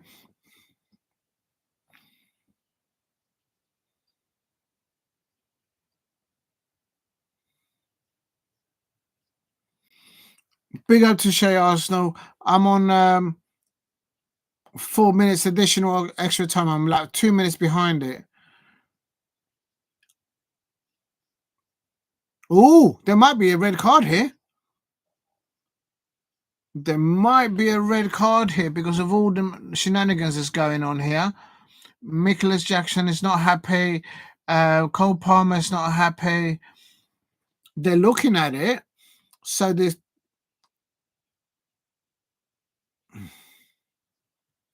Martinez is just a slow player. And because he's so slow, that's why he's always Martinez. He's always lucky. That is your Kamada. Of course it is there. He caught the player. So that is going to be studs. How is that not a red card or yellow card? Palmer. Oh, it's just blocked.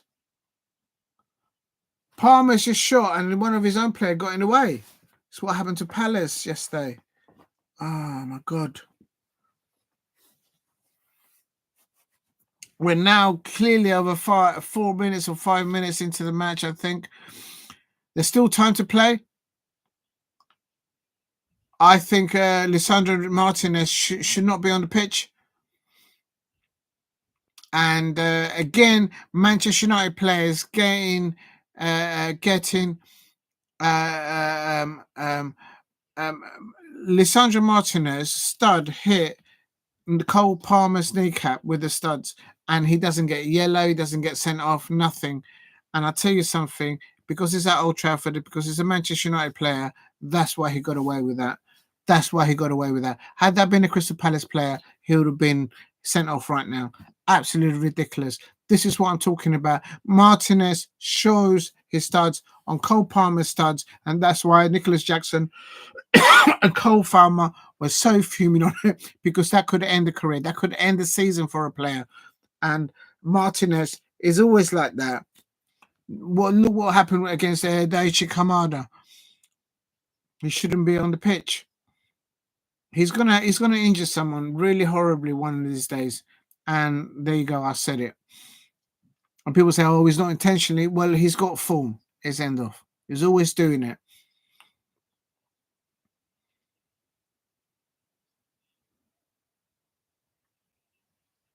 Bruno Fernandes taking the Manchester United corner, and that is that full time at Old Trafford. Manchester United. Big up to you, Shay, Arsenal, and Steve for dropping in. Ruud van Nistelrooy not losing, so he hasn't lost as an interim manager, but he has got himself a goal for his side has got him a goal as an interim manager as Manchester United. He's got a 100% record. He hasn't lost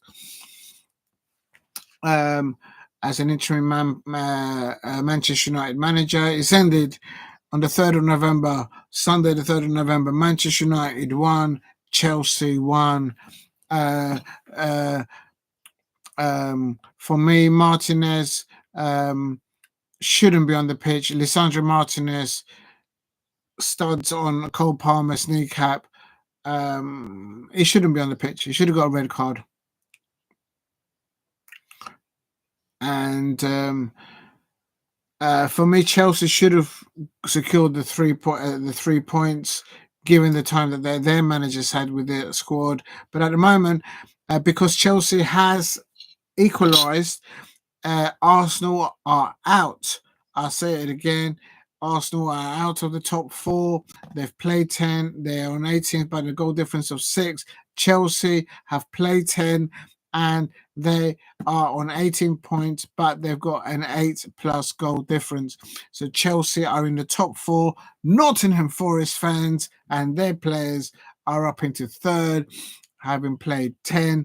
They've got 19 points. Very well done, Nottingham Forest fans.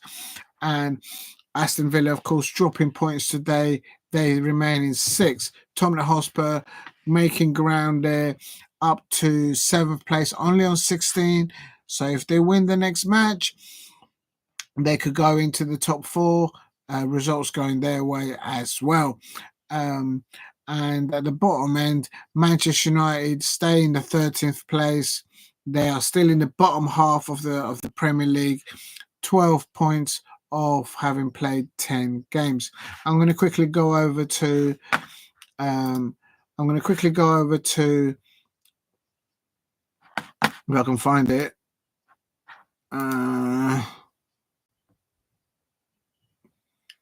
Aston Villa women versus Liverpool women. It's still 1-0 Aston Villa women, Liverpool women 2. So it's they're still playing there in additional extra time. Liverpool player Rachel Laws has just got a yellow card. So but it's still going there. Liverpool trying to see that match out. Liverpool women there in the WSL. I need Aston Villa women to lose and to lose by more goals, so the goal difference goes down. And right,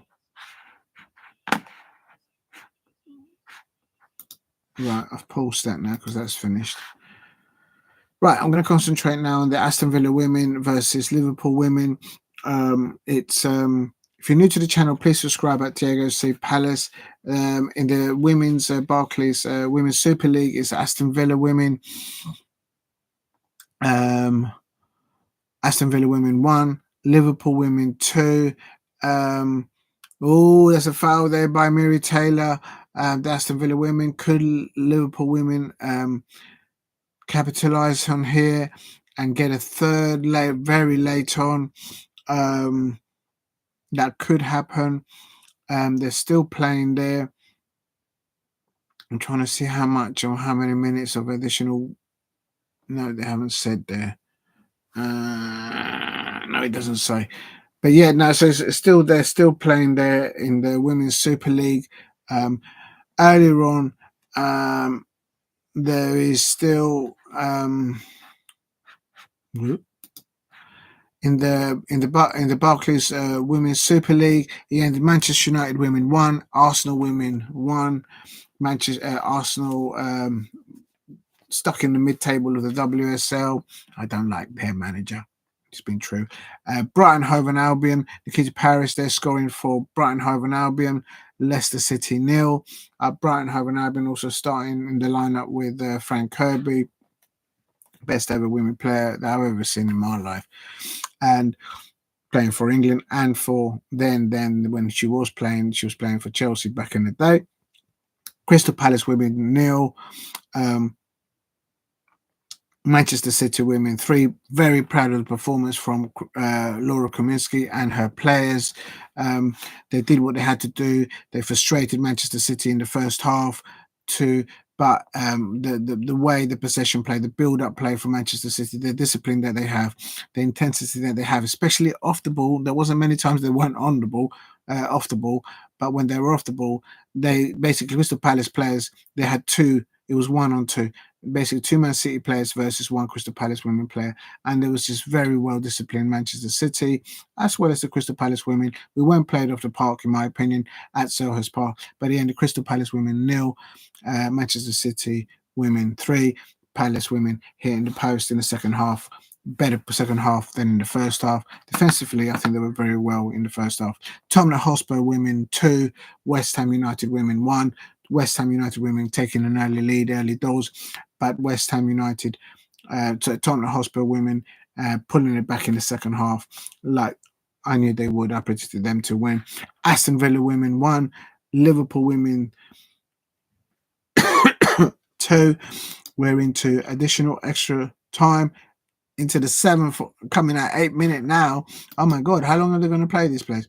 But they're still playing. It's still Aston Villa women 1, Liverpool women 2. There was a delay to this match. I don't know why I thought there was a delay, but they're still playing there. So it's now, yeah, I can confirm now. Aston Villa women 1, Liverpool women 2. Taylor Hines for Liverpool women, scoring 2 solid goals in 26 minutes on 43 minutes as well. But for Aston Villa in the second half, early doors in the second half, they came out with more intensity, and Gabby Nunes for Aston Villa women pulling it back to 1-2 on the table now. Also, there's a kickoff in about 15 minutes. It's between Everton women versus the Chelsea women, and I'm watching that one, a close call, but I have to go to the toilet and get something to drink. But at 6:45, Everton women are playing Chelsea women. I'm looking at this match closely because I'm not salty about it. I'm just being real. I need the Everton women to get piped, in the sense, pardon the expression. I need them to concede a lot of goals for their goal difference to get even worse. Chelsea women, they did a big number on us. Although in the first half at Selhurst Park, Crystal Palace women versus Chelsea women, we did very well, in my opinion, at half time, but it was a heavy defeat for us. But I'm looking for Everton women to not just lose against. Look, I'm being real. Chelsea women are going to win that match between Everton women and the Chelsea women. No doubt about it. Chelsea women are going to win that. But I need the Everton women to concede at least 5 goals to get them into double figures of minus figures. At the moment, in the WSL, Crystal Palace women with Laura Kaminsky, Adam Jeffrey, they're in the coaching staff, and Amy Everett, the Crystal Palace captain, they are 9th in the table in the Barclays Women's Super League.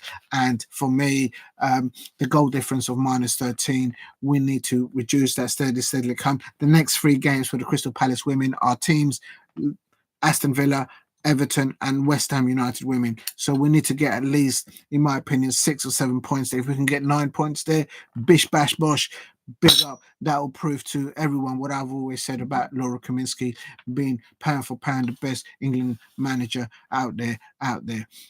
And oh my days, big up to you, Rich. That means a lot to me, man. Big up to Eagle Eye Football. Please, if there's anybody out there watching, please go and check out Eagle Eye Football. They do content on the Crystal Palace men, Crystal Palace women, and they do some wicked uploads of match responses there at Crystal Palace. Big up to them. And if you were at the match, Rich, there were, if any of you of anyone at Eagle Eyed Football were at Selhurst Park today, I couldn't be there, as you can see. But City, yeah, I was watching it, and for me, in essence, the Manchester City women. First of all, the squad in depth that they have is absolutely ridiculous. I mean, they took off a lioness off the pitch, and then they put another lioness, bringing on Chloe Kelly on, and I'm thinking, just do me a favour, have a day off, sort of thing. But big up to Eagle Eyed Football. If you're new to the channel at Diego C Palace, please go and subscribe to Eagle Eyed Football. They do content on Crystal Palace women. Also, they do content on Crystal Palace men. They do match reactions there for the Crystal Palace men. A lot of it is absolutely brilliant. I can't lie. It's tear-droppingly crying laugh. It's brilliant.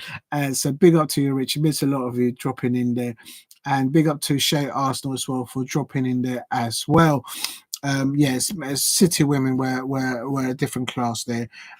But with that said, I think in the first of the Crystal Palace women they held them, which we were trying to hold them out, I felt, for a 0-0 at half time. But it was inevitable that they scored, but we didn't let that. If there's one thing that I always say for anyone who's never watched Crystal Palace women play under Laura Kaminsky, is that those players don't give up on each other on that pitch, and those players don't give up on their manager, Laura Kaminsky. The players don't. I'm not just saying that because I'm a Crystal Palace fan. I'm saying that because I've seen, I saw it last season, and the little bits that I've seen this season. The Crystal Palace women team, led by Amy Everett, the Crystal Palace women's captain, they don't give up on each other. They keep fighting the cause. They keep fighting for it, no matter what's been thrown at them. They keep fighting for it, even if they're injured, even if they receive the injury treatment whilst the game is going on. They keep fighting on it. That's why I gave my best performance for last season in the successful Barclays Women Championship campaign for Laura Kaminsky and Adam Jeffrey and all their coaching staff and the players. The best player that was voted last season was Molly May Sharp, and I totally agree with that. She was absolutely incensed. She came on in the second half today against Manchester City women. I love the way that she comes on and brings the intensity, the adrenaline to any point and the match, whether she starts at the beginning or at the end.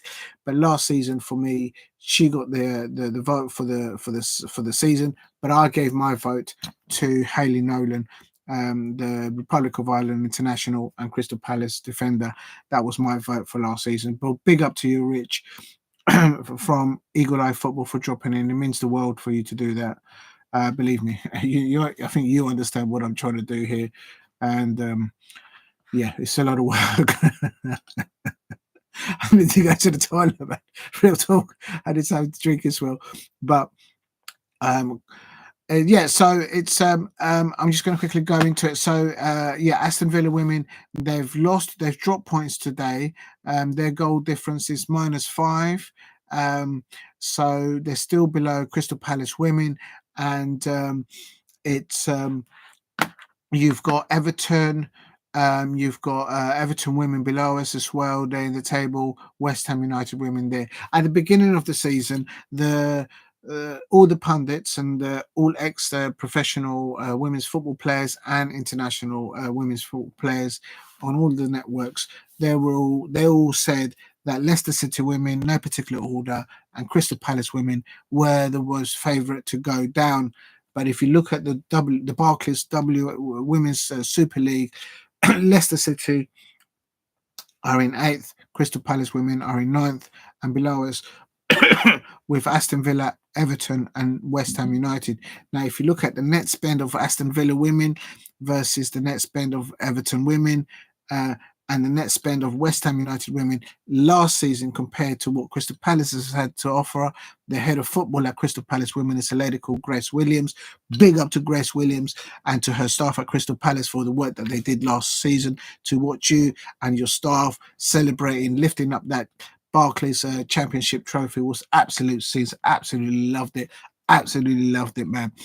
to watch Grace Williams and her staff lifting and celebrating. That was absolute scenes there on the last game of the season. And but well done what you've done in the transfer window there, and thus far to allow Grace, Laura Kaminsky, and all the coaching staff there to get together a squad of players in a minimal time, to have a successful Barclays Women's Super League campaign in the 24-25 season that we've got right now ongoing. It's squad in depth. That's vital. Consistency in performances, home and away, not just at home. That's important. Consistency of performances. That's vital for Laura Kaminsky and her side. And the third thing that's vital for Crystal Palace women is not to incur too many injured players. If we were to get all our injured players back available, 100% fit, I'm telling you, we wouldn't just be where we are in 9th place. We'll be up there between 5th, pushing upwards. We're that good. Why do I say that? It's because we've got Laura Kaminsky as the Crystal Palace manager. I know I keep barking about it. I know people may laugh at me for saying it, but I'm telling you, pound for pound, Laura Kaminsky is going to make a statement this season, and she's going to prove a lot of people wrong out there. A lot of pundits have already put her down before even any kick was kicked out. And I'll tell you something. I'll tell you again. Laura Kaminsky is going to prove a lot of people wrong this season in the Barclays Women's Super League. I'm telling you that. Why? Because I've seen her shout at her players, giving encouragement from the touchline together with Adam Jeffrey on that touchline, giving support, giving encouragement, putting back the players back online. I remember times last season when Laura Kaminsky would come out at half time, and I expect that she would have told the players to do A, B, and C, to do something on the pitch, and the match kicks off. And they're not doing it. And she just doesn't let levels drop. She's very, very professional in expecting levels to be there. And she's always supporting her players. And as I said before, and I'll finish it on this, the Crystal Palace women don't give up on each other, and they don't give up on Laura Kaminsky as their manager. And that's why they're going to prove a lot of people wrong this season. So I know it's a hard day for the Crystal Palace women today, having lost to Manchester City women. But they will take that on, and good luck against Everton next Sunday. For all the correct information about how to go and watch Crystal Palace women, go and watch and go to the official webpage at cpfc.co.uk. I hope I haven't butchered that. That's the official Crystal Palace webpage. I have nothing to do with the football club. I'm just a football fan, just like you. And it's important. It's very important that if you can, just kind of go there and support the Crystal Palace women in their Barclays Women's Super League campaign this season. But for the correct information, just go to that webpage and look for the women's section. Or alternatively, just call the box office during working hours and just ask them questions. Or alternatively, if you're on match day on a men's match, just ask the staff around and go. Anyone wearing the red overcoats, there's people around at the club. Ask people around the club.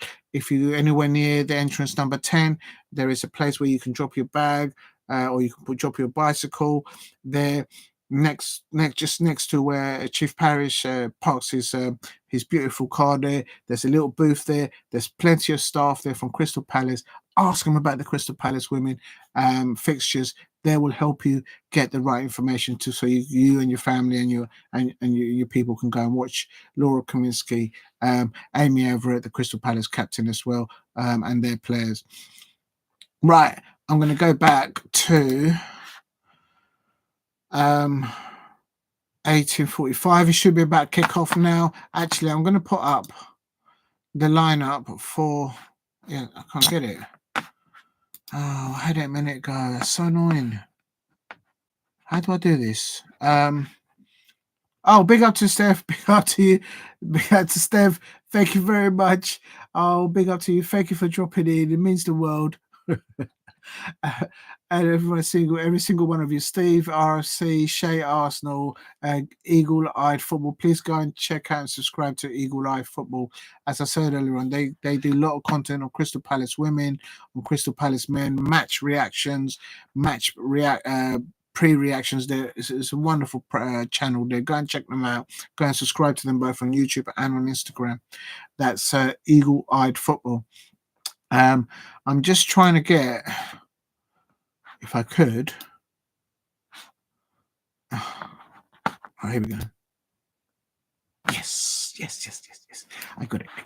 I've got the. Okay, so I'm going to listen to it there, and then on here. Yeah, because they're about to kick shit. They should have kicked off by now. Hold on a minute. How do I stop this?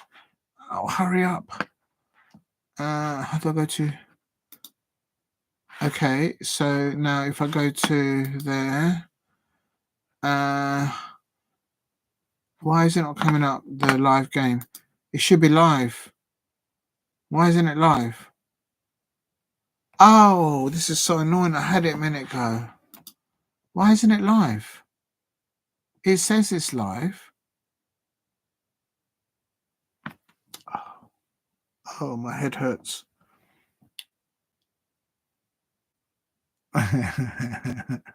How big up to you. Big up to you, Steph. Thank you very much for putting that in. I'll take my hat off for you. Literally. I don't take off my hat off for nobody really live talk. Steph, subscribe to the FC Palace. It's not bad for a Palace fan. Listen. I'm having a good day, but not having a good day because apparently Millwall won today in the Championship. And I can't believe that they're sneaking into the playoffs. I can't have Millwall going up and Palace going down. Can you imagine the scenes of that? I'd have to go into counselling, like literally. It's just madness. Right, hold on a minute. I'm trying to get the matchup. I had the matchup. I don't understand why it's not. Just bear with me, please. 1 minute. Oh, that's so annoying. How do I go this? So I go.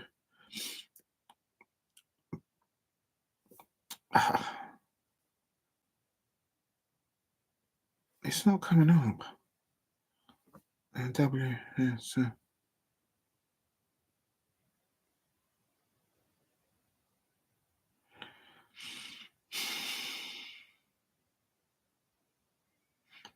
I thought the WSL game between Everton and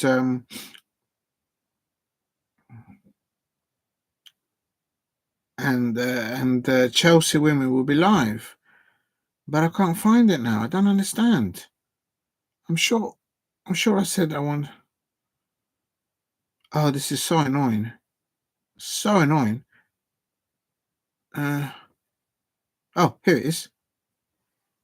So I'm in it, but it's not available.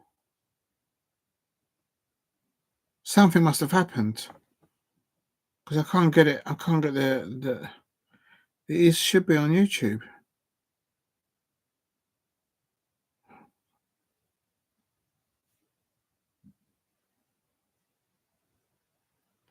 Something must have gone down with the link or something because it's not. It's just not showing. Okay. All right, let's move on because it's clearly not coming on. Oh, that's so annoying. I had it all planned to watch it on there and it's not coming up. So, I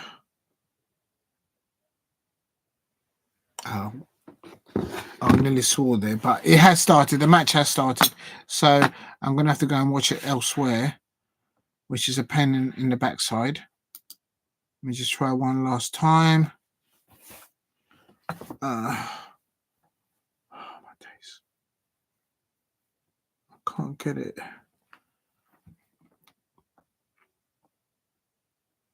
Oh, my God. No. Ah, I found it. Oh, no, that's just someone talking about it. Oh, I'm really ticked off about that because I thought I'd be able to. Oh, I'm going to have to go and watch it somewhere else now. So, right, so is that working? Ooh. Here we go. Right, got there eventually. It's still 0-0 here. It's Everton women versus Chelsea women. I'm not even going to start going into the squad in depth that Chelsea women have. If there's any Chelsea women fans out there, you know how good your squad in depth is. There's a lot of expectations there. You're up against Manchester City throughout this campaign, in my opinion. They are up there. You need to take them off that pedestal up there. They're very good on the ball. Oh my god. So Lawrence, they're winning the ball back for Chelsea there.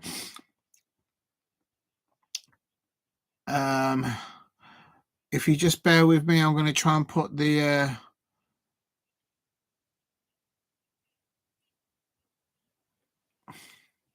you see the way I can see Everton laid up and playing right now against Chelsea. They are playing really, really really deep, and for me, you can't do that against Chelsea. You can't do that, Chelsea. You gotta start asking them questions. If you sit too deep, I'm not saying you want to play for a draw. There's nothing wrong with that. But if you play only deep, Chelsea women will find a way to play either through you or make you go out of positions and whip the balls in and just score. I'm going to put on the Chelsea 5. Oh no, the jamminess of Chelsea. Look, making me lose my breath. The Chelsea, this jamminess of Chelsea fans. But let me tell you, I'm going to put. I'm just putting up. Big up to you, Steph. I'm going to put the Everton. 1 minute.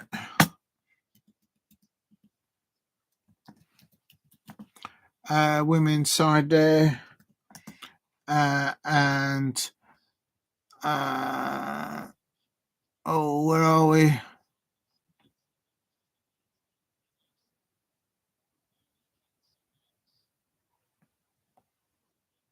There it is.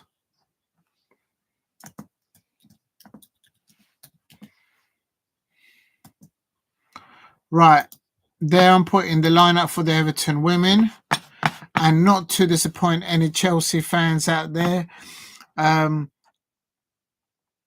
the way, my prediction, and I'm saying this as a salty Crystal Palace fan, my prediction for this is Everton women 0, Chelsea women 5. I just can't see Everton women scoring today. And I'm just looking at the lineup now, and I can't see it. I can't see Everton women scoring. But I can see Chelsea scoring at least 5 goals. Chelsea women scoring 5 goals. So I'm just putting the Chelsea lineup there on the. Just bear with me.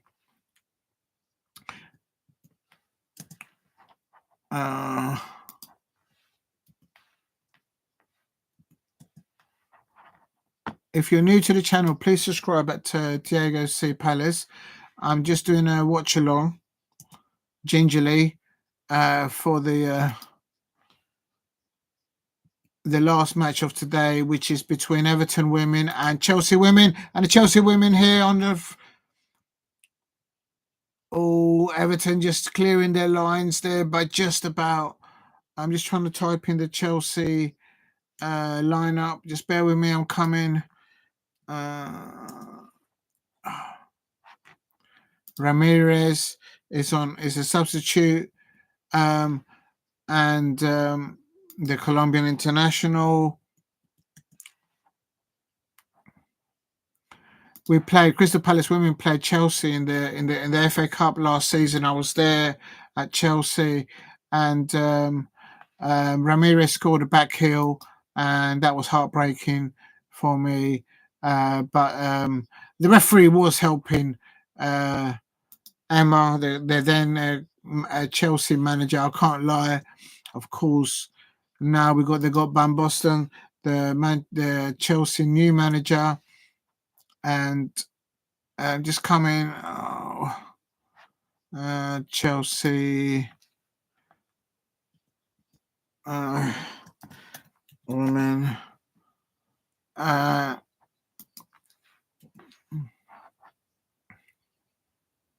Tony on the ball. Oh,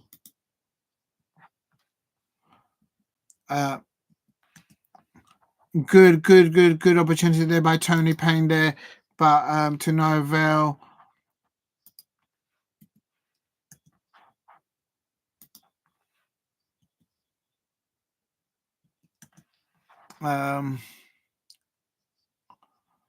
Just bear with me. I'm trying to get this. Oh my God.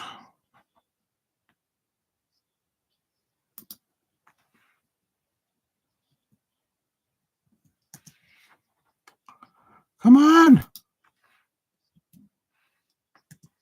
That's still too much. And Hermano. Right, that's the last player. Right, this is the Chelsea lineup and Chelsea women lineup and the substitutes on the thing. If you're interested, please hit a like and subscribe at Diego C. Palace. And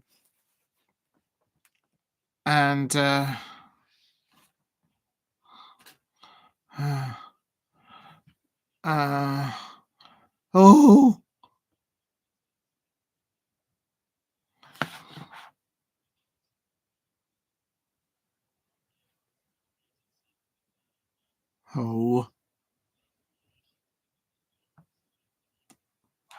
right. 10 minutes, 11 minutes into the game, Everton women 0, Chelsea women 0. My prediction for this match is Everton women 0, Chelsea women 5. I can't lie, Everton are holding out the very well at the beginning.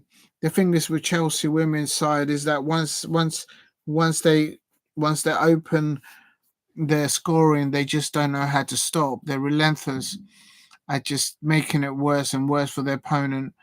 And so, but Everton women are doing very well thus far.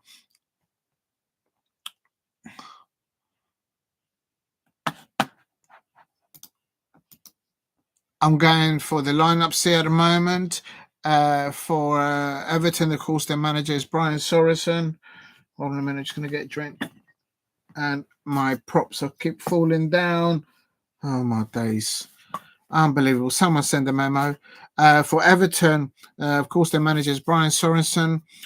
He's going for a 3-4-3 formation. He's got Brosman in goal again, Hobson, Finnegan and Sari as a back three. Hope Hayashi, here's into this one. Van Hergeven Meet, and number 8. In the midfield pivot there with Ollison on the left wing there, Tony Payne up top with Sonias and Payne up top for Everton. Chelsea, the manager, of course, the Leon. Oh my days. First opportunity. Oh, there you go. 40 minutes in, and Chelsea has just scored, and Beaver Jones with the first opportunity on goal just looped it over into the far corner there. I don't mean funny, but I've not heard Beaver Jones actually on the ball thus far in the beginning of this match. She gets one opportunity and boom. This is why Chelsea LC women's side has got squad in depth. Chelsea women are winning 1-0 now. Beaver Jones there on 14, 13 minutes. I was just going through the lineups. Chelsea, the manager, Sonia Bambasta, she won the French league with Lyon last season. She comes in to come in to set her new stall up, obviously against Emma that's left. Now the American national side. But Sonia Bombaston is going for a 4-1-4-1 formation with Hampton again on Bolton goal, back four of Lawrence, Buchanan, Bright, Baltimore, and in the pivot there she's going in for Nuskin, very experienced players there. Written in Carignard, Hamano, Cuthbert, and Drayton. And up top, as I mentioned, Beaver Jones, who's just scored for Chelsea on 13, 14 minutes. And she was assisted by Buchanan. Chelsea coming forward again here. Oh, my days. This is what I was talking about earlier on. See, we started better than Everton at Selhurst Park against Chelsea. We saw them out well. So this gives me a heart as a Crystal Palace women's fan there that we're much better than the Everton side. At the moment, it's still 1-0 for the Chelsea women away at Everton. And they're playing at Goodison Park. I assume they will soon move into the new stadium. Big up to you, Steph, there, and big up to Eagle Eye Football and Shay Arsenal and Steve RFC if you're still out there. I mean, look at that bench that Chelsea women have got. Oh my God, they got Amaya Ramirez, the Colombian international. They got all international established players there, and you can only dream of a bench like that. In fact, if Everton had a bench like that, all of those players will probably be starting in the first 11. It's that deep, that the squad in depth that Chelsea have. Sonny Bambasta, their sport for choice there. So that's why I'm going for Everton women 0, Chelsea women 5. That's my prediction. But it's 1-0 to the Chelsea women right now.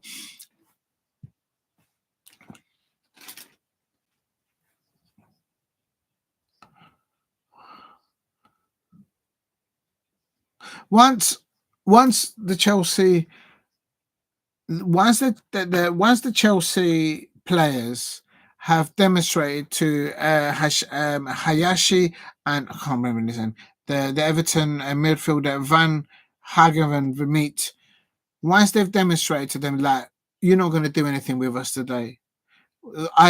Once the Chelsea women style of play dominate that midfield, the opposition is like, oh, how are we going to do this? How are we going to fight this? And by then, boom, it's too late. Chelsea have used the width of Raitanen or Written Kennedy, and they whip the ball across up to Beaver Jones, and that's why they're profound in the way that that they score goals.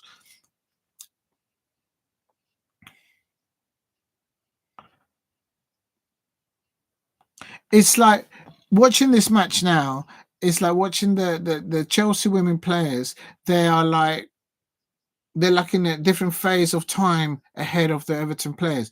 I'm not disrespecting the Everton players. It's just technique. It's about ability. And the Chelsea women players, they are passing the ball slickly between each other.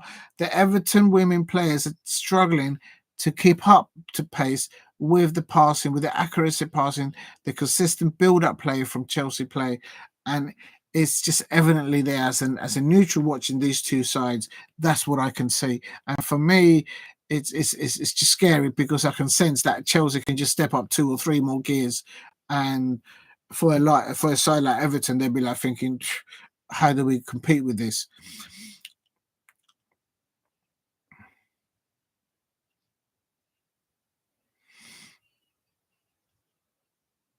What I would say is though is that Everton women, if they do get an opportunity to on goal with against Hampton, they're very experienced Chelsea goalkeeper. They need to make her work. They need to make hard questions of her.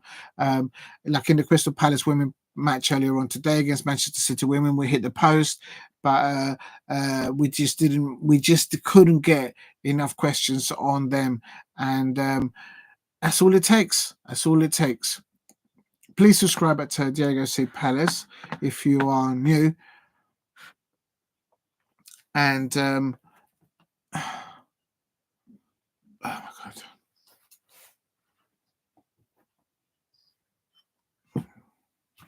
I've run out of drink. Ah.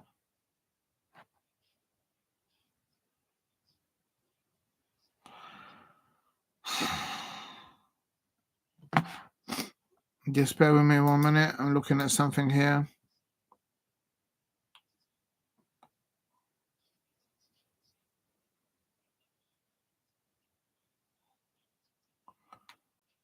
No, I've lost the stream there again. Unbelievable.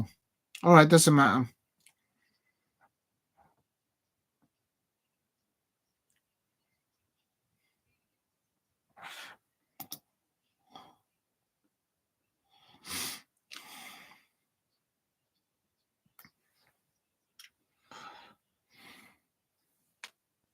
For me, the Everton player, Tony Payne, I think she looks like the most lively optional to cause problems for the Chelsea women's side. But they're just getting the ball. Everton women need to get hold of the ball first, and then get the ball up to Tony Payne, in my opinion. And it's just not it's not as simple as that. Yeah, so it's just not an easy one.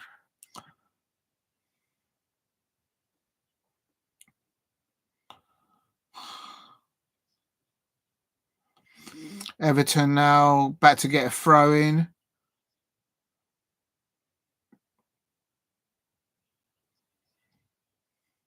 Holding the ball, good possession there by Everton women in the middle of the park. But here comes Chelsea with the pressing.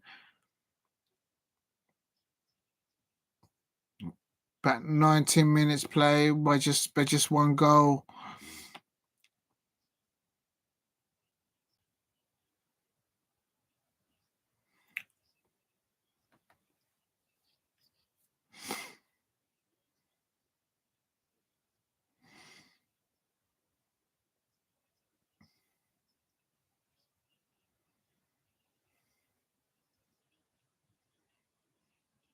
Oh, here comes Chelsea. Oh my God. Brosman, the Everton keeper, very good. She's a very good goalkeeper as well.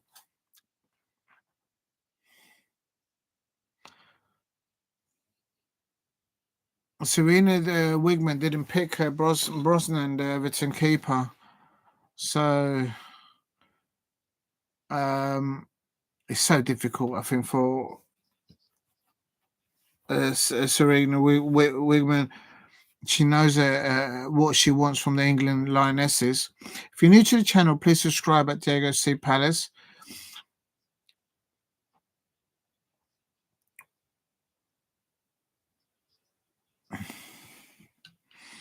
Come on.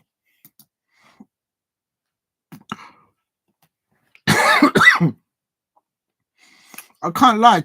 Everton women are actually having good possession. They're having little one-to-one passes. They're gathering confidence there. So they're not doing too bad. I can't lie. And as I say, if they can get the ball up to Payne, that she could cause the Everton the Everton right back Redton some problems.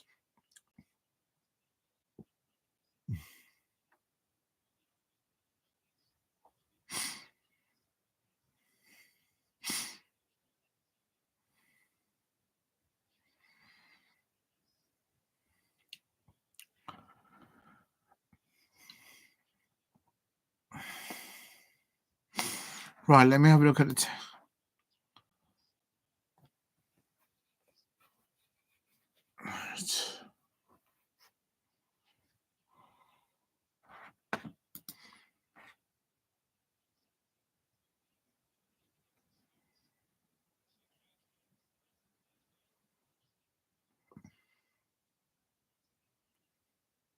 Just seeing a replay there of the Chelsea goal. I'm surprised the Beaver Jones doesn't get the opportunity for England, because as you can see from that, if you watch the replay of Beaver Jones' goal there for Chelsea against Everton women there tonight, she doesn't need to be asked a second question what to do when she gets the ball. She's very good in front of goal, and there she scored.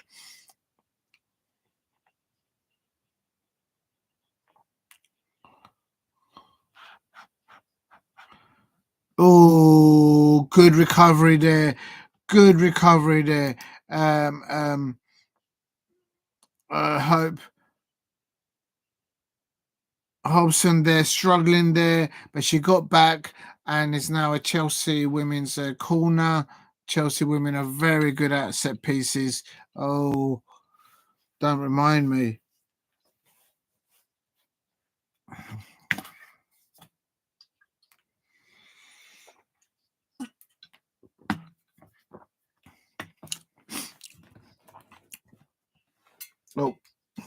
Oh, hello. It's gone to the backstop. Back to the backstop. Back post there.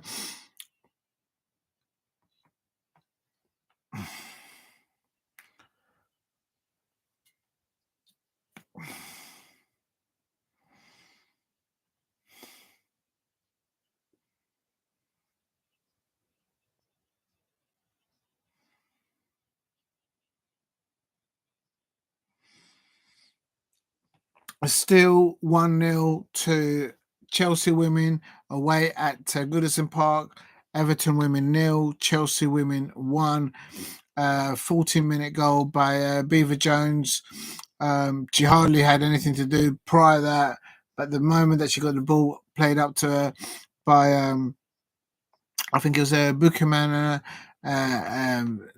Beaver Jones just basically just nailed it. And why she's not getting a chance to play for England, I don't know. But Beaver Jones again on the ball.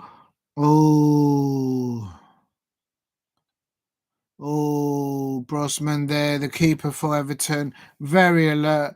Good goalkeeping from the Everton women. The Everton women goalkeeper Brosman is going to have a very busy evening, and she anticipated that when Beaver Jones was going back to get the ball, and well recovered there, in my opinion.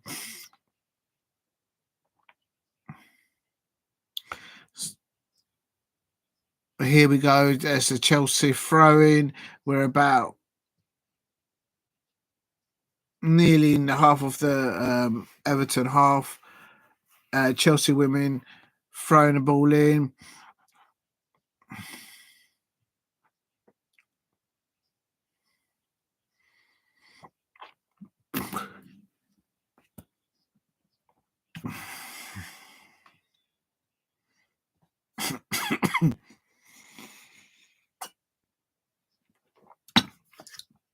Please subscribe at Diego C. Palace. Trying to get to 2,000 subscribers, and I am doing a watch along right now between the Everton women and the Chelsea women. Earlier on, I did a watch along for the Crystal Palace women at home at Selhurst Park versus the Manchester City women, and also I did a watch along for the Manchester United men versus Chelsea men, and he ended 1-1 there at Old Trafford. Although I think Chelsea should have taken advantage of that situation. There's some good challenges between both sides. There's always some argy-bargy between Chelsea players and Manchester United players. And yet again, Martinez, the Alessandro Martinez for Manchester United, he should have got a red card. The way he put his studs on Cole Palmer, and Nicholas Jackson was incensed about that. Cole Palmer wasn't happy with that either, especially his kneecap. And they don't get Manchester United don't get you red cards. They always get the decisions by the referees. They always get VAR decisions. Manchester United fans, it's absolutely ridiculous. And it happened before during the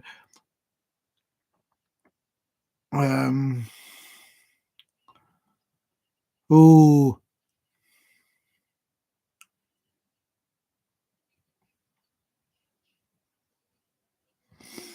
right. Let me just see if I can. That one is frozen. It. Oh,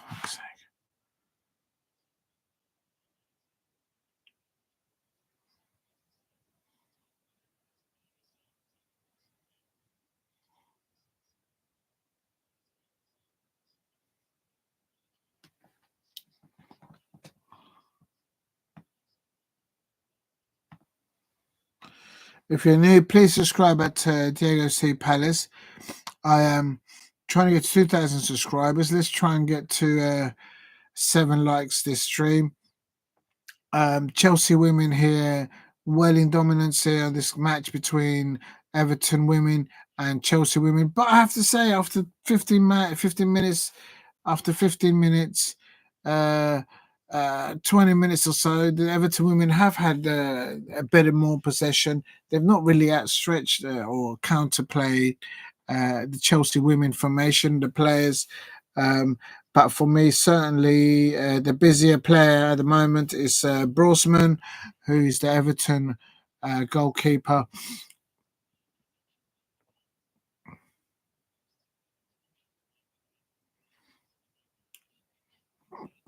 Good passing of the ball, good possession of the ball between Lawrence and Buchanan, the Chelsea.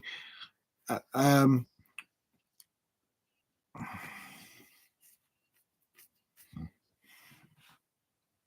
please, if you're new to the channel, please subscribe at Diego C. Palace.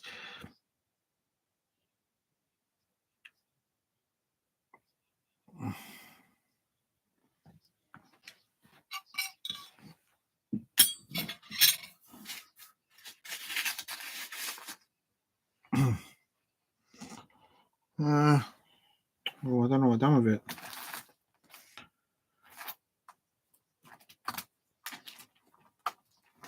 Oh, God.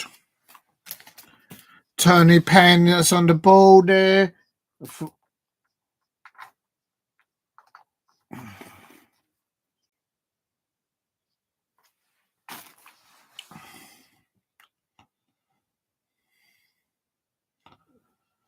This is what I'm talking about. The best player on the pitch there for Everton, in my opinion, is Tony Payne. And not while she's on the ball, because they can't get hold of the ball, but she's covering a lot of ground, trying to press the Chelsea players. But the thing is, the problem with that is that if she does get an opportunity to go on goal against the Chelsea, she's going to be absolutely knackered. So it's not as easy one. And I always say that players, when you're playing against a side like Chelsea women, like the Manchester City women, you've got to alternate who's going to be doing the pressing. So one gets a rest and the other one then presses, and then the other one gets a rest. It's the only way to do. You can't just allow one player to do it all. Oh, good block by there by Van Haverman. And the second ball drops, but there's no Everton player there to pick it up. So Chelsea women pick up the ball there.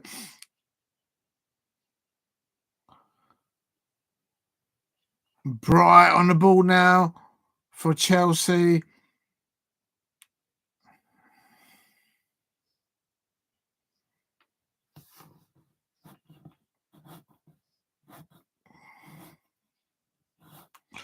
Please subscribe at Diego C. Palace. Just doing a watch along for the Crystal Palace women. For now, at the moment, I'm doing the Everton women versus Chelsea women.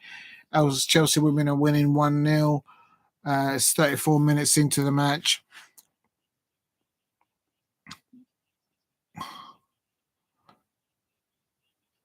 Oh, how do I do this?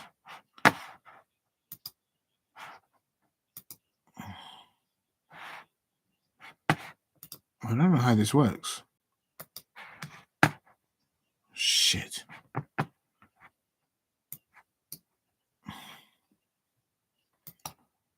Can that work? Oh, I'll just leave that playing. But anyway, 33 minutes gone into the clock here.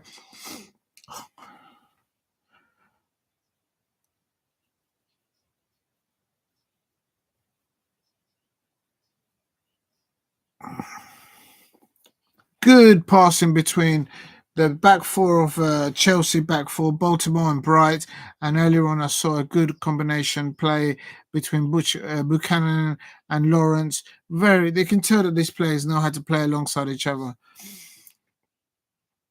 Very similar to me watching Haley Nolan playing alongside Amy Everett at Crystal Palace women. These players know how to work together, how to be preemptive before the pressure comes on. And for me, Everton women haven't done too badly in this first half. Chelsea women just haven't woken up to the event.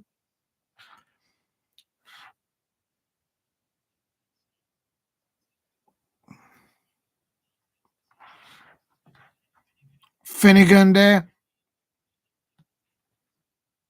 Oh, Chelsea here. They're going down the channels now. Chelsea. Cuthbert with a chance. No. Very good interception there by one of the Everton players. I can't see who it is. Van Havenmouth, no doubt. Chelsea now are starting to turn the pressure on the midfield of Van Havenmouth and Hashashi of Everton. And for me, it's a matter of time before Chelsea just get another one.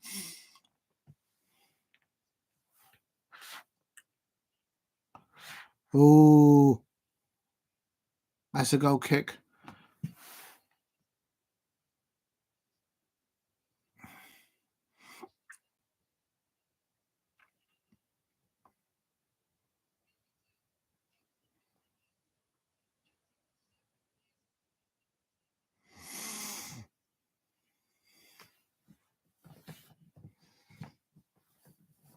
For me, Nuskin, she hasn't been able to establish herself since the goal has come in for Chelsea women, and she's pivotal for the way Chelsea play, intercepting and then laying the ball off to whomever happens to be there.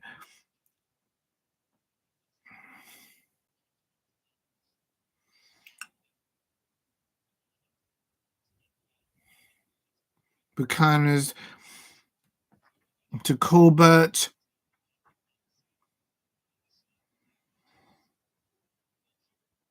Baltimore now. Oh,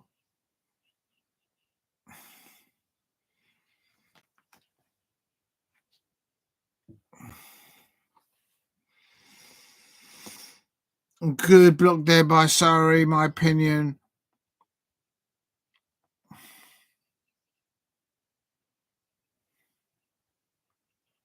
Oh, I beg your pardon. I think it was Hobson that blocked it. But that's the end factor. They need to stop. If Everton women keep allowing Chelsea women to have opportunities on goal from distance like that, it's a matter of time that they'll score. You can't. You got to close them down.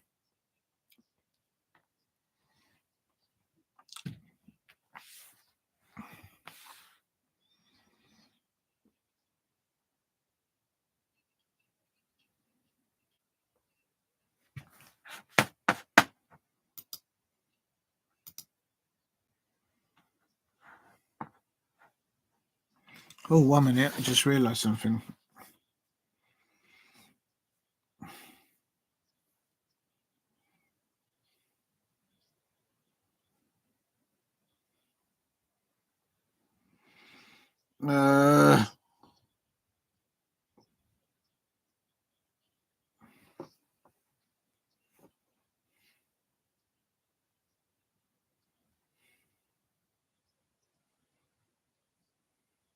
If you're new to the channel, please subscribe at Diego C. Palace. I'm not sure what's going on here.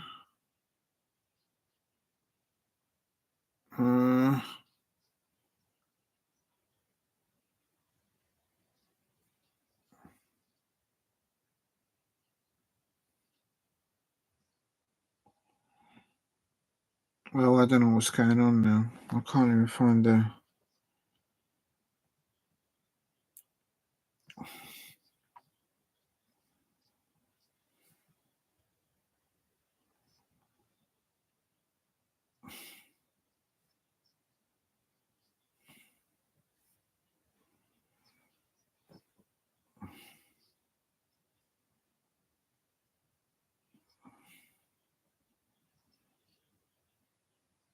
I can't see it. Never mind. I tried. Right.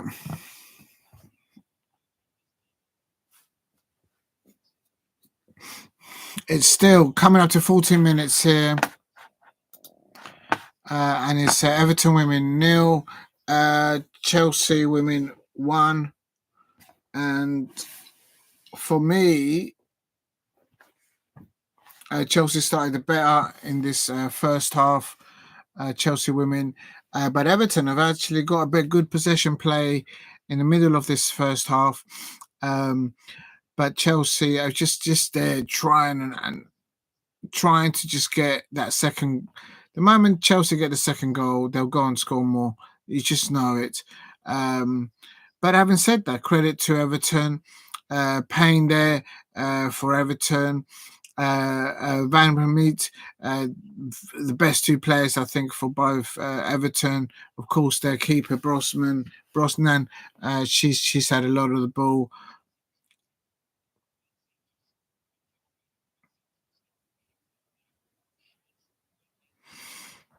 If you're new to the channel, please keep hitting the like and subscribe at Diego C. Palace. I think there will be frustration from the Chelsea women's fans there, because they would expect to be at least 2 or 3 in this type of match. It isn't a late kickoff, so maybe that's got something to do with it. I don't know. Good support there from the home crowd, giving support to the Everton women there. I can hear them in the background. Someone's got a trumpet there making a lot of noise. Buchanan there. The way Buchanan drops her shoulder and then just dummies whoever's in front of her, she's very good at that. And then Lawrence. This is how good Chelsea are. That if they feel that they can't go up the right hand wing, then they're happy to drop it back to Lawrence Buchanan and then switch the play to Bright and Baltimore on the other side, and then just play up the left hand side. Very Brighton. Oh, side netting. There you go. Chelsea nearly getting their second.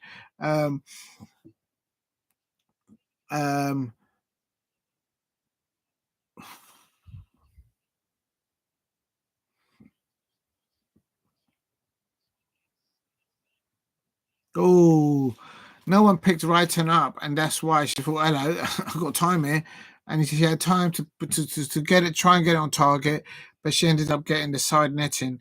So Brighton there for Chelsea women, and Everton now open playing up, playing in the open play. Oh yes, you can. Oh, oh,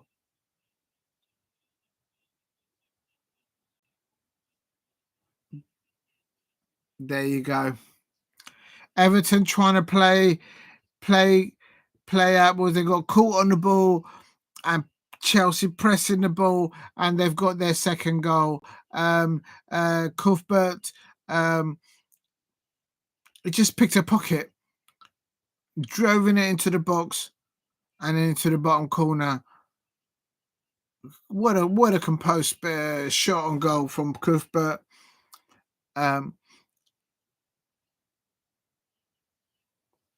Just to the left hand side of the keeper, and very, very, very, very well taken ball in the first place. Cuthbert running forward, and a little shot there of the Chelsea manager on the touchline with a little smile there, Sonia Bambasta. But Cuthbert, a very, very well taken for Chelsea women, doubling the advantage. My prediction for this fixture was Everton women 0, Chelsea women 2. Everton women will need to get into half time no more than 2-0 down. And Chelsea women are just so profound in the way they the slightest mistake or ball watching or hovering too much on the ball from the Everton players. There is so much potential there from Chelsea players. And on the bench, they've got oh my god. On the bench, Chelsea have got Bartel, Bermanese, Bjorn, François, Capitine, and Pompey. Musovic, Perisic, and Maya Ramirez, the Colombian international. I mean, the squad in there for Chelsea is ridiculous. Absolutely ridiculous. It shouldn't be allowed. The jabbiness of Chelsea fans. There you go. Always poaching a player here, poaching one over there, cracking the shell there, poaching a player there as well. It's the same old with the Chelsea. And there's another goal. That makes it 3 as the fourth official announces the additional extra time. And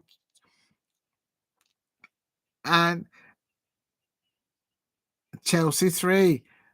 Right. Writing Canyonad. What a goal. What a goal. And the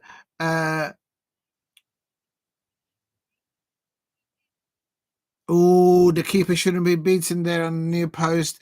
The goalkeeper for Everton, Brosnan. But to be fair to her, she was not given any protection by her midfielders and the back four in front of her. She was completely open there, but the goalkeeper shouldn't let the ball in between her and the near post. But credit to Brighton there. A very good assist by the midfielder, Nuskin. In a flash of 3 or 4 minutes, Chelsea have just scored 2 goals. That's how prolific Chelsea women's squad in depth is. And Everton women are 0, Chelsea women 3. They're going to get another chance there, and it's not even half time there. If you're new to the channel, please subscribe at the WSL Palace.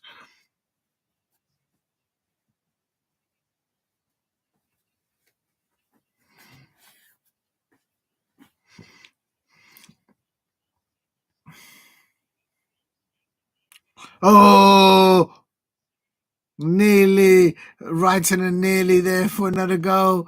Oh my days, it's Chelsea players.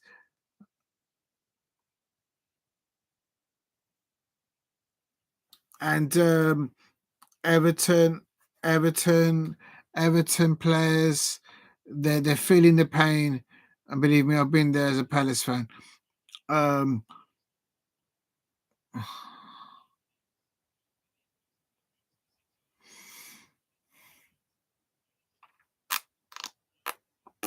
Hayashi, Japanese international for Everton.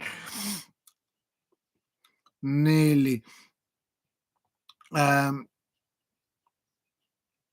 For me, just Chelsea, they've got the ability to just say, you know what, let's just turn the switch on here and let's just see what we're going to do. And that's what they've done. And then within the space of 3 or 4 minutes, boom, they've got 2 more goals. It's 3-0 now. It's Everton women 0, Chelsea women 3.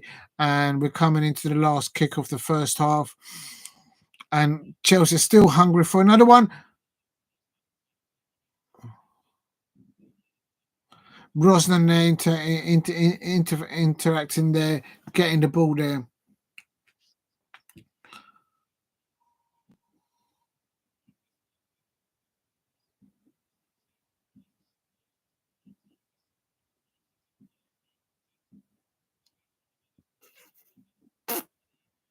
Long kick by Brosnan. There might be one more opportunity for Chelsea here. Oh, Nuskin. That's it. That ends the first half. It's ended Everton women 0, Chelsea women 3 in the first half. Chelsea just prolific in the way they press and the way the intensity of their build-up play. And in a matter of moments, they just said, you know what, let's just go for 2 goals. Boom, bash, bosh. And Chelsea women are 3-0 up. I'm going to go to the table to see. And Everton women are still in the bottom of the WSL.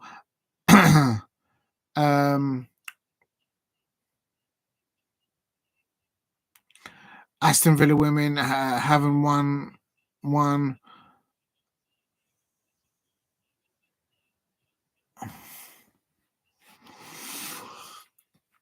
Oh. If you're new to the channel, please subscribe at Diego C Palace. Just looking here at the table, and just bear with me because I have been streaming for 5 hours. It's been a long time. I need to go to the toilet, so I'll be back in a minute. But it's Everton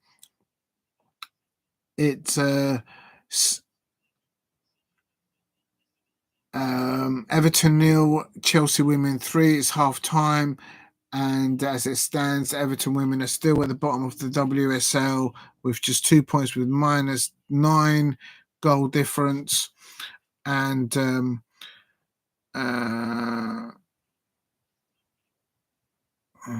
for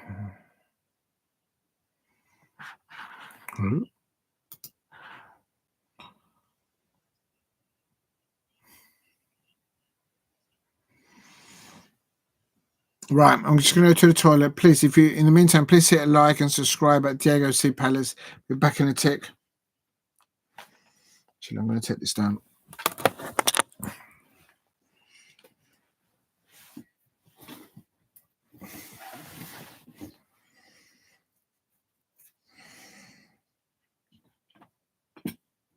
I'll just be back in a minute. I'm going to take this down and need to go to the toilet. Oh.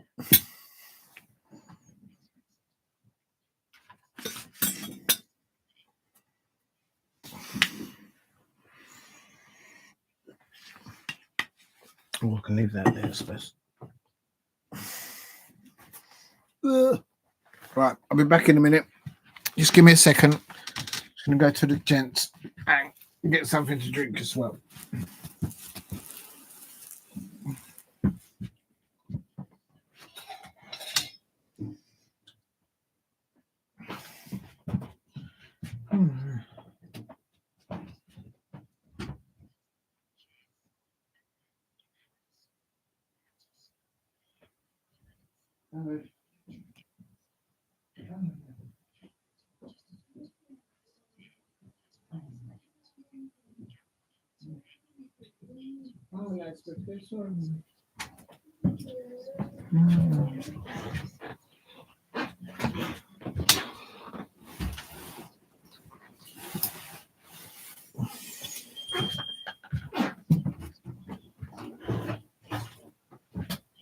No sé, sí, gracias. Solo que por ahí tengo una de 45 minutos.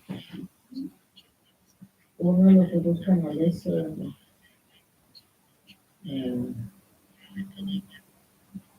dropped in a few messages. Este otro canal que hace lo que se parece, pero estamos en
Okay,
all right.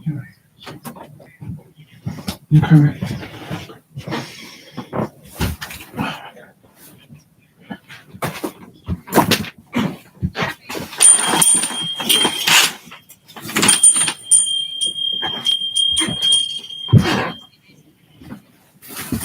Oh my god.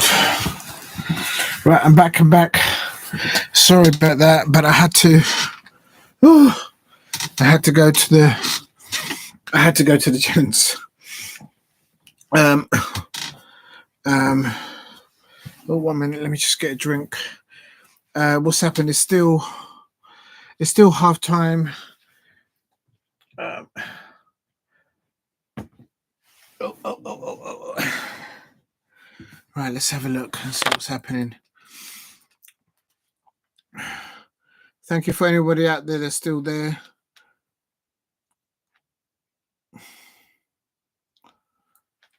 I'm just waiting for the players to come out for the second half at Goodison Park. It's Everton women 0, Chelsea women 3.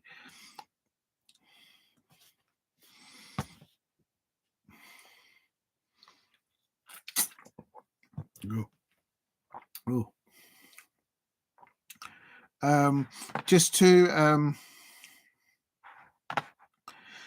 confirm earlier today, the results. Just waiting for the players to come out for the second half between the Everton women and the Everton women and the Chelsea women. Yeah, they're just coming out now for the second half. But just to confirm, earlier on today, it ended. Manchester United women 1, Arsenal women 1 with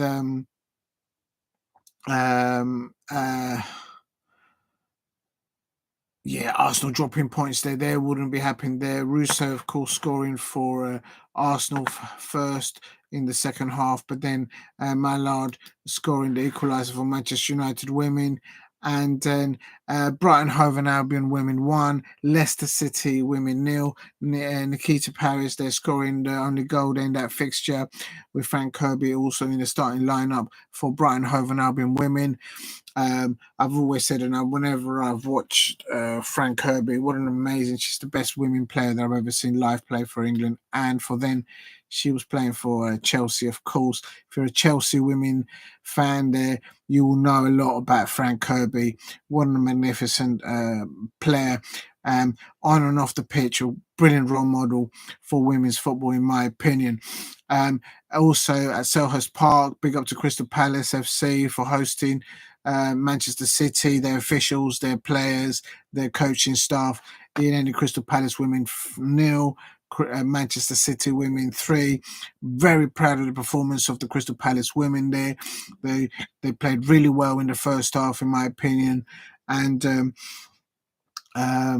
they held Manchester City squad in depth. Their possession of play, the build up of play of the Manchester City, the squad in depth that Manchester City players, women's squad has is formidable, and they've got injured players still to come back from injury. But it ended there. We did hit the post in the second half. Crystal Palace women, we did have 3 good opportunities, but we just couldn't do it.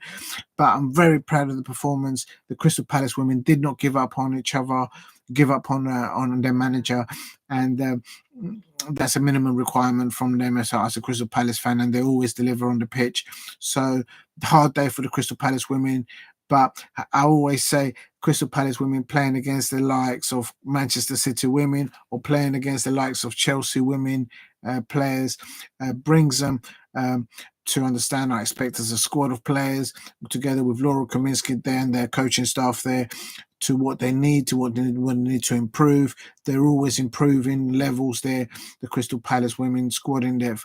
So the next 3 games for Crystal Palace women is vital. We're going to be playing against the teams below us, Aston Villa women and Everton women and West Ham United women in the WSL. Also today is finished the Tottenham Hotspur women 2, West Ham United 1, and it ended Tottenham Hotspur women 2, West Ham United women 1. West Ham United women did score first. Aston Villa women 1, Liverpool women 2. For Liverpool, it was Taylor Hines who scored 2 goals in the first half, with the Aston Villa women, Nunes scoring in the second half. And they're just coming out here now. They're starting now the second half between Everton women versus Chelsea women, and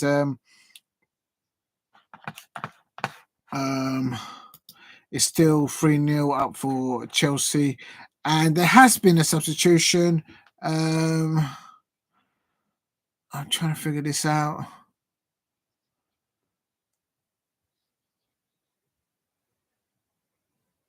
Is there a substitution? Yeah, there is a substitution going on there.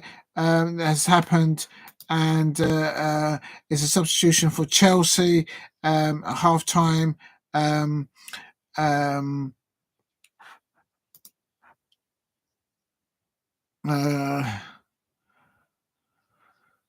I'm just confirming here. Maika Hamano, she's been taken off by Baston, the Chelsea manager. Wiki captain coming on. Solid performance from Maika Hamano in the first half for Chelsea. Oh, that's a save there by the early doors in the second half.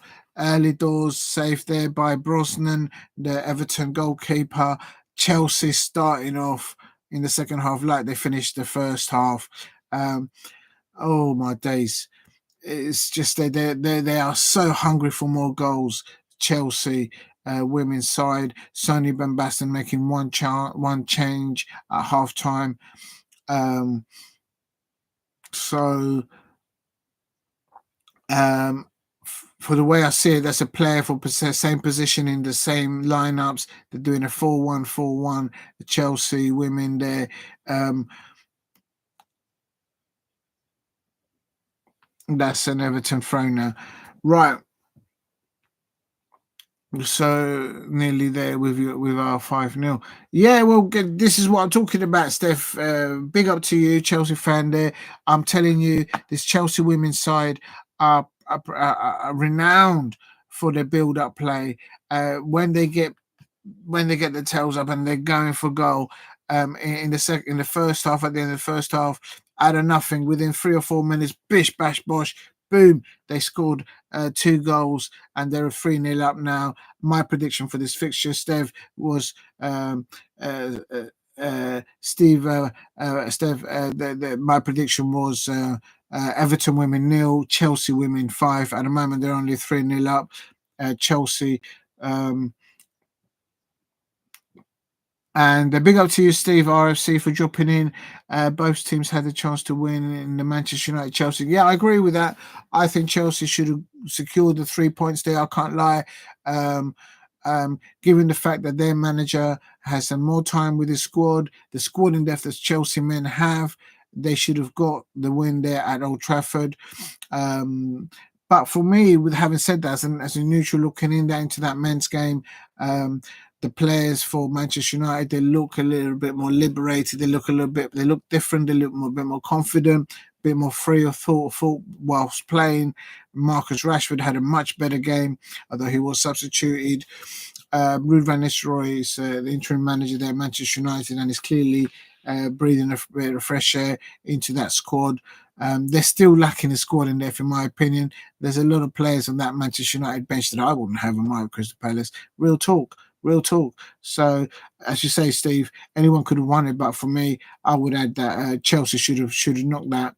I had Chelsea to predict to win that at Old Trafford. Here at in the WSL, Everton women are trying to get to the mid part of the first half where they got a bit of possession, a build-up play, the Everton women, but it's so difficult to do that against the formation that Sonia Bombasta does for the Chelsea women. Nuskin there in the pivot there, always intercepting, always causing scenes everywhere. Reitinen, Kulberth, if they get opportunity on goal, they will score. And as you saw at the beginning, the opening goal for the Chelsea women, Beaver Jones there. Why she's not getting more time playing for England, I do not know. But she scored the opening goal for Chelsea women today against Everton women. Absolutely proud of the performance of the Crystal Palace women today against the Manchester City women's squad. Excuse me. They have, like Chelsea, a squad in depth like none other. That now is a Chelsea goal kick there. They've a good attempt there by the Everton women, but in the last third there, they just couldn't get the ball to get it into space and to get onto to ask a few questions of Hampton, the experienced Chelsea women's goalkeeper. There was a double substitution from the Everton women at half time. Hobson coming off and Wheeler coming on for Everton women, and also Payne coming on, coming off, and Bissell for Everton women. Like for like, position wise, there as I can see it, they're still playing the same formation. Good overlap run there from one of the Everton run players there. This is they've got a bit of hunger there. The Everton women, they want to bite back. They're playing at home at Goodison Park. I can hear the Everton home crowd supporting the Everton women. Buchanan now on the ball.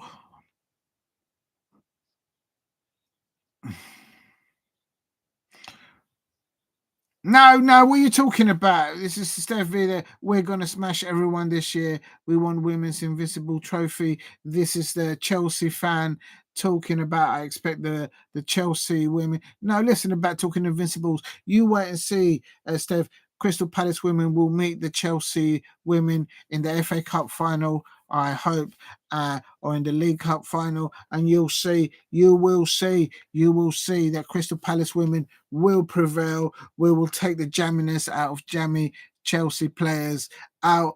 We'll put that aside, and the Crystal Palace women will put you back in your place. And this all stems from the Chelsea women's squad in depth and the Chelsea men's squad in depth. They're always in the transfer window. They're always poaching a player there, poaching another one over there, cracking a shell there, trying to poach that player there too. This is how Chelsea fans always going on, and they're always man. Well, we'll see. Crystal Palace women will another international break for the ladies. Then they just come back. Yes, they did. They've just come back from so all of these players that you're seeing there. We had three, if I'm not mistaken, three players playing for international. Although some of them didn't feature actually playing time on the grass, but 3 or 4 players for Crystal Palace women playing international duty. Chelsea FC women. Their squad is worldwide. Every single one of them plays for another. We'll see another. What are you talking about? You see another 8-0. Listen, look into my eye, Chelsea fan. Look into my eye. Listen, you can take that 8-0. You can take that 8-0 and don't get me going. This jamminess, and this all stems from the poaching of players in the transfer windows. Out of order. You guys always, there's a rule for Chelsea when it comes to transfers, and there's another rule for Crystal Palace. End of story. End of story. And always VAR always sides with you lot as well. The jamminess of players. I remember when Tuchel was your manager, and he came to Selhurst Park, and in the last minute of the game, you guys scored the winning goal. Lukaku there was still playing for you lot, and it's ridiculous what he was getting and earning on his wages. Probably can buy all of our players, our whole first team squad. The Jaminers, I say it again, I started so I'll finish. The Jaminers of Chelsea in the transfer window dealings, there's a rule for them and there's a rule for everybody else. I don't know how the rules go, but I'm just saying that's how it feels. It's absolutely ridiculous, absolutely out scenes. And here at Goodison Park, the squad in there for Chelsea women, far showing the dominance of possessional play against the Everton women. Although the Everton women have come out in the second half, there's been a few overlaps, but Chelsea well in control here. And the man's laughing. They're about 8-0. Listen, you can take your 8-0 and stick in your eye. Listen, real talk. Unbelievable. Just don't get me going. Listen, I give the respect to Chelsea men. They're the only London side to win the Champions League, I think once or twice. I'll give you that, Max.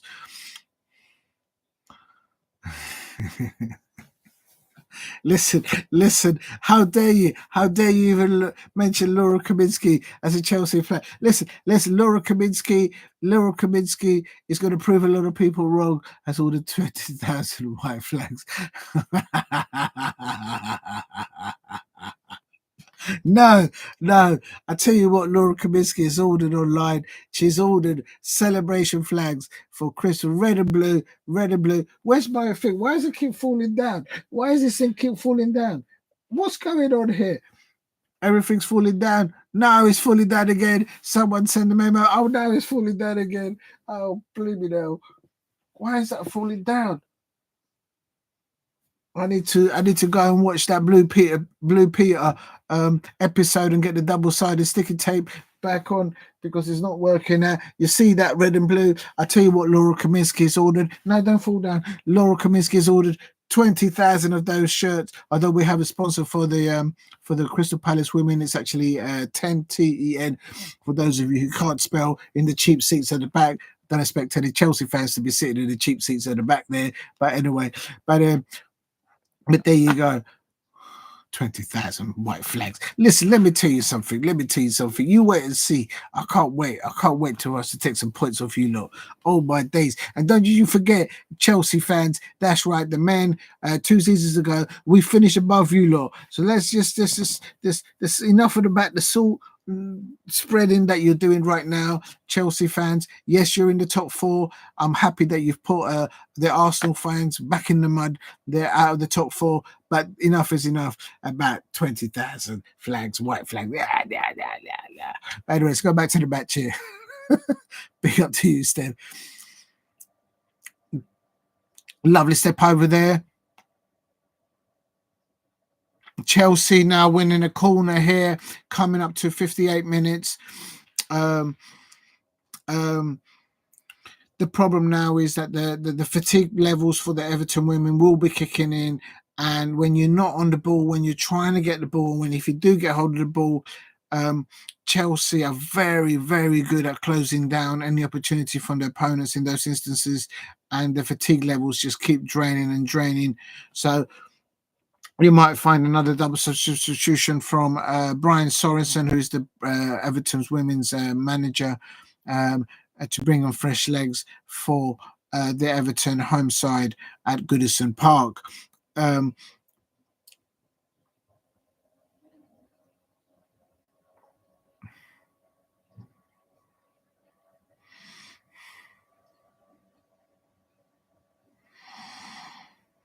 because fatigue levels have gone in. You'll see that when Everton have the ball at the back, in this instance Brosnan passes the ball to Finnegan and then back to Brosnan, and it's like back to back, but it's like crab movement. They're not going to move anywhere with that. So I would say just loft the ball upwards. Second ball, win a second ball there, and counter the Chelsea back line. But with Buchanan and Bright and the two centre backs for Chelsea women, they're very, very profound. And of course, if you do get an attempt to get on one against Hampton, the Chelsea women's goalkeeper, you got to be on your. You got to be good. You got to be better than good on your day to get past Hampton. They have a very good goalkeeper. I can't lie, Hampton. She's a little bit annoying. We did give her some stick last season when we played her against her in the cup. But here we go. There's a little deflection there.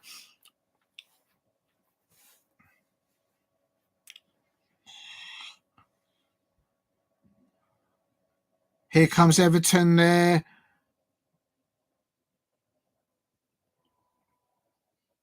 Oh, poor ball into the box by Everton. Women, they need to do better than that. A bit more quality there. And that will give Chelsea a few questions to answer. But Chelsea women are very, very experienced. It's Baltimore there.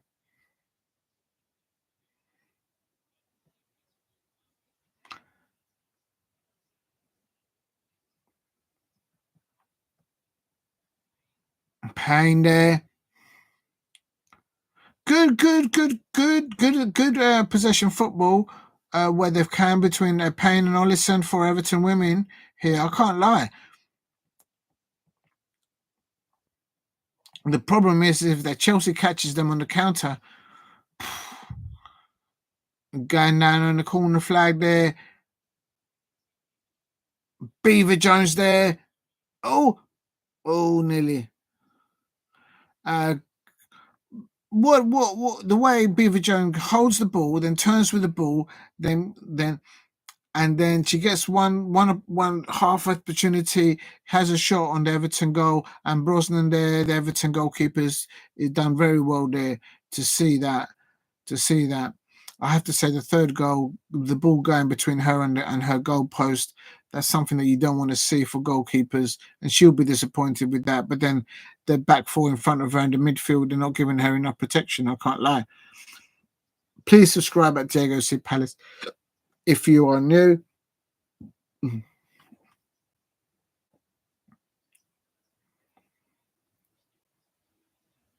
Oh yeah, there was how do I go to?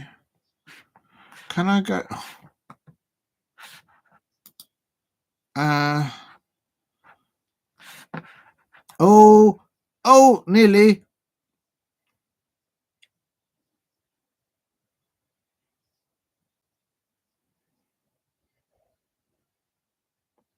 That's a lot better from Everton. That's just gone over. I mean, they've hoofed it. Nowhere near on goal on target. But it's just a bit of composure there. Bit of composure there from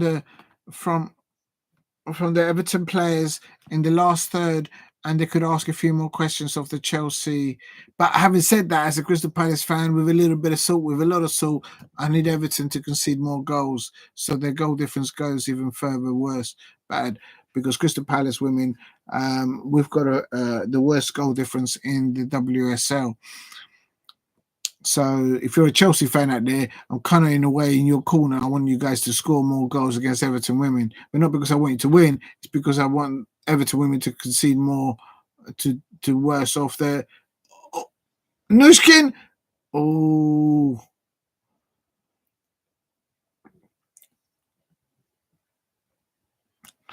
Oh, good save there by Brosnan. There, Chelsea turning the screw. They're turning levels up.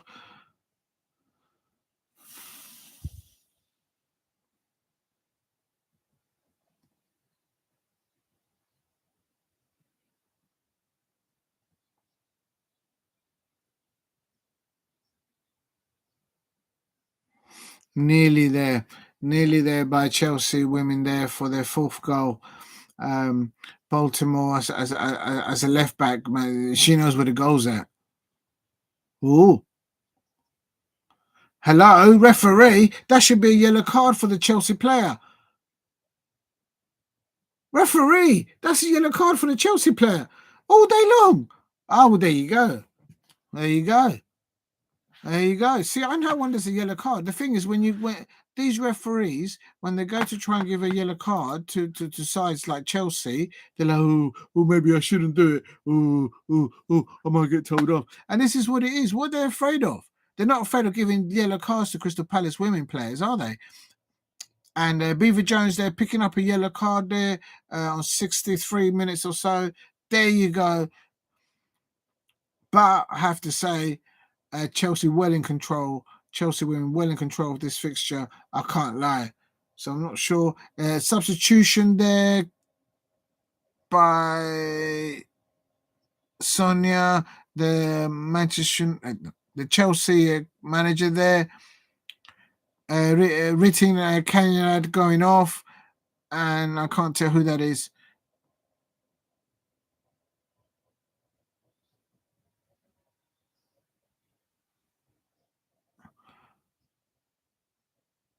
That's Orion Jean-Francois coming on for Chelsea, but also just before that, I think that was Perisic that's come on for Chelsea, replacing Ritin Kanad, and Kubef has come off, and Eugene Francois are coming on for the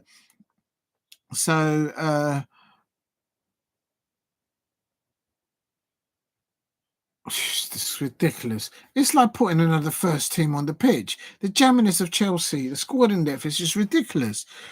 I mean, what is the Everton manager going to think with this one? These are international players coming on. You know, unbelievable. Oh, big up to you, Steve. What has been your favourite game this weekend, Saturday, Sunday, in any league? Without thinking about it, I just love to see the Laura Kaminsky on her touchline. Although we didn't win, we got done for three goals against Manchester City. But I always love to see Laura Kaminsky and her players and her staff, especially at Selhurst Park. I wasn't there, gutted that I wasn't there, but I saw them today on live on YouTube, and big up to the if you want to watch a live WSL, just go onto the Barclays WSL channel on YouTube, and it's all free. You can watch them. Not this one though. They're not showing this one. I've had to go somewhere else. What's your favorite game? Yeah, so I'll go with that. He ended Crystal Palace women 0, Manchester City women Manchester City women 3. I think that's my favorite because I just wanted to see how they will do there. We didn't. We could have conceded a lot more goals there, Steve, but we didn't. We only conceded 3, and it's so important that we don't concede any more. There's been another substitution. Nuskin came off, and Bjorn coming on for Chelsea as well. It's just like a new first 11 starting for Chelsea in the second half. Fresh legs, full international players coming on, and Everton women, they're probably fatigue levels are kicking in. They must be thinking, "Oh my God, no, not her again." It's absolutely. In the men's football, I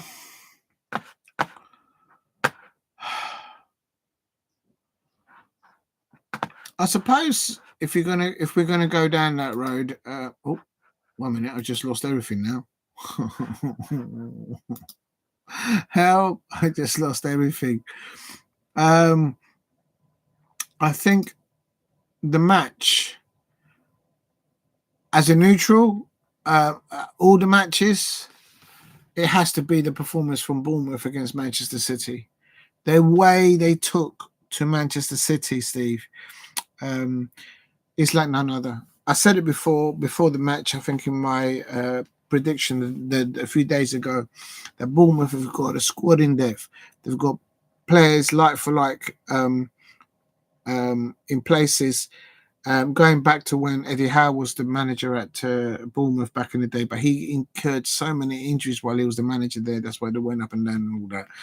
But don't ask me, I'm not a Bournemouth fan, but that's it.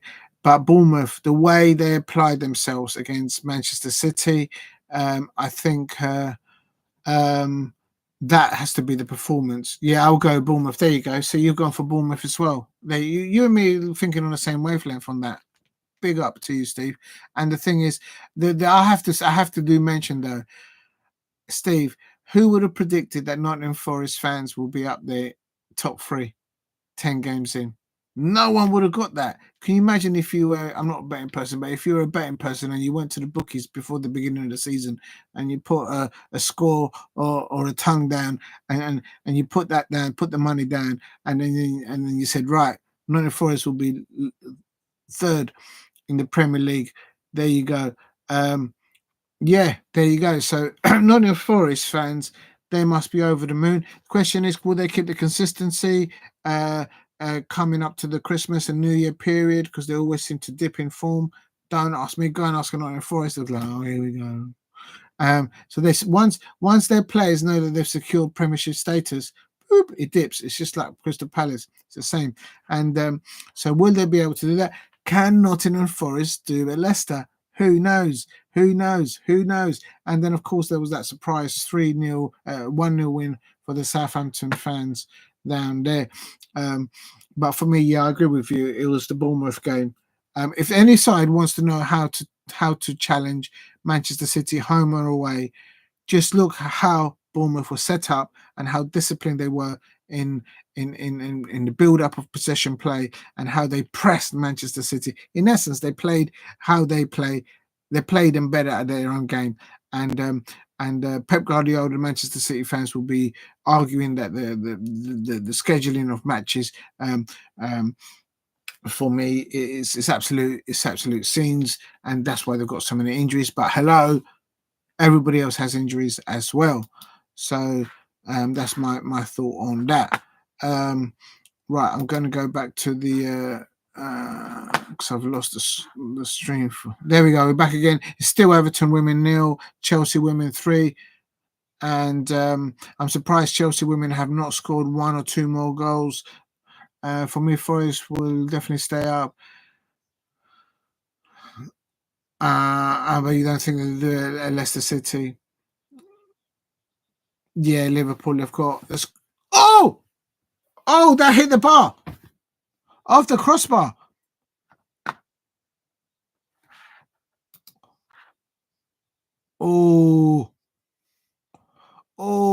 Baltimore nearly. I wasn't sure. I thought it was. Excuse me. That's Baltimore hitting the crossbar. Brosman fully stretched. I didn't know what was going on. Baltimore rattling. The crossbar is still rattling. I can feel it. I can hear it from here. That should have been Chelsea women's number 4. The crossbar is still shaking. I can't lie. And strong for them. Can't have a good season. Maybe it would win the cup. Yeah, Liverpool is just going to ever.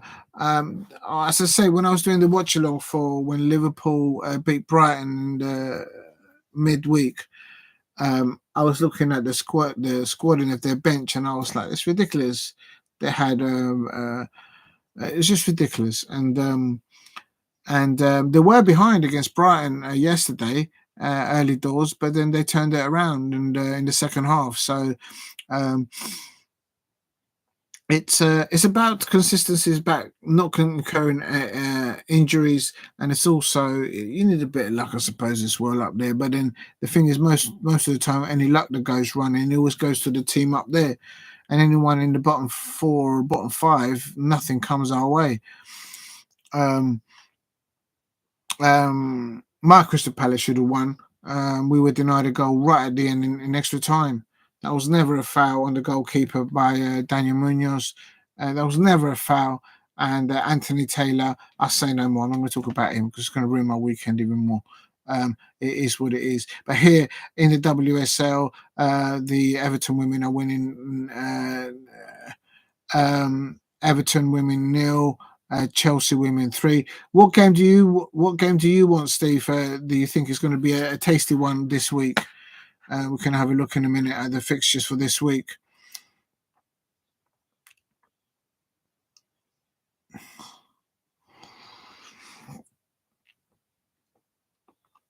Chelsea for me look more than likely to score. How do I then get the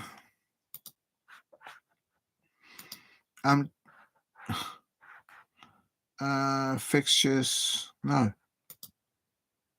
I've lost it now. Oh no! Right. On Sunday. Let me have a look. Tomorrow or Monday. Yeah, you were right. You mentioned it. I remember yesterday. Fulham versus Brentford. Fulham, Brentford. Oh,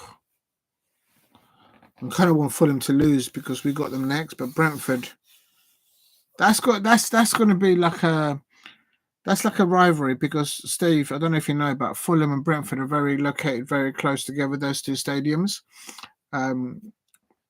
in the west of London. So Fulham is literally on the Thames. Their football pitch, Cottage, Craven Cottage is actually there. It's there, and the river's like there, Thames, and then you have a Putney Bridge, and then if you go up, follow the river, up towards the A4, that's where you find Brentford, just after Chiswick. So they're very close, those two football clubs. What the rivalry is, I don't know. What the history is between them, I don't know. To be fair, I have worked with Fulham fans, and they're actually a bit of nutters. They are. I can't lie. The ones that I know that were Fulham fans, I was like, oh my days. But a lot of them actually are very annoyed at the moment because the traditional Fulham fans they can't get home tickets no more because a lot of the because Craven Cottage, the way it's designed, is very small stadium. Only people with a lot of money or tourists that come to watch one game of Premier League, they pay a lot of money for those little tickets, and local season ticket holders, they can't get their tickets, so it's a bit sad to that. Yeah, Brentford is near to QPR as well. Yeah, so QPR, you got Fulham at the bottom, QPR, and QPR is a bit north. Yeah, QPR, I would say walking distance. I know this area well. Fulham to QPR is just straight up. Go up the North End Road, and then lick a bit of right, and towards the A40. That's where QPR is. So I would say that that's maybe the same distance between each other, but QPR is a little bit further up, but it's still in West London. Let's see who else we've got.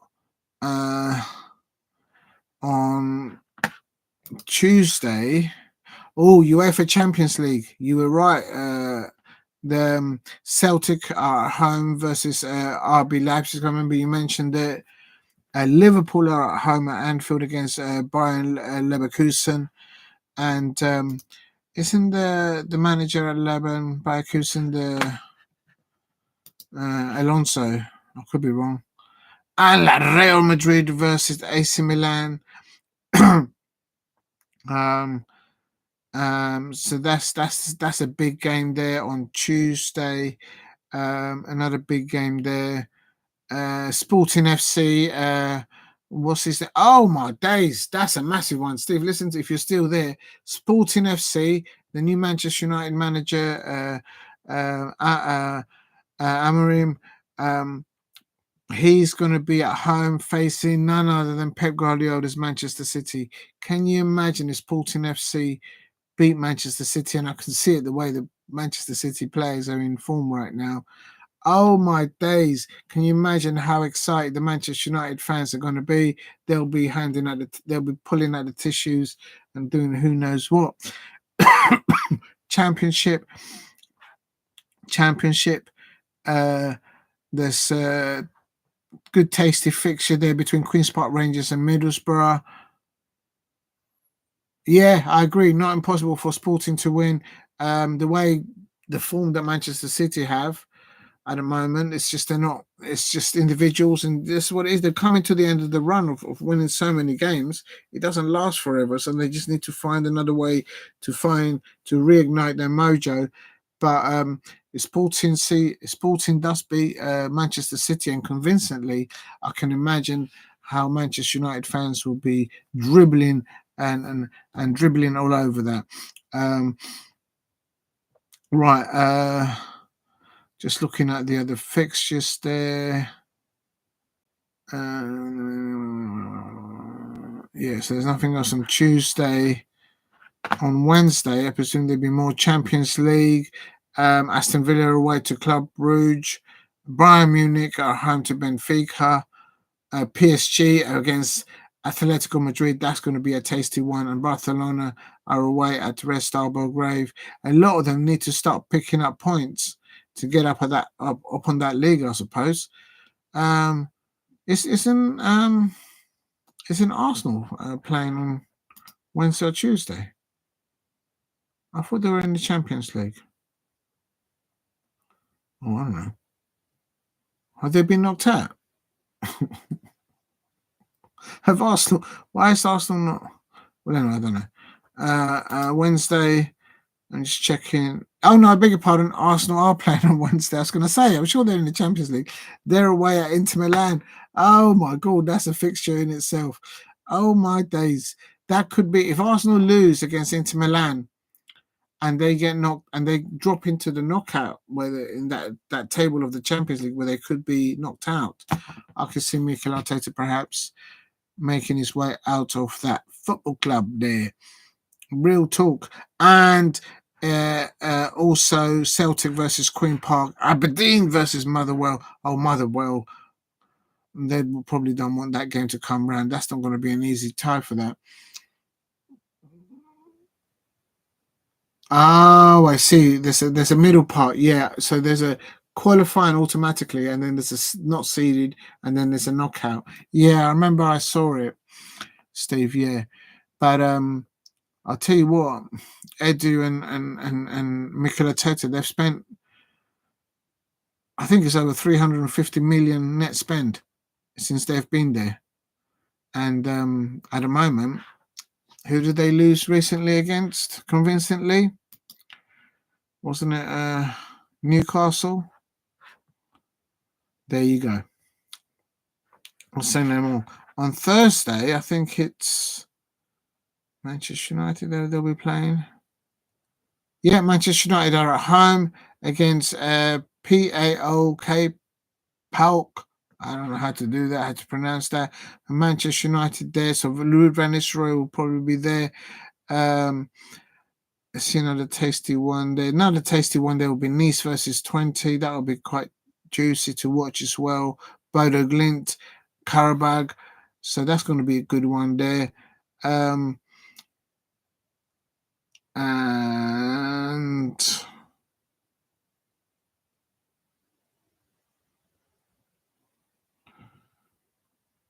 then on Friday, I've been nosy. Got to quickly go back. Yeah, in the Women's Super League, I knew there were some ties. Arsenal women versus Brighton women, and then Manchester City women versus Tottenham women in the Women's Super League. I might have to do a watch along for that. Absolutely. Right, I'm going to go back to today, and but Chelsea women have scored another goal. There you see, Steve. What did I tell you? As I just missed it. Let's have a look. Let's see if we can get a replay of that. That is an unstoppable goal. Oh my day! This could be a record win for Chelsea away at Goodison Park. They're still 4-0 up, and there's more to come. Oh my! That is 5 now. I just came back and it was 4-0. And as before I even got into the commentary of the fourth goal, Chelsea women have scored 5. What did I tell you? My prediction was Everton women 0, Chelsea women 5. I said it before the beginning of the match. There's any Chelsea fans out there, I knew it. And there's another one. Chelsea just are relentless. The fourth goal was Wiki, captain. What a strike from the corner from the inside of the box. And the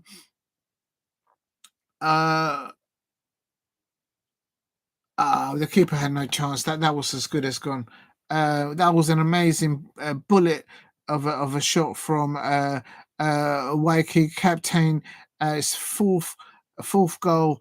But before I even got to even talk about that, Chelsea women have scored another one, yet another one, and Lawrence scoring her well-deserved goal. Lawrence, the right back, even the defenders are having a pop. It's a practice session of shooting. Now, the defenders are practicing shooting, and the right back for Chelsea women, Lawrence. What a beautiful goal there! It's like it's none other, and they're playing in different positions now. Basically, the goal scorers are not even strikers. Oh my God, I can't even look. This Chelsea, the squad and the ability of this Chelsea squad is just ridiculous.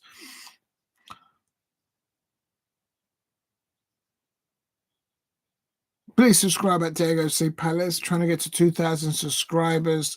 If you're new to the channel, please hit a like and subscribe.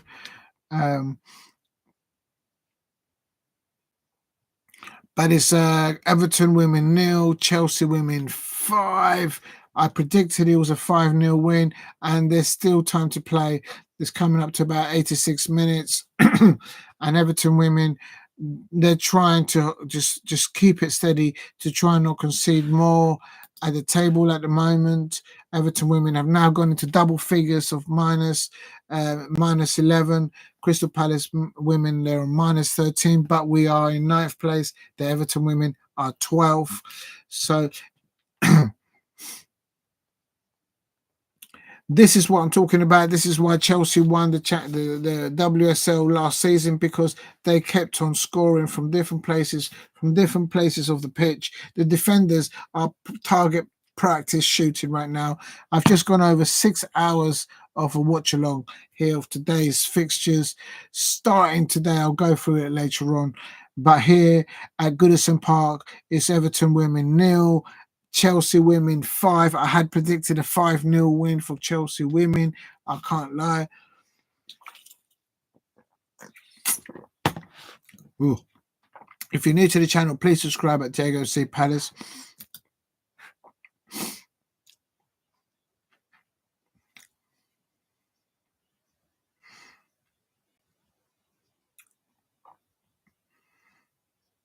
Oh, the Everton women, they're trying to get hold of the ball, but they don't want to give anything away.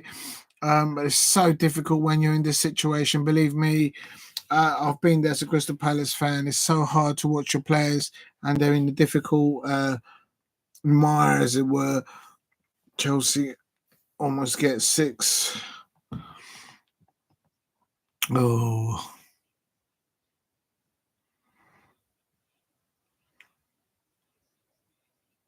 Please subscribe at Diego C. Palace, and thank you very much for everyone who's tuned in and contributed. Absolute legends, every single one of you. But the Everton women here, they're losing 5-0 to Chelsea women at Goodison Park. And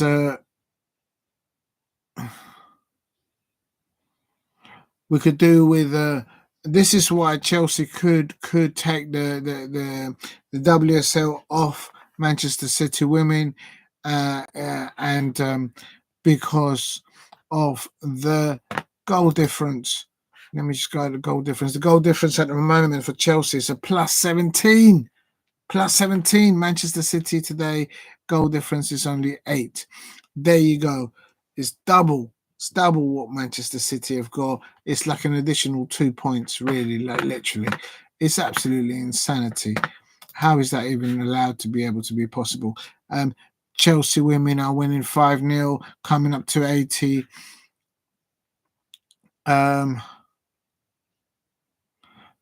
And what could make Crystal Palace women be more secured in the WSL is the fact that they're able to score goals, and they've got goal scorers in us. In this instance, Everton just can't find a goal to save themselves. It's so difficult when you're down there in those situations. I can't lie. Um, um, the players, you can see the Everton women, they just want the whistle to be blown. It's like, enough is enough. We've had it at halftime, it was 3-0, and the second half is now 5-0.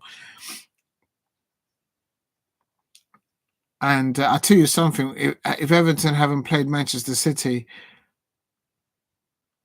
Chelsea versus Manchester City women and Manchester City women versus Chelsea women, those two are what are going to decide this WSL, in my opinion. Real talk, both of those two matches. Please subscribe at WSL Palace and keep hitting the likes if you are new.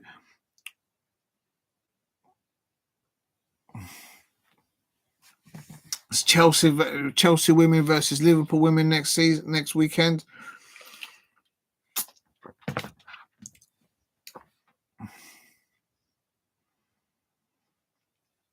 Oh, Chelsea looking for the 6th goal. 4th officials going up to the touchline to make an announcement of how many more minutes will be played.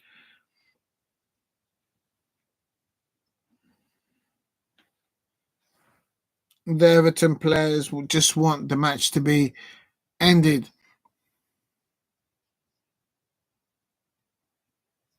And the 4th official has announced 3 minutes. I can just see it.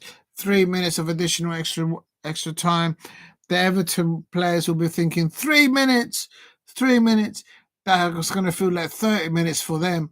If you're on the pitch, having run around for 30 minutes, trying to hold back the squad depth ability of Chelsea, that can't be an easy one. The Everton women players, they've done a shift today, and they've managed to keep it to 5-0.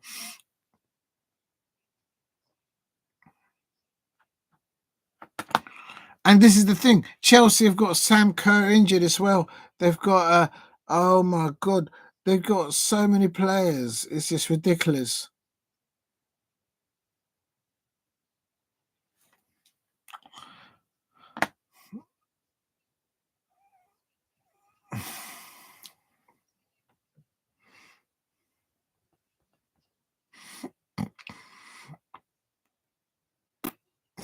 For me, I think Chelsea women, if they can get Sam back, I think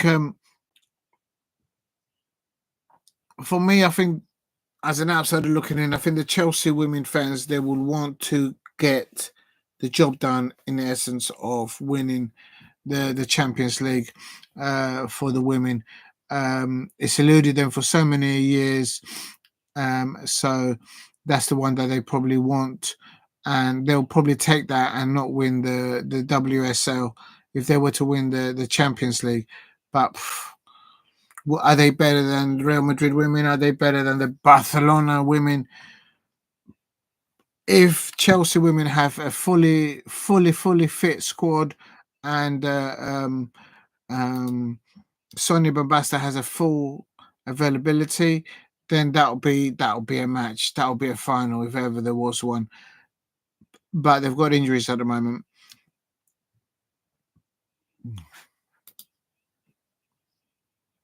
Pain. Oh, ouch! Is she all right? Yeah, that doesn't look right. Yeah, that's not good. Uh, Tony Payne. Tony Payne gone down. Oh, I think she's taking studs in the face, I think.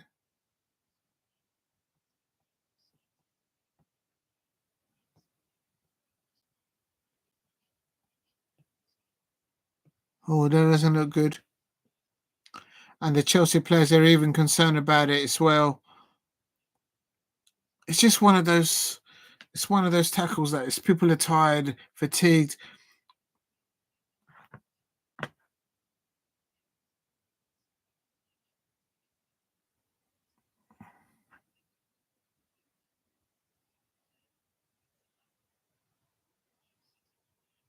She's just about to sit up. So that's Tony Payne there for Everton. She's now standing up. The whole crowd is applauding her. Even the Chelsea players were worried about her. The welfare of the players has to come first, second, third, and fourth. The well-being of the players, regardless of what side you support, has to be of paramount of importance. And Tony Payne has been substituted. Hope she's all right. But yeah, it's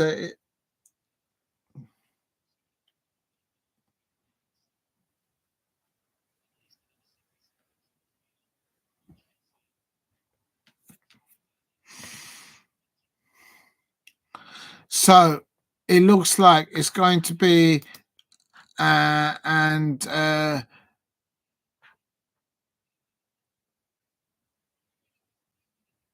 Chelsea are the champions. Chelsea looks like they've played 5, won 5. Of course, everybody else around them have played 6. And that is it. It comes to an end. It's ended. Everton women 0, Chelsea women 5. I had predicted Chelsea women to win by 5 goals this evening, and I was correct. I didn't see Everton women scoring, and it's ended with Chelsea now in second in the women's Barclays Super League. They've only played 5. They've still got to play Manchester United, I suppose. Yeah, they've got a 1 game to play.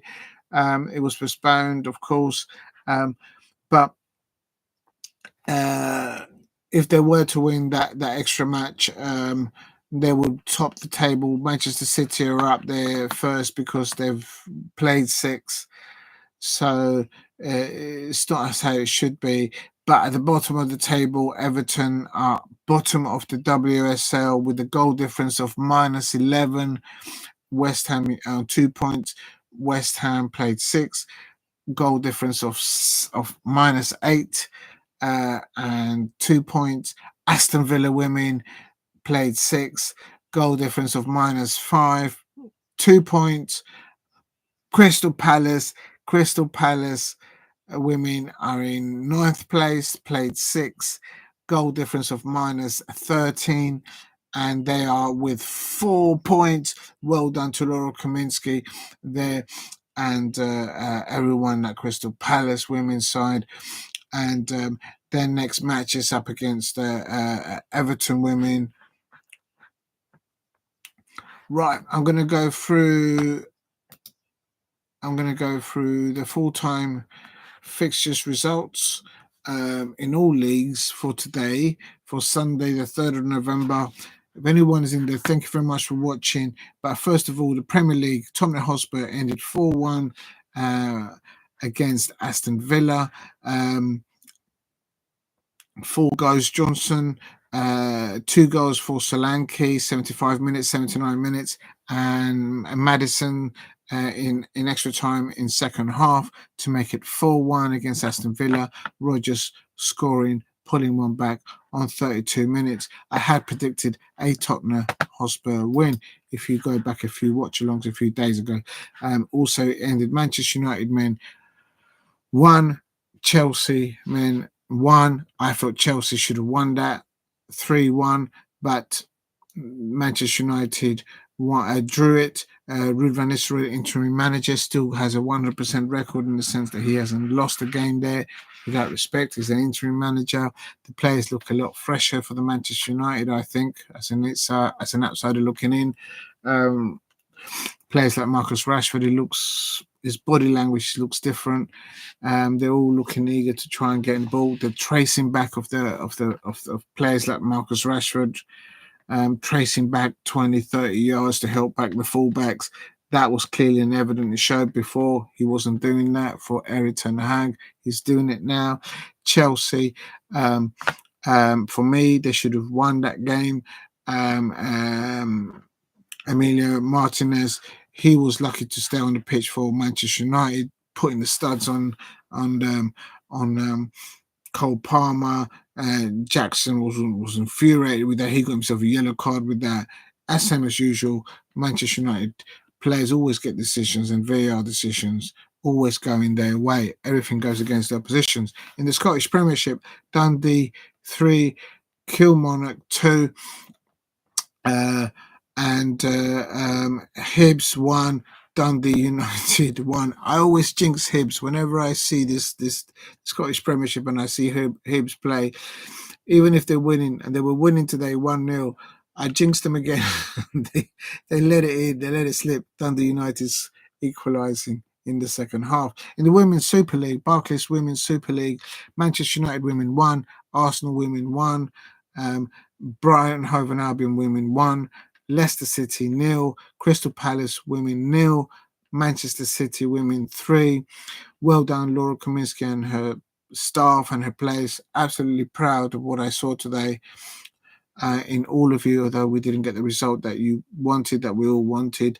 Tottenham Hotspur Women 2, West Ham United 1. West Ham United scoring first, but Tottenham Hotspur squad in depth and ability there.